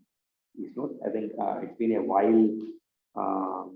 I've taken classes for you because of this drill, and then I was out of station 10 days, so I could not take proper classes. So we are doing this topic. If I'm not wrong, part 3, chapter 2, we are doing. So we started off, discussing Professor Jaishankar's classification of Telangana movement into various phases. We have discussed. Then we also have discussed in detail, this one question on that discussed. And the backdrop to TRS formation also we have discussed. And I told how Nishant Sugar Factory and the suicides of weavers of Telangana, and how the neglect of irrigation system, how the poor maintenance of irrigation projects, farmer suicides, protest on power tariffs, which government tried to suppress ruthlessly. It's an undeniable fact that the neoliberal and capitalist policies adopted by the Telangana party was primarily responsible for the resentment and could have played a very important role or a very significant role in the establishment of TRS party. In this context, I quickly introduce you guys to this Cheneta Mitra scheme and how this scheme is working on the empowerment of weavers of Telangana. And I made a brief mention of the then Bashir Bagh incident, which was ruthlessly suppressed by the then TDP government, in which 4 young Telangana youth succumbed to the police firing. And going a little further, we have discussed the launch date of Telangana, the launch location, and the name of it, Simha Garjana, and the prominent people who have attended this, like Shivu Soren of Jharkhand Mukti Morcha. As I've discussed briefly the ideology of TRS party, and we also have discussed about the Allabata program to stimulate the fervor of the Telangana movement among rural youth. And because this is exactly the mistake that was committed in the 1969 agitation, never a serious attempt was made to mobilize rural masses, isn't it? So TDP government organized elections, local self-governments, and in which TRS party has won. And the first anniversary meeting at Nalgonda also is an important milestone. And this first anniversary meeting at Nalgonda, then we have discussed about the Jalasadhana movement. Jalasadhana movement is all about generating greater awareness about the injustices done to the people of Telangana in the field of water allocation, in the field of water sharing. So even newspapers like Varta published many articles on this, and a prominent irrigation engineer in the name of Vidyasagar Rao has come up with, Jala Vijnanam, which is an attempt to enhance awareness among people. Then the second anniversary meeting of TRS, Telangana Rashtra Samiti, and wherein a cycle rally was organized, and also I have mentioned that several dignitaries have attended this. And if you carefully observe, all these dignitaries are those who are fighting other regional movements. So another important reason for failure of 1969 Telangana education, we have discussed that all these things, lack of consensus and unity among various political parties. And one point I've already mentioned, there is no movement in the rural Telangana region. Another significant aspect is 1,000 cars rally. The 1,000 cars rally, an attempt to portray the necessity of Telangana, the state capital, which is a very important one. And also KCR is elected as a national convener for separate states after this 1,000 cars rally, which I mentioned. Then I made a quick mention about Rajoli Banda pedestal march. Rajoli Banda pedestal march. And I asked you guys to read about Rajoli Banda diversion scheme, which is a conflict, water sharing between Karnataka and most importantly Telangana and Andhra Pradesh, even today in Mahbubnagar and Kurnool districts. So with this, we'll move further into our discussion. So hope you guys have gone through the PDF which I have shared. Even if you have not gone through the PDF I have shared, make it a point to thoroughly revise the PDF. So fast forward to 2004 elections. 2004 elections is the first elections contested by Telangana Rashtra Samiti. In the very first election, Telangana Rashtra Samiti has collaborated with the Congress government and also with the communists and in 2004 election, a very prominent aspect which is worth remembering is Sonia Gandhi made a statement about Telangana. Just a moment, I'm taking a call.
sorry. So yeah, so the statement made by Sonia Gandhi in 2004 Congress meeting in the month of March 2004. Try to remember this. It's important. That 2004 meeting of Congress and the statement made by Sonia Gandhi. She made a statement about Telangana. She said that Congress government is open for Telangana. It said that they will definitely try to consider Telangana. Though she did not made a promise, this can be asked in your prelims examination. Sonia Gandhi made a statement about Telangana in which she said, yes, we will consider formation of Telangana state in the year March 2004. Okay, try to remember this. Fast forward, the results of this election, 2004 election, in which TRS, Congress, and Communists have gone together for election. So TRS has won with a good majority. 26 seats it has won out of the 42 seats it has contested, and 5 seats of Lok Sabha also it has won. That is also worth mentioning. 5 seats of Lok Sabha also it has won, and 26 legislative assembly seats it has won. See, don't take it lightly. Winning of 26 legislative assembly seats or winning of 5 Lok Sabha seats is a big thing. So that shows the legitimacy enjoyed by Telangana. That shows the legitimacy enjoyed by Telangana. Legitimacy enjoyed by Telangana.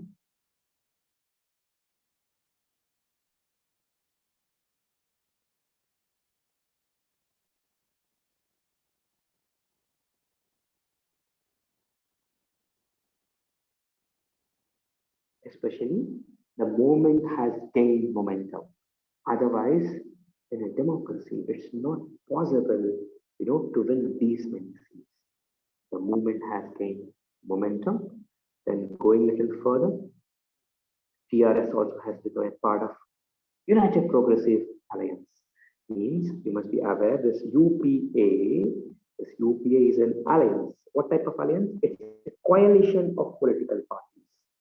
It's a coalition. United Progressive Alliance is a coalition of political parties. It's a coalition of political parties. It's a coalition of political parties. All these political parties have come together, and all these political parties have come together, and these political parties have fought for the cause of election, 2004 election, and they have won. And even TRS has become part of UPA alliance. But for TRS to become a part of UPA alliance, TRS has made a demand on UPA. So what is the demand TRS has made on UPA? The demand TRS has made on UPA is this. There is something called as common minimum program. Common minimum program. And TRS said, as part of this common minimum program, you have to mandatorily include creation of Telangana state. Creation of Telangana state to be included as part of common minimum program. Creation of Telangana state to be included as a part of common minimum program is the demand made. Creation of Telangana state as a part of common minimum program is the demand made. So UPA has steadily accepted this. So TRS also has become a part of UPA alliance. It is not a pre-poll alliance, but it is an alliance formed later, like wherein TRS has supported UPA. Read one or two lines about this common minimum program. It is nothing but, see, it's a coalition government, right? Just because it's a coalition government of various political parties, public policy should not move in different directions. Public policy should not move in different directions. There should be some kind of unanimity in the public policy, some kind of understanding in the public policy. Right? So to create that understanding in the public policy, common minimum program, to create that to have understanding, common minimum program was signed. Common minimum program was signed. It is nothing but a document outlining the minimum objectives of coalition government. Document outlining the minimum objectives of the coalition government. That is about this common minimum program. You need not read about in detail about common minimum program. Just be aware of this common minimum program, right? So TRS later became part of the Congress government at state also, though it was reluctant initially. So TRS was readily a part of central government because it very well knows that it has to bargain with the central government to get a new state. So it has become part of the UP alliance. But initially TRS government was reluctant to be part of the state government. Reluctant to be part of the state government. Later, with a lot of cazoli and with a lot of requests, TRS also has become part of the state government, and some of the MLAs of the TRS were also offered the post of ministers, right? So President APJ Abdul Kalam also, in his first presidential speech, after the election of the Congress government, announced that state of Telangana would be announced at appropriate time in his address to joint session of the parliament.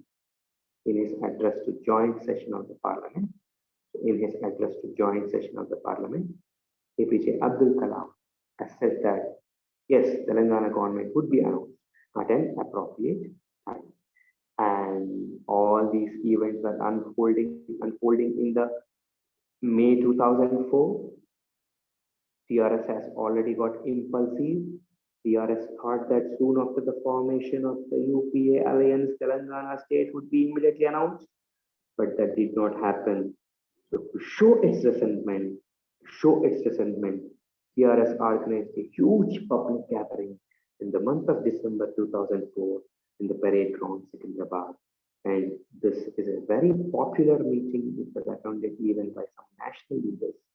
Some of the national leaders also have attended this meeting. And immediately after seeing the popularity of this meeting, after seeing the popularity of UPA government in the month of March 2005, has announced the formation of Pranab Mukherjee subcommittee, and the Pranab Mukherjee subcommittee is and it was asked to submit its report in 8 weeks. Pranab Mukherjee subcommittee is asked to submit its report in 8 weeks. Okay, but we will see. So what actually did this Pranab Mukherjee committee do? This Pranab Mukherjee committee was asked to seek opinion from different political parties. You ask opinion of different political parties on Telangana state issue, on Telangana state formation, seek opinion of different political parties. Actually, 11 parties in UPA favored, 6 parties, 11 parties in UPA, means which is part of United Progressive Alliance, supported Telangana cause, and 6 parties as part of UPA, but which are supporting UPA from outside. They also have back to Telangana cause. Even TDP also has supported, though little late. TDP also has given its consent for Telangana. TDP gave its consent very late in the year 2008 only, though subcommittee was formed in 2005. Overall, 36 parties favored a separate Telangana state. How many parties? 36 parties has favored the formation of Telangana state. Okay. Then going a little further, so Telangana leaders recall Pranab Mukherjee's role in state formation. I am expecting this question. Why not? It's like this. Role played by Pranab Mukherjee in Telangana state formation. Let's say if they have asked questions on all aspects, there is a possibility that they may ask a question on role played by Pranab Mukherjee in Telangana state formation. Definitely, he is one person who is there in almost all phases of the Telangana state formation. Though it is not mentioned or highlighted in any of the, it's not highlighted in any of the textbooks, or it's not highlighted in, but we have to be prepared for these questions. And just to add, even former Prime Minister VP Singh and IK Gujral, former Prime Minister, and IK Gujral, former Prime Minister, they also have given Openly, they have supported the cause of Telangana. Openly, they have supported the cause of Telangana. So going a little further, I just want you guys to read and be a little bit more detailed on information I have about Pranab Mukherjee. So the veteran Congress leader played a key role in the formation of Telangana state as a key figure in the United Progressive Alliance government. Mukherjee was picked up by UPA chairperson Sonia Gandhi to head a 3-member subcommittee to go into the Telangana issue in 2004. Then Union Minister Dayanidhi Maran and Raghuvansh Prasad are also one of the other members on this panel. Just now we have discussed about this 3-member subcommittee, right? Then the Telangana issue was included in the common minimum program of UPA as the TRS had joined the Congress-led coalition. Mukherjee, who was the then defense minister, had consultation with various parties on the issue of a separate state. He held a series of talks with TRS chief and the then Union Minister KCR. However, the panel could not separate its report due to lack of consensus over the issue. Alleging betrayal by the Congress, TRS pulled out of UPA in 2006, about which we will discuss a little later. As a member of UPA core committee during the coalition's second term in power, Mukherjee was part of the key consultations after the Telangana movement was intensified by the TRS. As Telangana Congress chief Uttam Kumar Reddy recalled, Mukherjee along with the Union Home Minister P. Chidambaram held a crucial all-party meeting over the Telangana issue. It's also an important event which we'll be discussing later. Mukherjee continued to have a connection with Telangana even after he became the president in 2011. As president, he is the one who gave assent to the AP reorganization in 2004, paving the way for the creation of Telangana state. The former president used to say that there was justice in the demand for a separate Telangana state, and he used to offer several useful suggestions. Pranab Mukherjee bestowed special prize on, this is what he told about Chief Minister KCR, and he also has written a book called as Coalition, right? So if you want to ignore this, this is just political information, but yes, this information is role played by Pranab Mukherjee in Telangana state formation. So try to expect such topics also as questions, right? Then going a little further, what happened in October 2005 is important. Carefully observe the timelines. Carefully observe the timelines. So Pranab Mukherjee subcommittee, March 2005, 2004 elections happening, and gradually things moving further, and an attempt by YSR to split Congress. This was alleged to be masterminded by KVP Ramchandra Rao, a confident and close friend of Rajshekar Reddy. So, I.S. Rajshekar Reddy, the then Chief Minister of Andhra Pradesh, in the month October 2005, and all textbooks report about this attempt by Congress to split TRS party. So, as a protest against this, immediately TRS Council of Ministers resigned at the state level. But in the central government, KCR and other Union Minister Ale Narendra has continued. Ale Narendra has continued. So this important development, observe carefully. So they may not ask this in the examination as a question. You should understand the flow of events as they are progressing. So going a little further, December 2005 MLC elections was a clear-cut identification that Congress government is trying to further divide TRS Telangana government, Telangana movement. So now it has openly expressed the intentions or the ambitions of the Congress party in dividing Telangana. In this context, a very important development also is the formation of something called as a Telangana Jagarana Samiti, Telangana Jagarana Sena, which could be a good 10 marker. So what is this Telangana Jagarana Sena? So what you are seeing here is the Telangana Jagarana Sena. It is very much similar to RSS, wherein a trained force, though it's not an armed force, but just like RSS, they wield lathis and they wear a pink scarf. You can see it here. Telangana Jagarana Sena, an outfit launched by TRS, an Indian political party, striving to establish a separate Telangana state within the boundaries of India. So the goal behind the forming of Telangana Jagarana Sena, according to TRS, So to counter anti-Telangana forces. Anti-Telangana forces. So Telangana Jagarana Sena Sainiks, they wear a white uniform and they wear pink scarves, and the Sainiks are trained in using lathis. And the TRS leader, R. Narendra, has however stated that Telangana Jagarana Sena are willing to take up AK-47s in the struggle for Telangana statehood. Of course, for this statement, R. Narendra was also, threatened to be arrested also.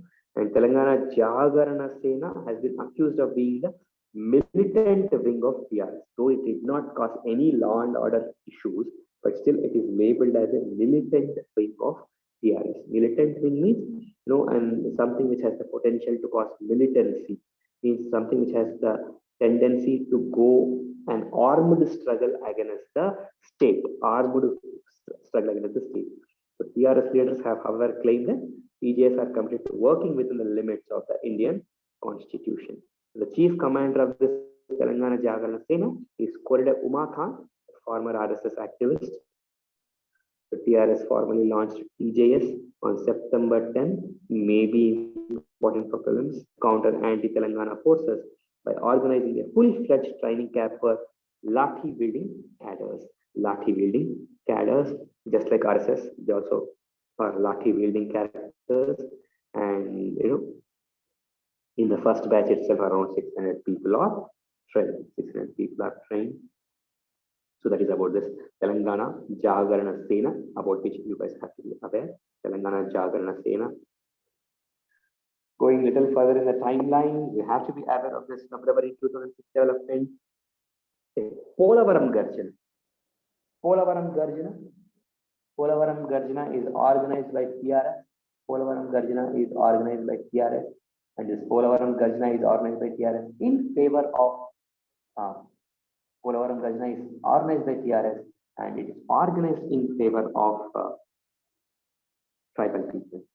And tribal people, especially of who?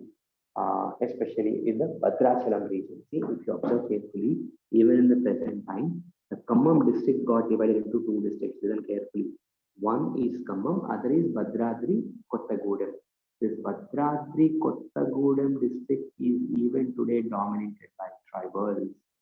This Bhadradri Kottagudem district, dominated means tribal dominant, tribal population is more, especially Guttikoyas and Lambadas you find in large numbers.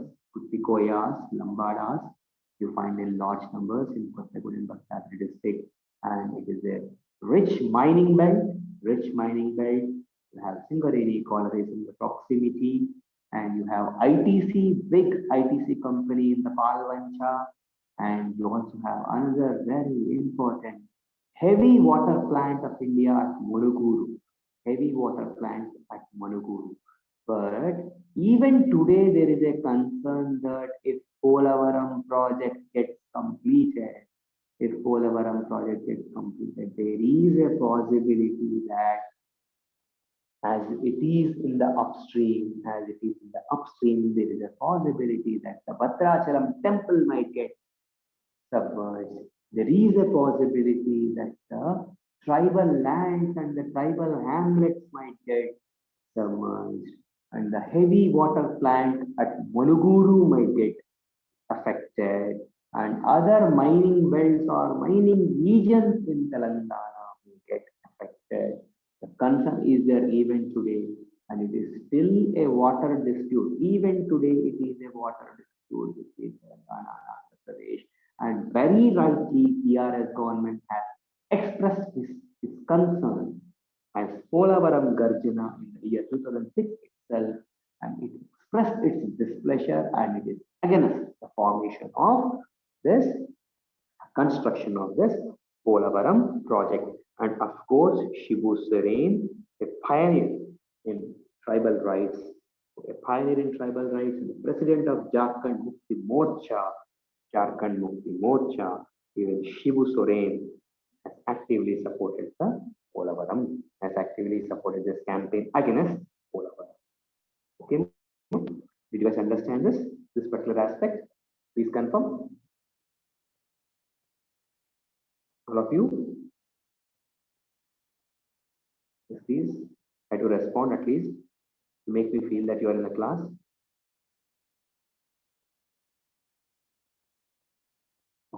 Good.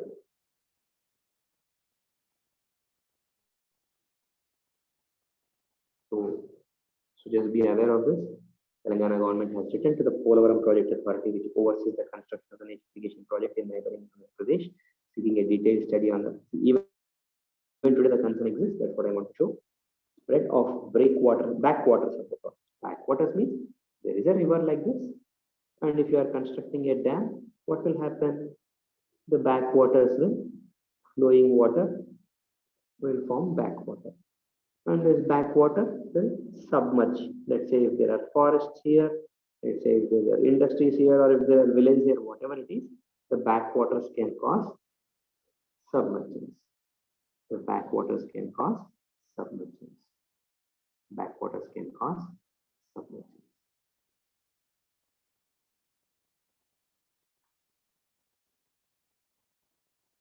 Then, so expressing fear that it could submerge a famous Rama temple near Bhadrachalam and a border town between the two states which lies on the banks of the Godavari.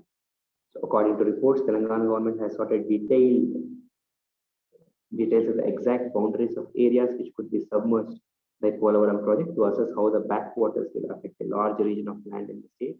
The issue, however, is far from new. Even during the agitation for separate statehood, now Telangana Chief Minister KCR would frequently whip up regional sentiment to oppose the project, stating that it had been designed to tap into Godavari River only to benefit the Andhra region at the expense of the state. Soon after the formation of Telangana in 2004, the Union government has merged villages under 7 mandals of Telangana with Andhra Pradesh to facilitate construction of Polavaram project. Despite opposition from locals in Telangana, Telangana government has said that the project in its present form would hurt its interest, pointing out that heavy water plant in Munuguru and ITC's plant in Palvancha in Bhadrachalam could also be affected by the project. The state government has said that they were not against the project in principle. Telangana's fear is that in order for the Polavaram project to maintain its full reservoir level, it could cause submergence and inundation of entire villages in upstream areas which fall in Telangana. It has also tried to get into the process legally by moving court.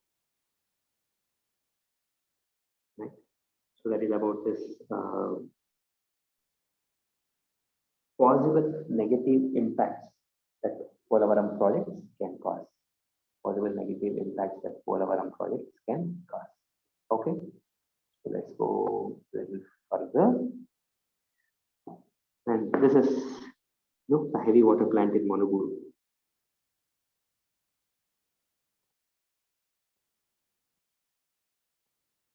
Present district collector of this Bhadradri Kottagudem is none other than Anudeep Girishetty. You must be aware.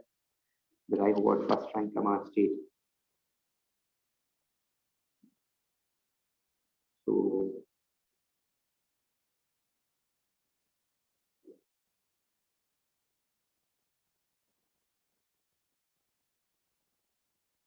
in the Bhadradri district, Bhadradri Kottagudem.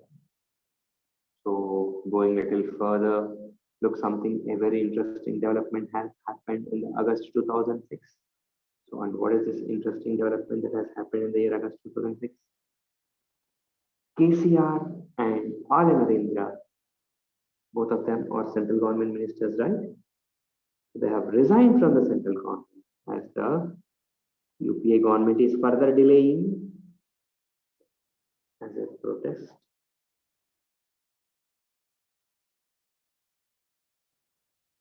On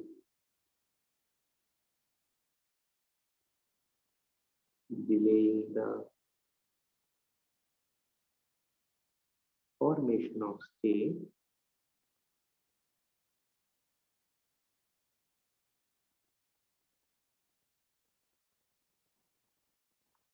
delaying the formation of states, right? So later, KCR sat on a hunger strike. KCR sat on a hunger strike. After assurance from Sharad Pawar, KCR discontinued the fast.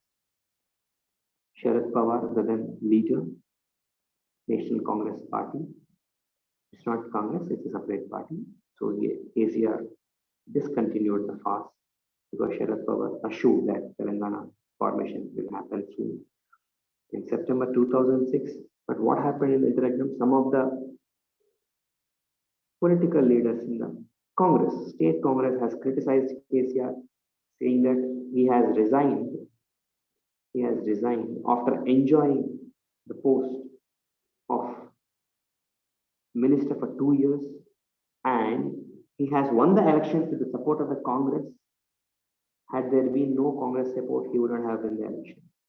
So this has irked TRS party, and KCR has resigned in the Karimnagar MP seat in the year September 2006. In the year September 2006. August, he has resigned as Council of Minister. September, he has resigned as Member of Parliament himself. Then, in the month of December, a by-election was conducted. A by-election was conducted. KCR won with huge majority. KCR won with huge majority. KCR won with huge majority.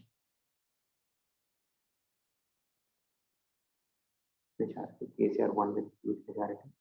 And coming to Telangana Atma Gaurava Sabha, which happened in 22nd December 2006.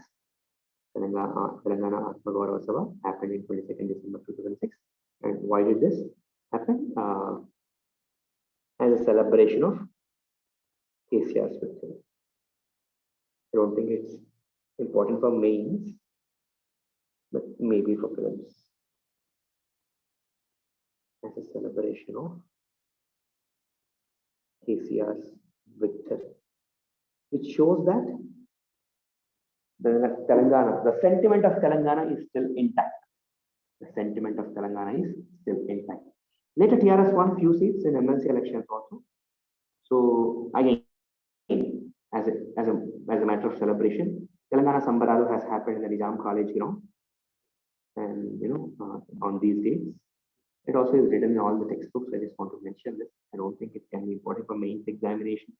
But this Telangana Sambaralu was widely reported in the newspaper. That could be the reason why all the because Telangana Sambaralu has intelligently combined.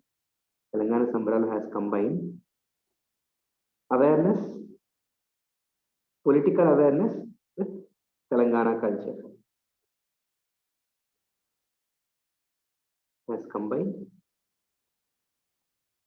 political awareness with Telangana culture. Political awareness combined with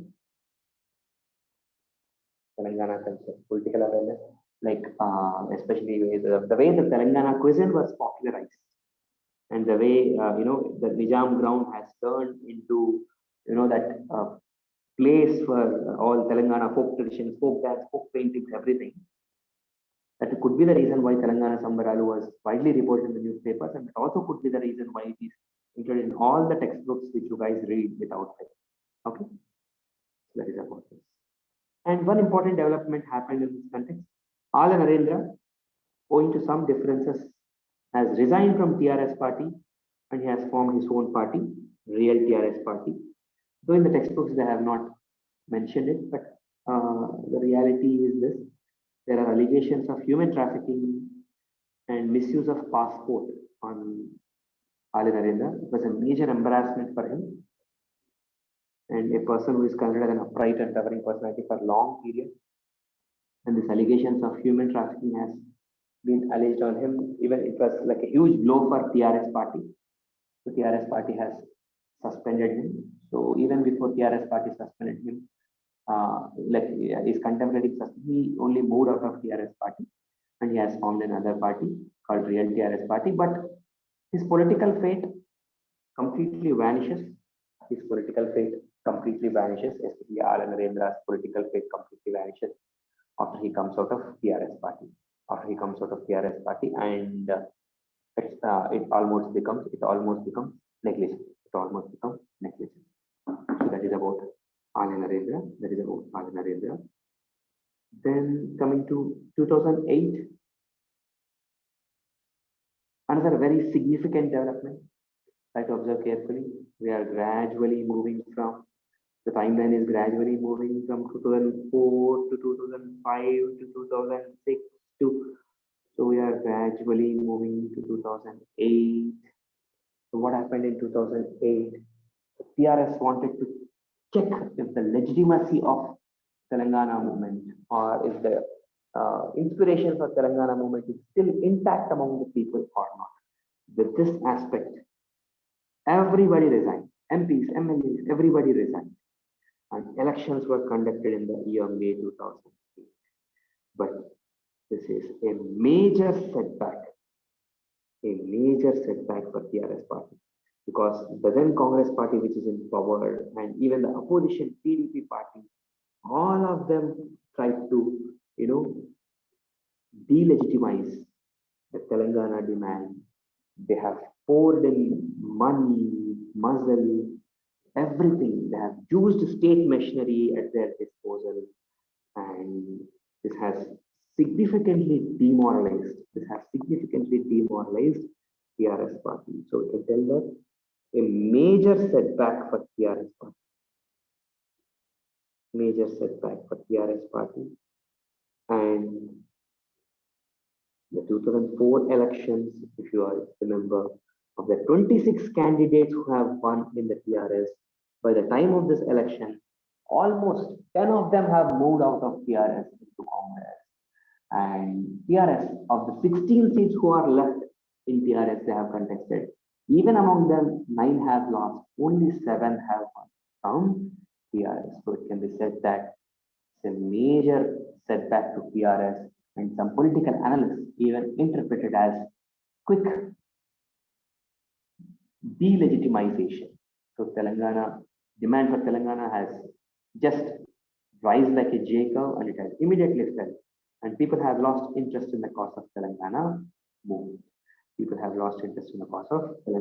And the same thing was widely publicized by the both political parties, Congress and also Telugu Desam party. You can see here, AP by polls, TRS suffered a setback.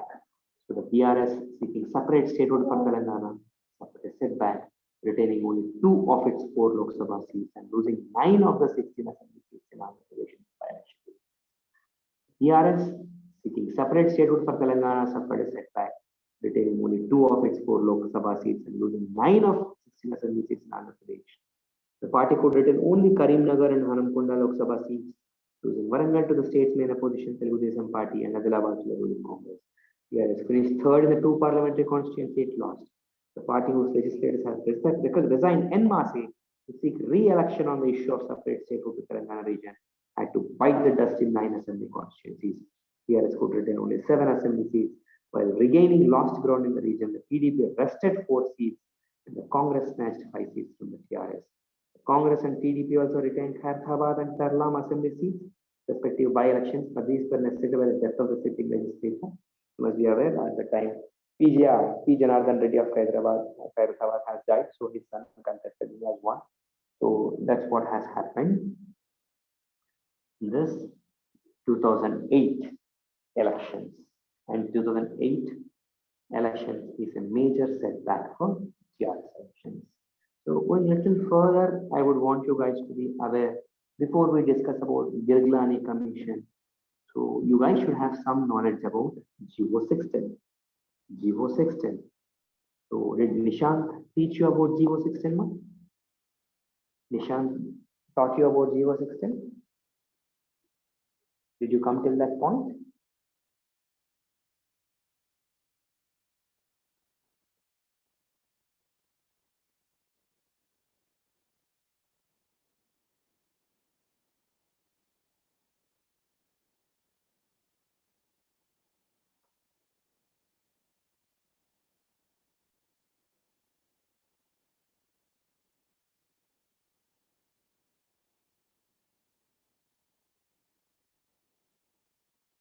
Okay, don't worry.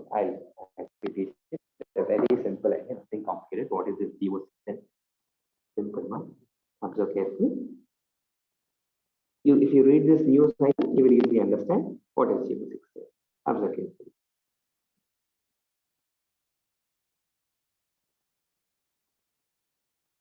So, an estimated 60,000 unemployed youth from Telangana are eagerly waiting for the implementation of GO. What is this? Which envisages the repatriation of non-locals working in various government departments who are recruited against the allotted quota, which means, see, ideally, these jobs should go for Telangana, but going against this allotted quota, the jobs were given to non-locals. Jobs were given to non-locals. So GO 610 say that repatriate this non-locals. Repatriate means send them back. Let's say somebody has been given a job, somebody from Godavari region has been given a job in Hyderabad region. No, he should not be given because GO 610 does not allow. So, sorry, because it's not allowed under 6-point formula. So he has to be sent back. That is what GO 610 talks about. Repatriation means send non-locals back. Send non-locals back. Send non-locals away. Right? Telangana has been plagued by Naxalism and related violence. Telangana has been plagued by Naxalism and related violence, which has been affecting the growth of industries. Telangana has been plagued by Naxalism and related violence, which has been affecting the growth of industries. So unemployment has been identified as one of the major factors in the development of the region. Unemployment. Political parties, irrespective of their ideologies, have been voicing concern over the non-implementation of GO 16. Every political party is demanding that GO 16 has to be implemented. So non-locals should be repatriated. Non-locals should be repatriated. And because of non-implementation of GO 16, many Telangana youth are deprived of their jobs. However, the non-implementation of GO has come in handy for pro-Telangana parties for taking on the government. So always pro-Telangana parties used to corner the government in power, alleging them that they are delaying the implementation of this GO 610. Actually, originally the GO was issued by former Chief Minister N.T. Ramarao in 1985, following pressure from Telangana NGOs to repatriate non-locals who were recruited in Telangana in violation of the 6-point formula. Okay, I'm not explaining 6-point formula because Nishant will talk in detail about this 6-point formula. But yes, again, 6-point formula is nothing but allotting jobs for Telangana people, as simple as that. But this can be important for your prelims. So who has issued GO 610? N.T. Ramarao government in the year 1985 has issued GO 610, has issued GO 610, important for your exam. Then again see this, a 3-member committee appointed by Ramarao inquired into the violations of 6-point formula and recommended repatriation of non-locals. Since then, the non-implementation of the GO had become a bone of contention for political parties, particularly those seeking statehood for Telangana.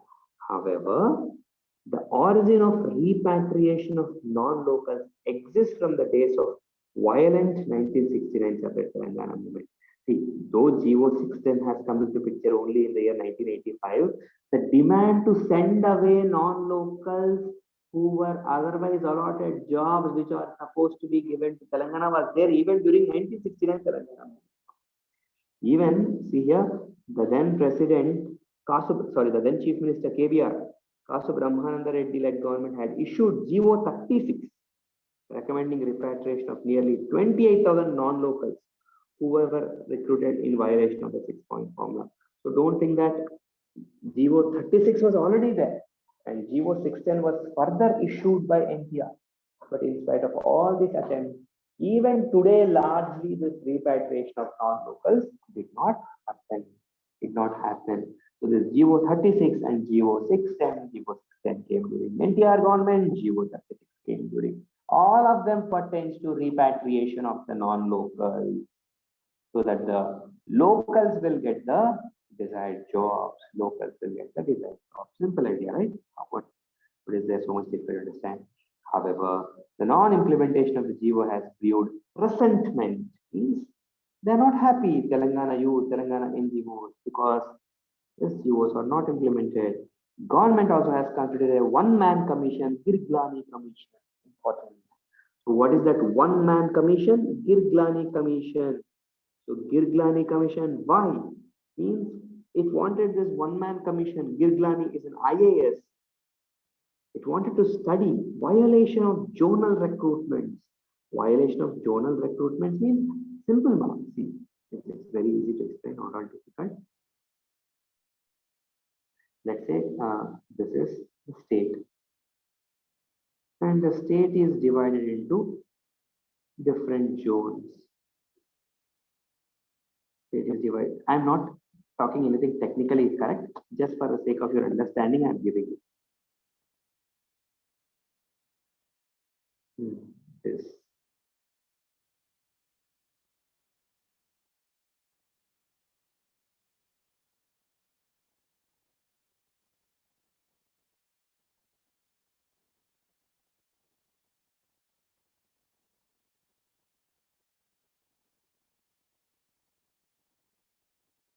Let's say these are 4 different zones. Let's assume these are 4 different zones.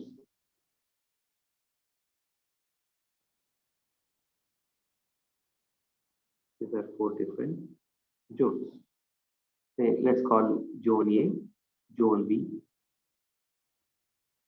and let's say we have kept some conditions to ourselves.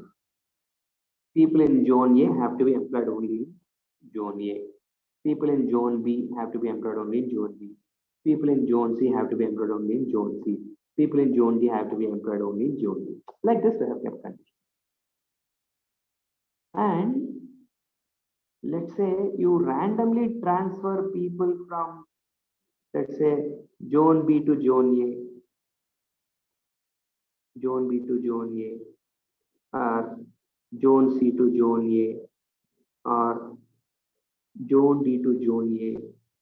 What will happen? So deserving people in zone B, zone C, zone D, don't you think these deserving people in zone A,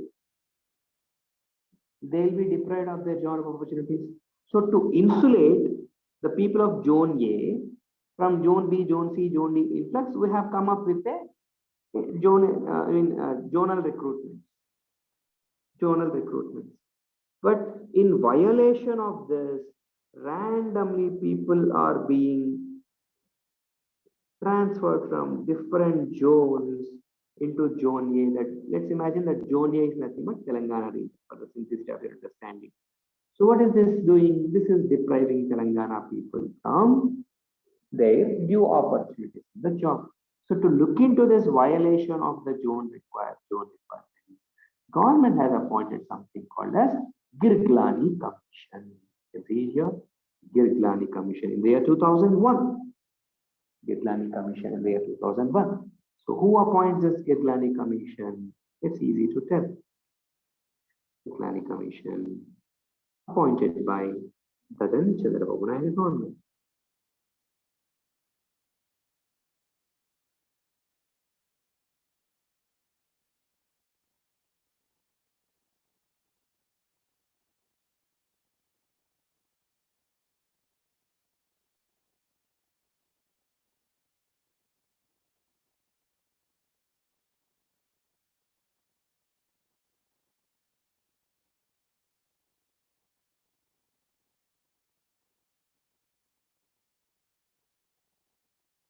Appointed by the Chandrababu Naidu government. You can see it here. It receives representation from associations or individuals where the injustice is done in the implementation of GO system and to sort out the anomalies. So they asked Girglani Commission, who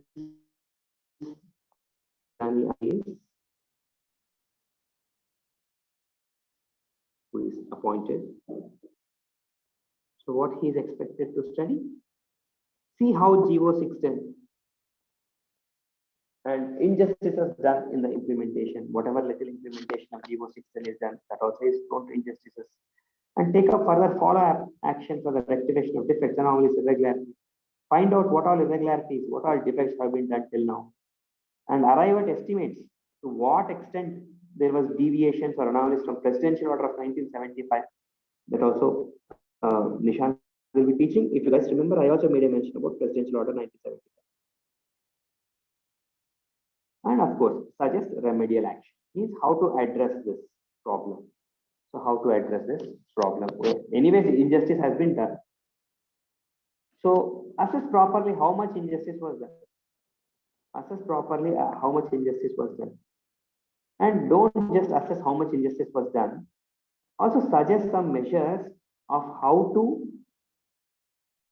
undo the injustices done, and at least ensure that in future 6-point formula is properly implemented. And ensure that there is a monitoring mechanism so that 6-point formula is not deviated.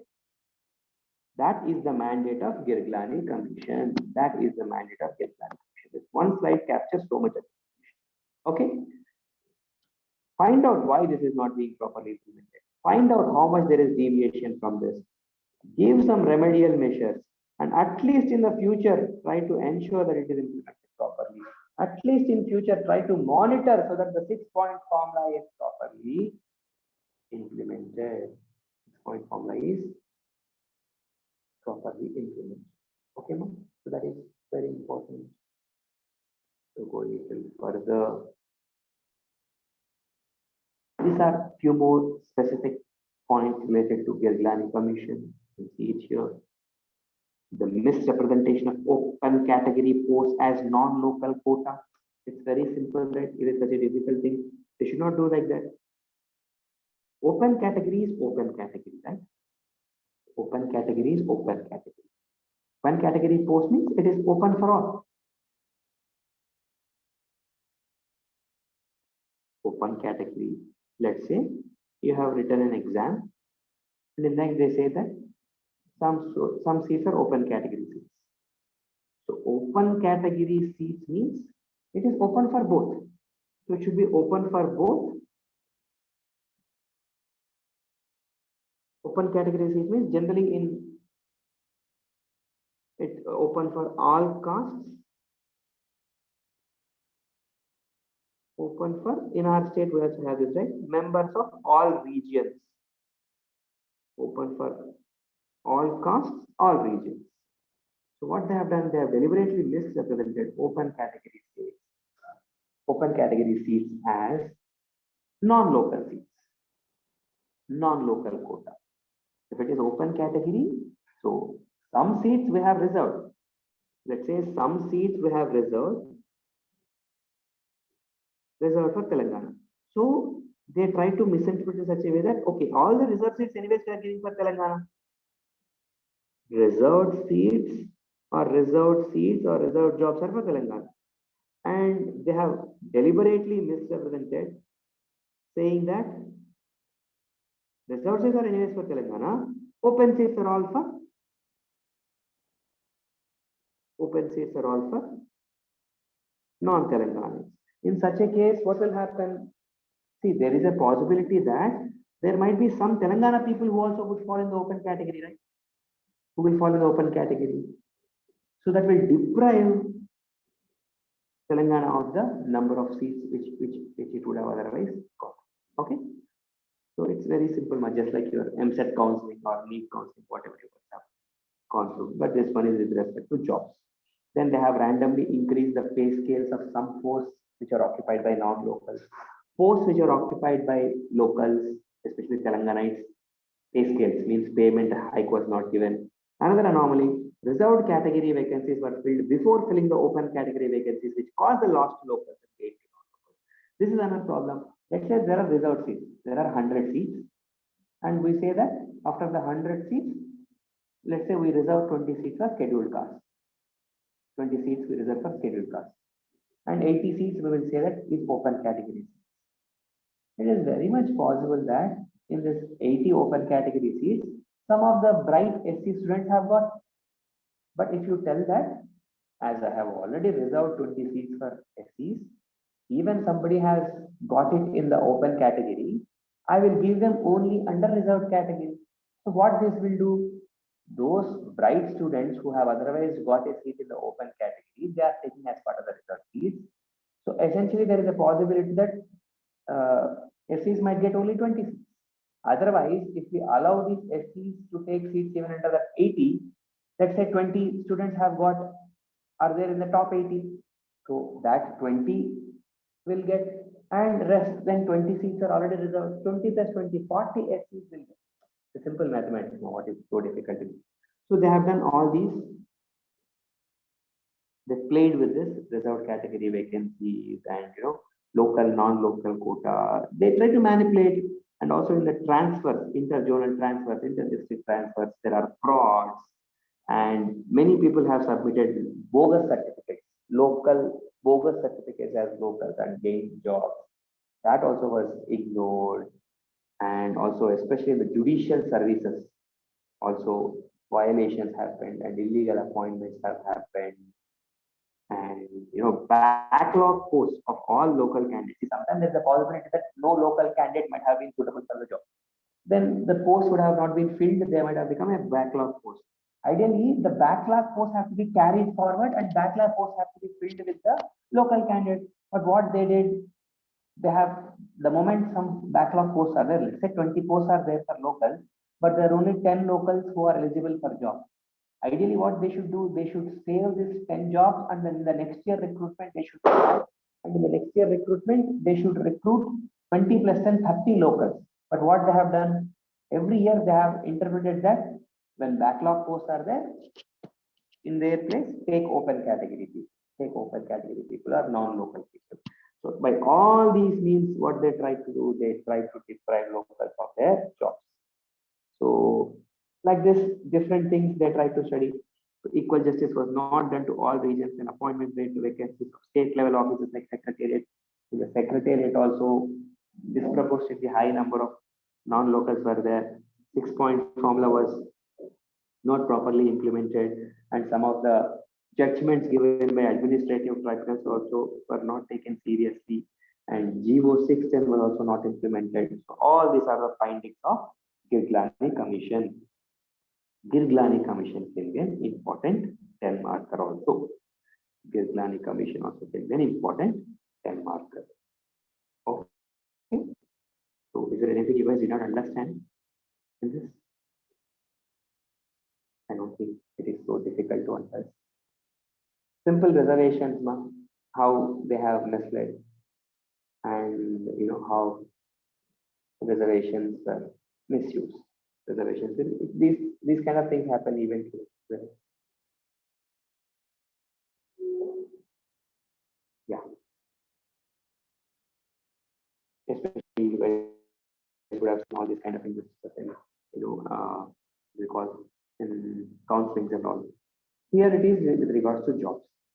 Then in December 2006, Girglani Commission 2001.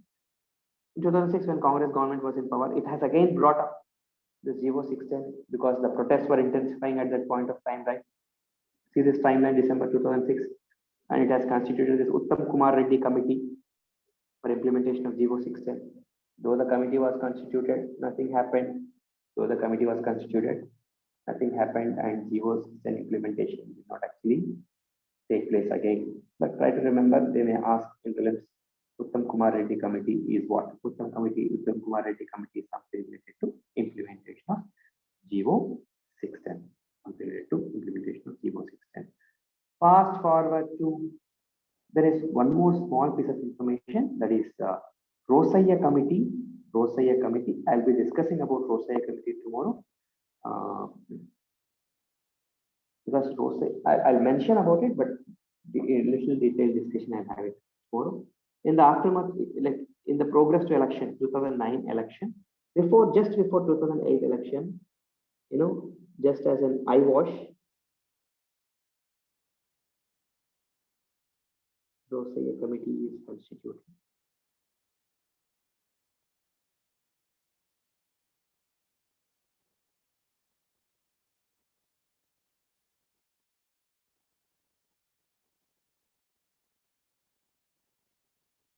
The Rosaya Committee got constituted just before 2009 elections.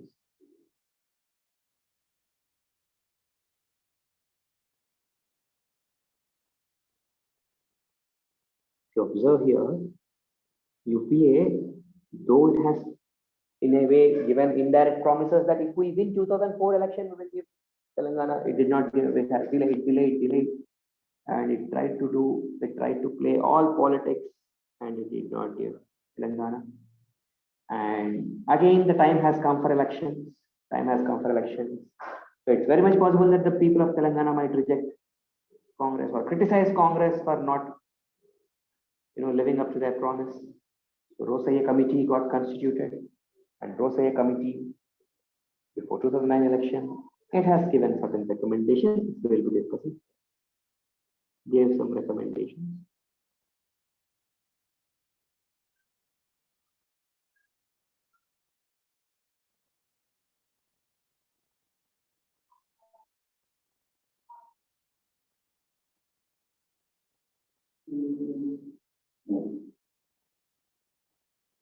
Rosaiya committee gave some recommendations which I will discuss tomorrow. Fast forward to 2009 AP Legislative Assembly elections. 2009 elections. I believe some of you would have followed also 2009 elections. You might be in your, that age wherein you started to gradually observe the elections. And we very well know that this election is won by the then Chief Minister IAS Reddy. He belongs to Indian National Congress. Okay.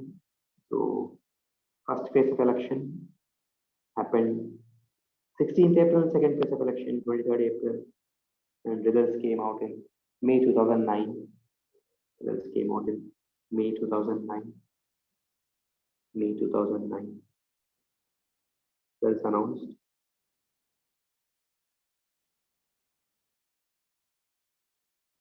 So what happens in this elections also is important in the context of Telangana formation.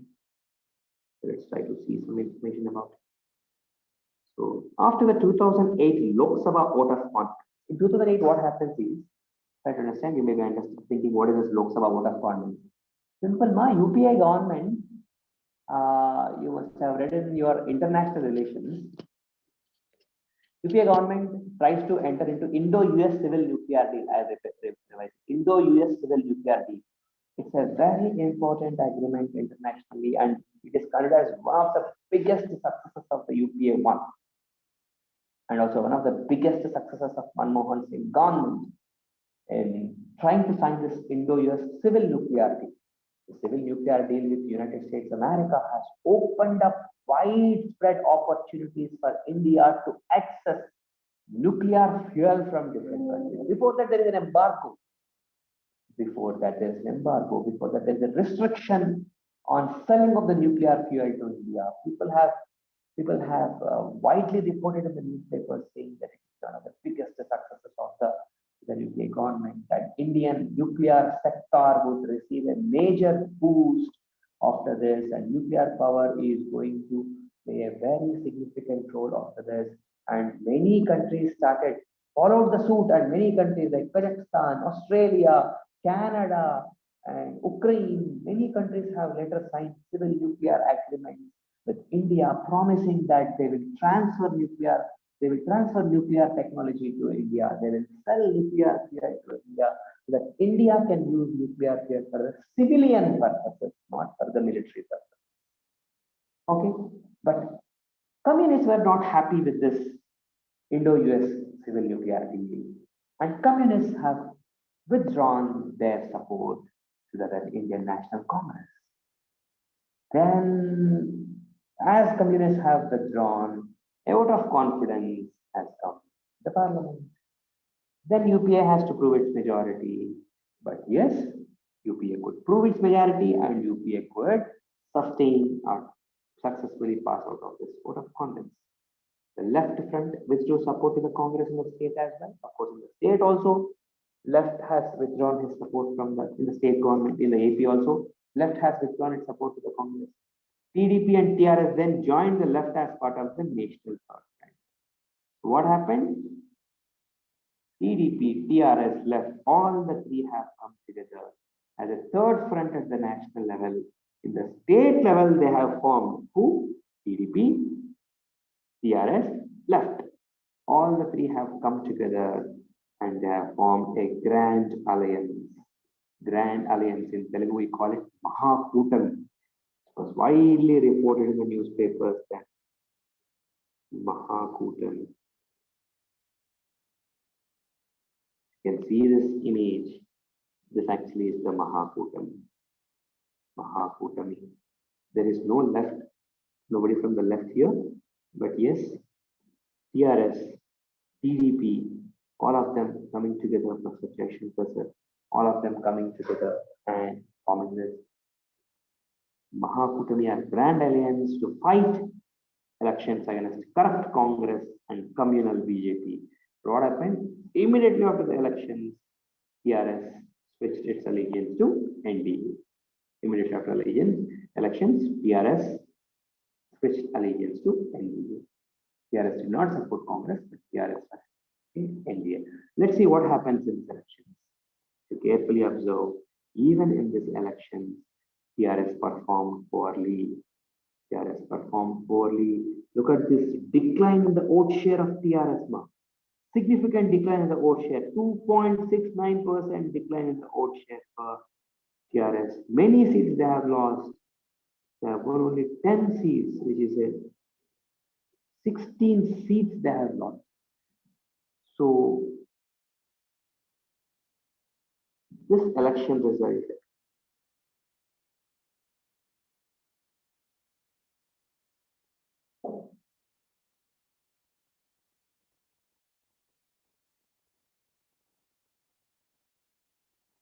is interpreted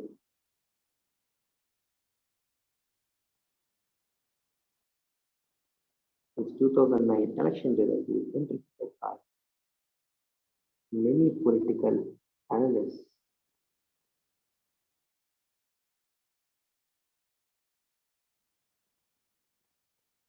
as a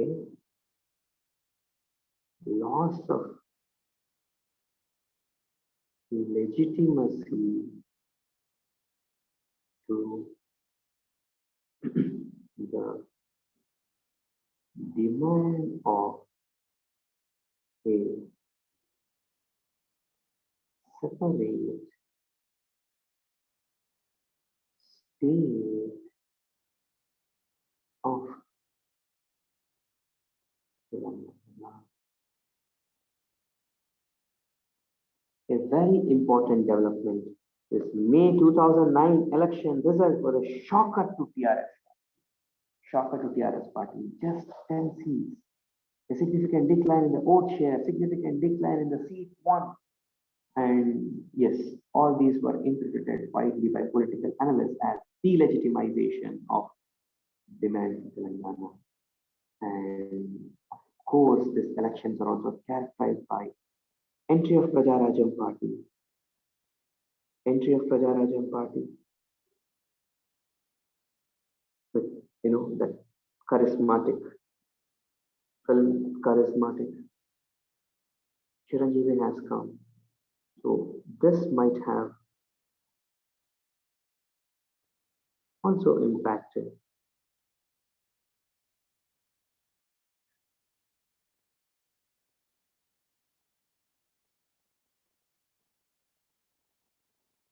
on the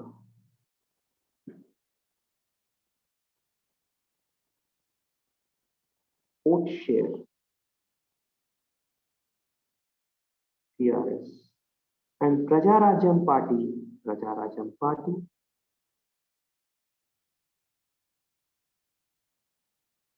said our Prajarajam Party took a stand. You should be aware now, stands of different political party took a stand that it will never oppose Telangana.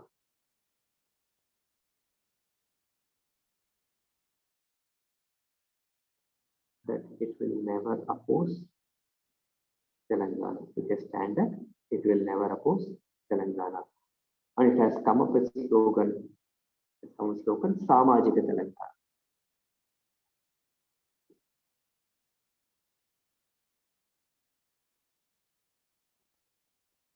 Prajarajam Party may have played a spoil sport in this election.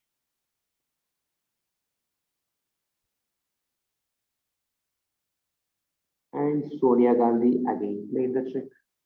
Sonia Gandhi again played the trick. She has once again announced that Congress always wanted to give, Congress always wanted to give Telangana. But here, what Y.S. Rajshekar Reddy has done is always assessed as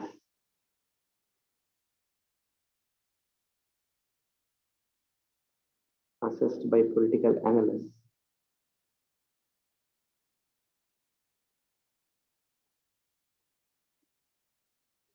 as an attempt to divide people,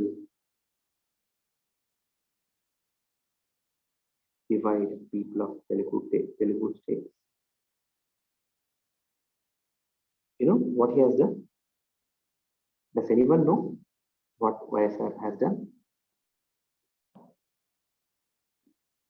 Yeah, anyone of you know it?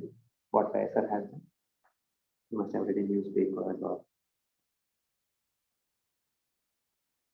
just now you guys have seen that this election has, yeah, very good. The way still remembers. So in the first phase, he has promised Telangana. In the second phase of election,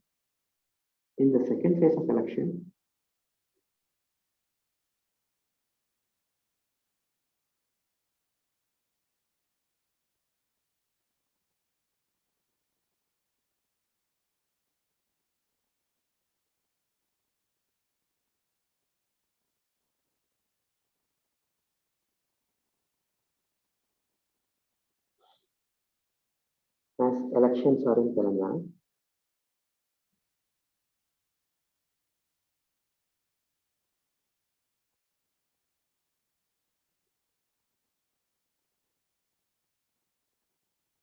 and immediately has changed its words. In second phase, he announced that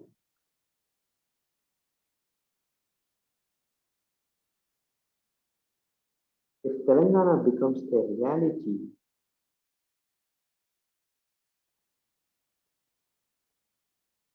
if Telangana becomes a reality, people of Seemandra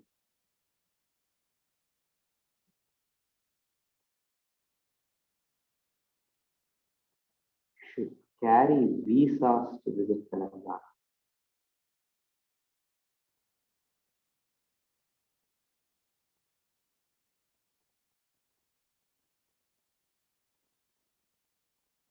So this has at one go turned the whole tables in the favor of Congress party. Everybody predicted that Congress would lose this election, and everybody predicted that, you know, because the momentum is very much for the Mahakutami or the Grand Alliance, and TDP anyways has tied up with TRS party, so it could not make any statement. And in the second phase of election, YSR has made the statement. This has led to en masse voting of all the people of Seemandra to the then Congress government. And Congress has won this election with a comfortable majority. It is widely reported in the newspapers, so some people hail it as a political strategy.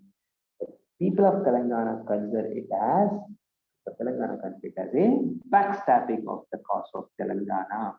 Backstabbing of the cause of Telangana. BJP stand in election.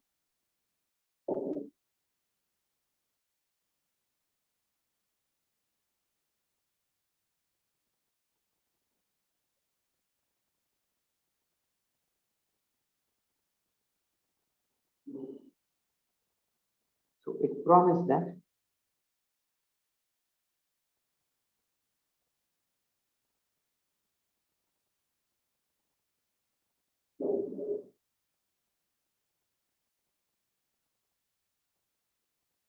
we would give Telangana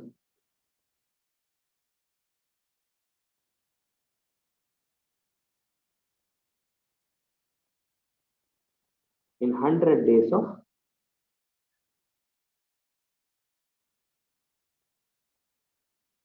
reduce Telangana in 100 days of its formation.